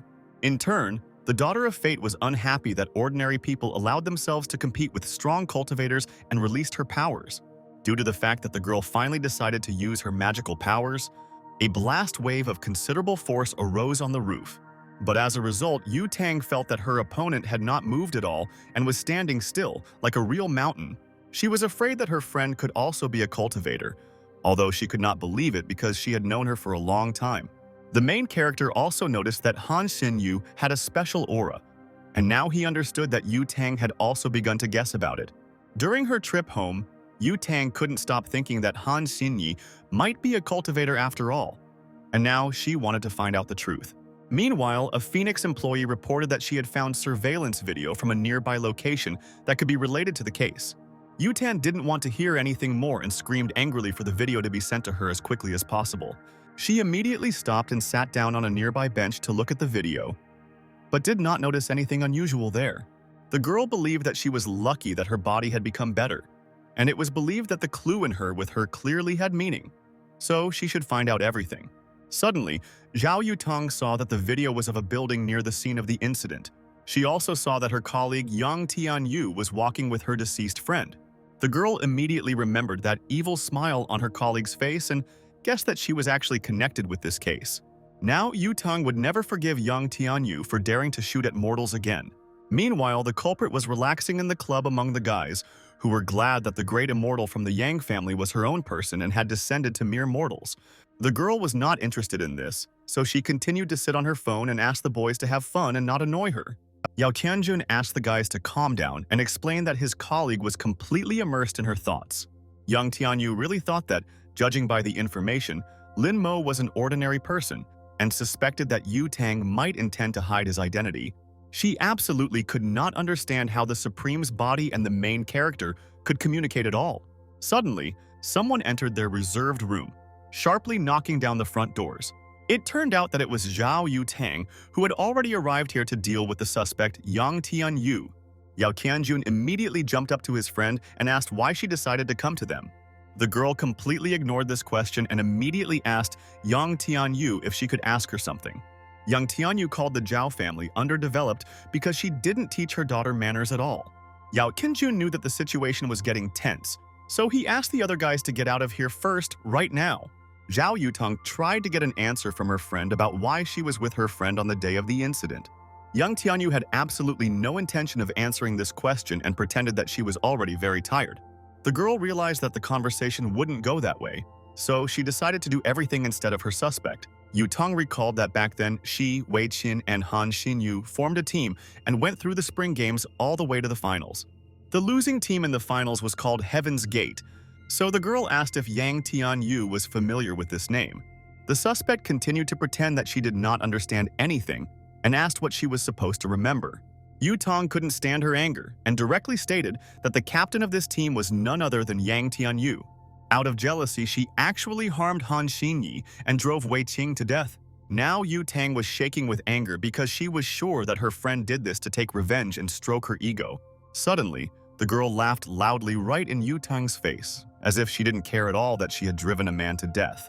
Zhao Yutong became absolutely serious and could not understand what was so funny about her guesses and story. Young Tianyu decided to light another cigarette and suddenly called little sister Zhao very cute. As if nothing had happened, the girl stated that she had just remembered that she played games out of boredom, and in the end, her team was defeated. She thought it was very funny that she didn't even know that the leader of the winning team was her friend Zhao Yu Tang. The girl said that if she had known about the leader, she definitely would not have humiliated only 2 participants. Yao Qianjun believed that Zhao Yu Tang's words made no sense, because Yang Tianyu was a respected person in the world of immortals, so she would not play such games. The girl explained this video by saying that she was simply bored, which is why she went for a walk, so it did not explain anything. As for the girl who was walking next to Yang Tianyu, she stated that it was some kind of stranger. Zhao Yutong immediately snatched the phone from the suspect's hands because she was sure that she was just making fun of her. She explained that Yang Tianyu walked out of the building after Wei Qing jumped off it and continued walking as if nothing had happened, so it definitely couldn't be just a coincidence. Young Tianyu believed that this should not be given such a big importance because Yu Tang's team was losing to so many people, and so many people were in this building. But for some reason, she was the one who was attacking her. She stated with a smirk on her face that if the girl was just trying to set her up, then it definitely wasn't enough. In the end, Young Tianyu said that this time even she was flushed because the youth were already annoying her, so she asked the girl to leave as quickly as possible before she definitely got angry. Then Zhao Yutong hit the bedside table nearby in order to at least somehow release her rage due to her failure in the investigation. She was very unhappy that the suspects still continued to show off, but she was captured by Yao Qianjun to protect everyone from danger. The girl believed that Young Tianyu did not deserve anything, and the only service she was going to do for Yu Tang was to save her dog. She was confident that she could find all the evidence and force Yang Tianyu to atone for her guilt. In the end, Zhao Yutong was finally able to calm down at least a little and turned around to leave this club.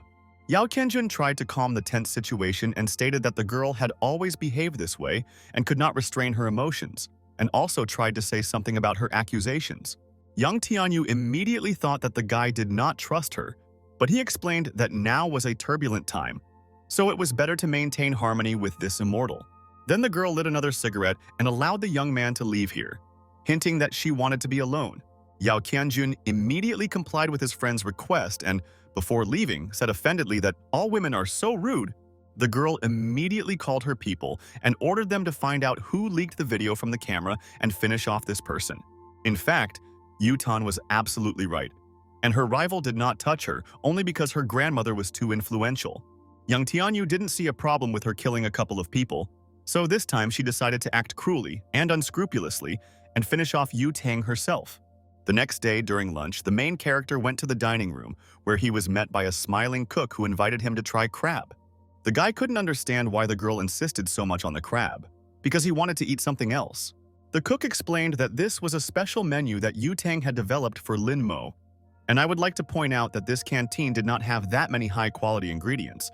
The main character did not appreciate this idea at all and stated that it was too much for him. Zhao Yutong was just nearby and stated that she actually hears all the comments from Ling Mo. She explained that these crabs were straight from Antarctica and tasted great, so the guy had to try them. In the end, the young man agreed to Yu Tang's request so as not to upset her. The girl asked the cook to collect this and other dishes because the main character would not dine in the canteen. Yu Tan said that she found an empty classroom because she knew that the young man liked silence, so he could eat and sleep there. Our hero again did not appreciate such ideas because he believed that it was pointless and asked the girl to finally stop. The girl stopped Ling Mo and said that this definitely couldn't be meaningless because she had a completely different point of view. She smiled wholeheartedly and emphasized that the guy's comfort meant a lot to her. The main character remembered Ying again because he could not develop her image in the face of Zhao Yutong, and a slight smile appeared on his face. Still, the young man replied that it didn't matter and turned around to leave and finally end this divorce with Yu Tang. The girl watched as the main character approached Han Xinyu, who immediately invited him to play Go. Zhao Yutong stood between them again and asked our hero to go to class with her and have lunch. Han Xinyu immediately stated that her friend was still the same and still liked to cause trouble for others. She invited the girl to turn around to see that they were now surrounded by a crowd of students who were actively whispering. Han Xinyu explained that now it was because of Yu Tang that the guy who loved silence was surrounded by a crowd that was watching him. Yu Tang did not tolerate this and yelled at all the students around, promising that she would teach them a lesson if they bothered them again. She understood that in any case an argument had already begun, so she apologized for causing inconvenience, but the girl allowed her friend to take revenge on her as she pleased because she didn't care. But she emphasized that she still wouldn't give Ling Mo to her. Han Xinyu firmly stated that she would never give her gaming partner to her friend. A spark arose between the girls because of their rage, and the main character simply decided to leave them and leave because he could no longer stand this quarrel. Zhao Yutong immediately saw that the young man was about to leave, so she took her mind off her friend and tried to stop him. Han Xinyu immediately put out her hand to stop her friend and ordered her not to cause trouble for Ling Mo. Yutong warned that the girl could not hide behind games and think that she was allowed absolutely everything just because she was a practitioner. Also, grabbing the girl by the clothes, she emphasized that she would never let her go if she did hurt Lin Mo's feelings. Han Xinyu was very embarrassed and tried to prove that she definitely didn't like the guy and they were just playing partners. Then Yu Tang released her friend and promised that she would compete fairly with her, emphasizing that her rival would still not be able to give anything to Ling Mo. Han Xinyu replied that in turn, she could give the main character an equal opponent in the game of Go. After this conflict, the girl still went to the roof and now sat alone with the game laid out on the floor. The Demon Lord had been playing alone for tens of thousands of years, but today was the most boring game for her. She took one of the checkers in her hand and really wondered what it could give to the young man. The girl stood up and realized that the answer to this question was that she could only offer our hero a cold roof. The Demon Lord regained her strength a little and did not notice that winter was already beginning. And in the end, she was surprised that a mortal was playing with her in the cold. The girl immediately became embarrassed and could not understand why she cared and thought about this young man. But she agreed that if I directed the measures, I would definitely want Ling Mo to always be there. The devil heard a sound outside the door to the roof and immediately rushed there, because she thought it was our hero who had come. But as it turned out, it was just a cat. A strange feeling did not leave her because she could not believe that the main character really went into an empty class. The girl guessed that the guy should be alone today to avoid any suspicion. The Demon Lord was shocked by Zhao Yu Tang's words because she didn't really like the guy, she only wanted to help him. The girl was sure that the fact that she simply treated Ling Mo with kindness did not mean that she liked him. Just in case, she decided to call the main character and explain herself so that he wouldn't think something bad. Ling Mo didn't even listen to the girl and immediately said that she was good, but recommended that she find someone better and simply hung up. The girl immediately threw the phone on the floor because our hero didn't even give her a chance to somehow explain himself. Now Han Xinyu was sure that she needed to personally find Ling Mo and explain this whole situation. She believed that all this happened because of Zhao Yu Tang's bias, and the girl herself did not think of anything like that. Going down to the floor below, the girl met her friend Yu Tan, whom she decided to ask if she had seen Ling Mo. The student wanted to say that she didn't know anything, but then she realized that she had some idea. She stated that she had just seen a guy in the backyard playing basketball and recommended that Han Xinyi quickly go there. Hearing this location of the young man, the girl at first thought that they were definitely not talking about Ling Mo, because this place seemed too alien to him. Now the student tried to get away from Han Xinyu as quickly as possible so that she would definitely not notice that she had just been lied to. Cheng Xiuxiu understood perfectly well that this seemed too much like a lie, but she still decided to go and have a look. The girl went out into the schoolyard and approached the basketball court, but did not see Ling Mo among the players there. As a result, she saw that among the girls there was only the one she knew, Zhao Yu Tang, who skillfully outwitted all her rivals. Everyone supported the girl, so she was easily able to walk to the enemy basket, jump and throw the ball there.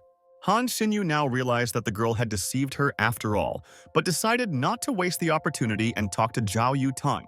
After the game, the girls carried the equipment and apologized to Han Xinyu as they passed next to the table in their hands. Yu Tan was resting after her successful game and noticed that her friend was standing near the entrance to the field. In the end, Han Xinyu decided to directly ask her friend where the main character was. Yu Tang spun the basketball on her finger and replied that she had nowhere to find out this information about the guy.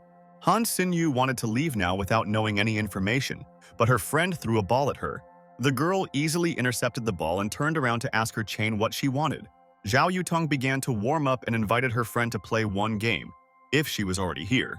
Han Xinyu was not interested in the game, so she simply threw the basketball behind her and headed towards the exit. The girl believed that this game was too naive, and it was possible to win the round even with free throws.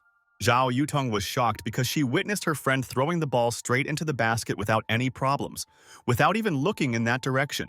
Han Xinyu stopped and asked the girl what was interesting about basketball. The friend immediately became angry after what she saw and said that just one throw meant nothing, and Han Xinyu still couldn't compete with her. In the end, Yu Tang asked the girl to just forget about it and leave. But the Demon Lord was angry that the Daughter of Fate dared to challenge her. Han Xinyu returned and asked her friend what she would get if she won this game. Zhao Yutong declared with passion in her voice that if she scores, then the girl should stop playing Go with the main character and never approach him again. In turn, if Han Xinyu scores, Yutan promised to never approach Ling Mo again.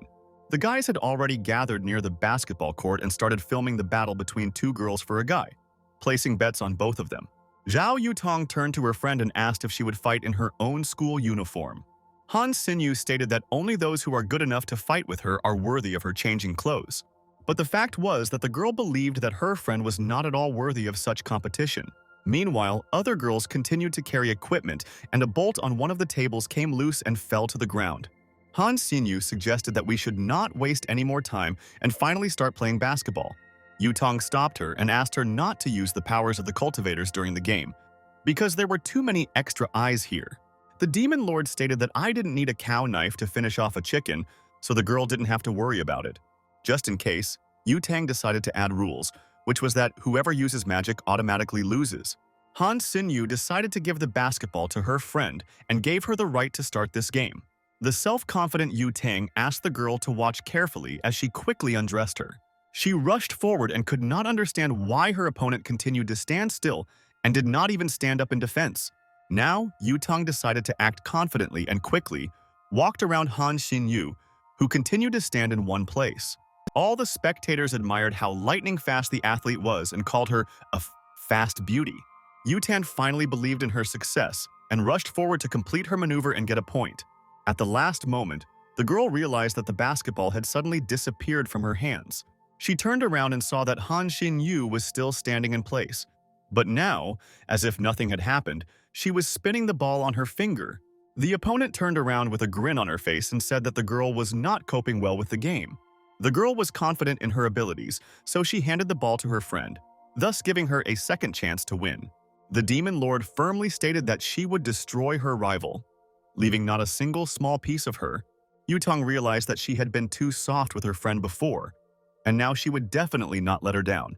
She again led her opponent with lightning speed and skill and quickly headed towards her basket. Now the girl was able to jump and almost reach the basket to finally throw the ball there and end this battle.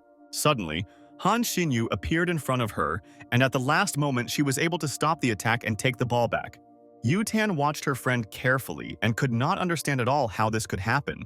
The Demon Lord was holding a basketball in his hands, and with a smirk on his face, he asked if the girl was going to try again. Zhao Yutang returned to her original position and confidently stated that she was ready to try again. She remembered that her friend was definitely not like this before. And even if she cultivated, her body could not change in such a short time. The girl decided that she didn't need to think about it for now, because the main thing for her now was victory and developing a strategy. Chao Yutong was confident in her abilities, so she tried to hit the basket from where she was standing, and Han Xinyu was not prepared for such an outcome.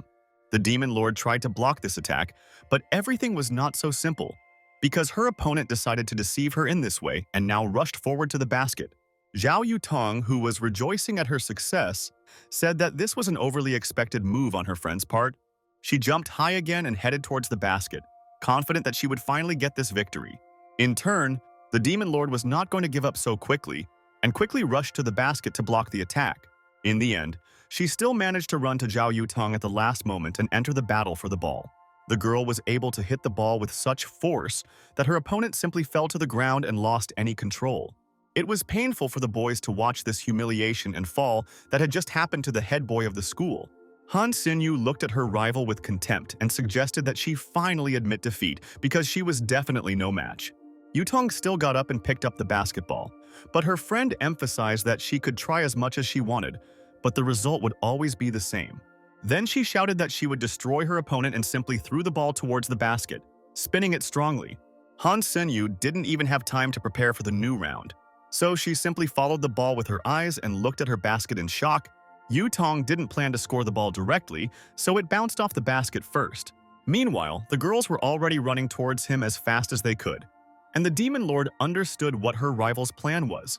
When Yutan saw that her friend was already catching up with her, she began to push in order to definitely get rid of Han Xinyu. Suddenly, the Demon Lord felt that she had stepped on the same bolt that had come loose from the table. But she still didn't intend to stop because she couldn't let Yu Tang win this fierce fight. Zhao Yutong was so angry that she could not contain her emotions and threw the ball into the basket with him, probably by force. Han Xinyu could not resist this force and simply fell to the ground. Fragments from the basketball backboard rained down on her. For several seconds, all the spectators stood in silence and watched as Yu Tang tore off the basket, and her opponent lay lifeless on the ground. The girl did not say anything more and simply stated that in the end, she still won. The Demon Lord's entire body was covered in shrapnel, but she still found the strength to get up from the ground after her defeat. Dear fans immediately ran up to the beauty and suggested that she urgently go to the doctor. Cheng Xiuxiu coldly assured that she was fine, causing the boys to become embarrassed and stop in their tracks. A few seconds later, blood began to flow from all the wounds that arose from the shrapnel, so everyone quickly sent the girl to the hospital. She tried to escape from the guy's arms and said that she wasn't finished yet, but they confidently dragged her to the hospital because the wounds were too serious. Then the demon lord remembered how the fat man broke her ribs and still decided that she needed to go to the hospital. Meanwhile, the main character was sitting in one of the empty classrooms and was calmly eating crab when one of the students just found him to report what had just happened on the street. The guys came running and said that just now Zhao Yutang and Han Xinyu fought for Ling Mo on the basketball field, which is why now their dear one was injured.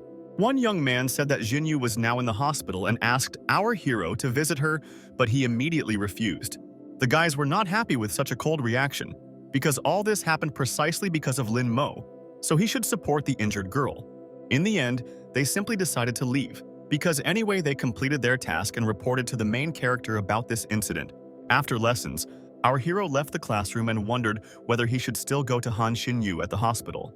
As a result, the young man finally decided to go to the girl, and there he was immediately met by a friendly doctor who allowed Ling Mo to enter the room. The main character was sure that nothing bad happened to Han Xinyu, and she was completely fine. The girl was just getting dressed after the procedures and was embarrassed that Ling Mo saw her in this form.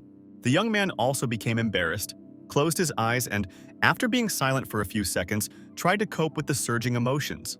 Han Xinyu decided that now she could apologize for the fact that Yu Tang's words could mislead our hero, and explained that she simply did not like her friend's behavior. The guy agreed that it was just a misunderstanding and stressed that he didn't want Han Xinyu to be like all those girls. Then the girl turned around and asked if our hero meant that he didn't want her to want his body too. The young man immediately became embarrassed and thought that his face had never turned so red before and his heart had never pounded. Han Xinyu was just pulling out another fragment from her leg when our hero asked if she was okay. She turned around and said through force that everything was fine, although this was far from the case. The young man watched from the side as blood poured out of her wounds, and noticed that she was not handling them very well. The main character took the forceps in his hands and asked the girl for permission to help her remove the fragments. Han Xinyu was very embarrassed and immediately began to say that the guy didn't need to work so hard for her sake. Our hero began to remove the fragments and asked the girl not to move for now, even if it hurt. He noticed that there was still a lot of broken glass in the legs, and diligently continued to remove all these small tricks. After some time, the main character, carefully working with tongs, was able to pull out all the glass shards from Han Xinyu's body. Now the young man said that the girl's leg would definitely remain fine. After the operation, the main character decided that Han Xin needed to bandage his wounds and take medicine. As a result, the girl, completely bandaged, lay on the bed and did not react to Ling Mo's appeal. It turned out that she was so tired from all the stormy events that had happened today that she simply fell asleep. The main character was unhappy that the girl was bringing him so much trouble, but still took off his jacket to take care of her. He carefully covered the sleeping Han Xinya so that she would not freeze and could finally head to his home. The main character went outside and heard someone mockingly calling him dog Zhao Yu Tang. It turned out that it was Yang Tianyu, who noticed that it was already too late, so she offered the guy a ride home. Suddenly, she invited our hero to also play cat and mouse, but he continued to not respond to her. The girl explained that Ling Mo would become a mouse who had to run as fast as he could, and she would be a cat who would tear him to pieces as soon as she caught him. With a crazy look, she promised to cut the guy's body into pieces and then send him to Zhao Yutang in small pieces. And then Yutang will wait every day for the moment when she will receive a new part of her lover. Having finished her terrible story, Yang Tianyu stuck out her tongue and asked if the main character liked this proposal. She took the young man by the shoulder and asked her little mouse to start running as quickly as possible. Our hero did not react to these threats and calmly moved on. And Yang Tianyu asked her victim not to overwork herself. The girl was sure that her victim would definitely not be able to escape because she was determined to take revenge on Yutang for her rudeness. Now, this world seemed completely hopeless to the emperor, but he still wasn't going to be afraid of some crazy girl.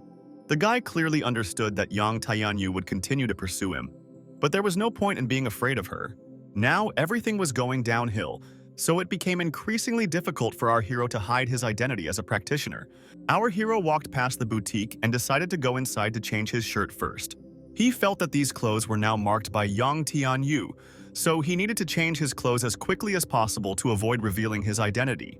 A moment later, the main character walked out of the store and immediately called his assistant Chung Shushu. The young man handed the marked shirt to his subordinate and asked him to throw it away as far from the house as possible. The emperor was ready to destroy Yang Tianyu if she dared to do something like that again.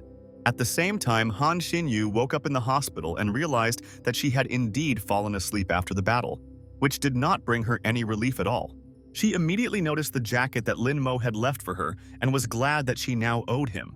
Han Xinyu thought that our hero could be invited to dinner because she remembered that he loved to eat. Suddenly, the Demon Lord thought that this was an abomination because it was unacceptable for a worthy subject to be indebted to a teenager. The girl returned home after a while and was now simply dying of embarrassment because she could not overcome her feelings for Ling Mo. She couldn't understand at all how she could invite a guy to dinner, and because of this she couldn't calm down. As a result, the girl decided that using her double would be the best way to complete this difficult task. The clone couldn't figure out what was going on because her owner still hadn't invited Ling Mo or booked a table for it. It turned out that the girl wanted her double to call the young man and invite him to dinner. The Demon Lord was embarrassed that the main character saw her body while pulling out the fragments and bandaging all the wounds. The clone did not understand such emotions of her mistress, but still agreed to call the young man and invite him to a meeting. The girl's double simply said in a calm voice that she did not want to be in debt to our hero, but the Demon Lord did not expect this at all and now believed that she had only complicated the situation. Then the second version of the girl said that tomorrow after school they would meet in Quixian, and the girl could not believe that everything had worked out for her. Parents scolded their daughter because she screamed in the middle of the night, but she immediately understood everything and calmed down. Han Xinyu asked her double for her phone number so she could make a reservation at the restaurant. The clone immediately noticed how her owner's face changed dramatically when talking to strangers about the reservation. It turned out that she called Lele to make a reservation at the Quixian Hotel for tomorrow, emphasizing that she was inviting a very important guest. The subordinate curiously asked what level the Demon Lord was counting on when preparing for such an important meeting.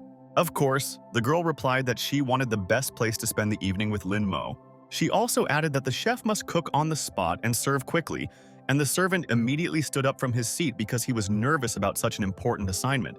The Demon Lord never stopped dictating her terms and stated that she wanted to see the best culinary skills. Now, the girl could breathe easy because she had dealt with all her problems. Meanwhile, Lele called one of his acquaintances who was shocked that Han Xinyu asked to find the best chefs. The guy shouted and explained that the Demon Lord personally asked for this, so they definitely couldn't ruin everything.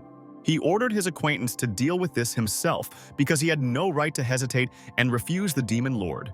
Lele understood that he had already failed the building with the beauty contest, so now he no longer had a chance to make a mistake. Insert in the morning, Han Xinyu decided to rehearse all the lines she would use when meeting the main character. The girl's double also confirmed that she did a good job, so now she doesn't have to worry about this meeting.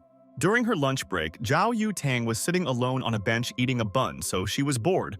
She thought about the fact that she won the duel with her friend without much strength, which was quite great, but still, the entire afternoon of Ling Mo belonged to Han Xinyu. The girl was so bored that she thought about going to the roof and playing with them. At that moment, she received a call from work, but she didn't want to talk about it at all. So she said that the owner of this number had died. It turned out that they called her to report that there was trouble because all the senior members of the Tian Mozong sect had left, and to ask the lady to come to the place as quickly as possible. Yutan immediately asked if Grandma knew about this, and the employee said that everyone already knew everything, and added that the reason for their appearance was unknown. But, according to them, nothing contributed to this. The girl immediately stated that she could conduct the investigation instead of her grandmother if she did not return in time.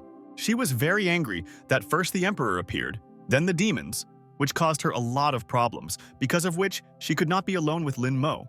Suddenly, the girl noticed that Han Xinyu was passing next to her and was surprised because she thought that she should be on the roof. Zhao Yutong immediately blocked her friend's path and directly asked where our hero was. Han Xinyu coldly replied that she was not at all aware of the information about Ling Mo's whereabouts. The girl was unhappy with this answer because she gave the guy to her friend for half a day and she had to take care of him. Then Han Xinyu replied that in order to avoid suspicion, the young man no longer goes to play with her on the roof. Zhao Yutong only laughed at her rival and said that she fully deserved such an attitude. She asked her friend not to be angry because it was normal for guys to be so sensitive. Han Xinyu immediately interrupted the girl and said that Ling Mo would send everything to dinner with her today, emphasizing that she really deserved it. Yutong immediately became very angry with her rival and smiled gloatingly because she was happy about her small victory. After school, the girl after school did not even think about our hero, but asked her employee to tell her the time and place so that she could conduct an investigation. He was panicking because it was already known that the sect members had bought the entire Zushenga hotel and were living there. He also added that Han Xinyi and Ling Mo had just entered the Drunken Fairy Pavilion and stressed that there was no more news at this point. Then Zhao Yutong quickly jumped on her bike to go to the scene right now. Our hero was indeed already sitting at the table where the best dishes were presented, and nearby there was an open kitchen where several cooks were working. Han Xinyu watched with delight as her guest enjoyed the dishes she had prepared for him. She even agreed to cut the meat for the main character so that he could enjoy the meat calmly and slowly. The guy still couldn't believe that Han Xinyi had such good manners and was also successfully cultivated. Our hero was ready to accept the girl as a student, if not for his concealment of his identity. In turn, Han Xinyi was happy that their date was going so well because she spent the whole night studying the rules of dinner etiquette. It turned out that all the cooks were members of the sect and were discussing the fact that the Demon Lord herself was sitting in front of them. The Poison Queen from the sect asked her colleague not to stare at the girl if he still wants to continue his life. The division leader heard that according to the data, the guy next to the Demon Lord was Ling Mo, whom the Daughter of Fate was also fighting for. Another cook asked his comrades to shut up because it was too early to talk about anything and to help him. The patriarch of the sect understood perfectly well that if something went wrong, they would all get it. Suddenly, the door was opened by the uninvited Yanhu, who was not going to just let the main character go, and came specifically for him. She called the guy baby, and I was glad that now they had finally met again. The Demon Lord's patience immediately began to plummet because she couldn't stand the fact that someone dared to ruin their dinner. One of the sect members immediately approached the uninvited guest from behind, who was ready to do everything not to anger the demon. Young Tianyu turned around and immediately realized that the head of the unit was standing in front of her, so she was seriously scared. She couldn't understand why this man was here, and now she was at a loss because she didn't understand where she was. Then the patriarch got involved and asked if the girl wanted to place an order, inviting her to choose some other place. For the first time, Yang Tianyu was very scared and now tried to justify herself by saying that she simply went into the wrong room, promising that she would leave right now. The girl understood that she couldn't run away, so she decided to wait until our heroes finished eating. Meanwhile, Zhao Yutang had already arrived at the hotel and ran as fast as she could to find the main character as quickly as possible. The girl immediately met her colleague and asked why she was there, and then asked if Ling Mo was inside this room. Young Tianyu didn't react at all to her rival's appearance because she was too scared after she saw the squad leader. Now the girl was even more surprised and could not understand what was happening in this hotel. Meanwhile, the chefs were already bowing to the Demon Lord and apologizing for allowing such an incident to happen. But just during this apology, Zhao Yutang, who was looking for our hero, unceremoniously walked in. The patriarch of the sect immediately met the girl with a stern look and asked if she had definitely entered the room she needed. At the same time, Zhao Hongling was already driving a taxi to the scene of the incident and asked the driver to drive a little faster. According to the information she received, she knew that even Tianmozong's senior officials were involved in this operation, and her subordinates Zhao Yutang and Yang Tianyu acted without permission and were left without information, so now she had to investigate everything herself. Arriving at the hotel, Zhao Hongling immediately noticed that there were not many security guards, so it was not at all different from others. Granny saw that the girls were sitting under the room in complete shock and could not understand what had happened to him, because she had previously believed that they were simply taken hostage. Granny scolded her subordinates because they acted as if they had never seen anything strange before, even though they were experienced cultivators. Zhao Hongling confidently stated that she would now go on her own and meet with the sectarians. Meanwhile, the chefs again apologized to the Demon Lord for allowing outsiders to enter the room several times. This time their peace was also disturbed. Only now it was the brave Zhao Hongling. After such an outburst, the Demon Lord's patience had dropped to zero, so now she could no longer contain her anger. The sect patriarch immediately recognized Zhao Hongling and was unhappy that she decided to bring trouble to him, so he turned around and asked her to leave the room. He desperately tried to hint that the girl was an important guest, and there was a private event taking place so that his friend would understand everything.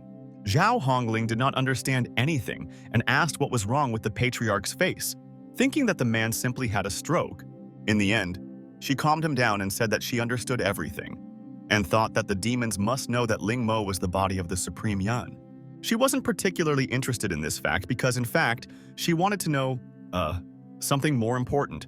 Granny remembered that since the appearance of the magic sword, our hero had appeared at every event, and now he even found himself in the same place as the Demon Lord. However, during the meeting, she noticed that there was no trace of the young man after all these events. Zhao Yutong guessed that this could not happen to an ordinary guy, and all these unfortunate events happen to him very often, but he gets away with it, so it may well turn out that Ling Mo was the emperor.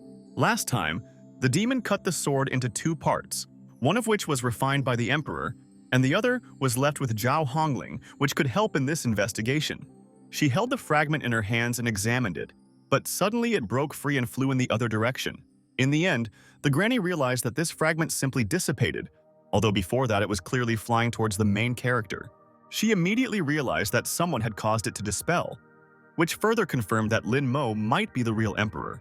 Then our hero turned to Zhao Hongling and, using a gesture, asked her to remain silent and not talk about what she had just learned.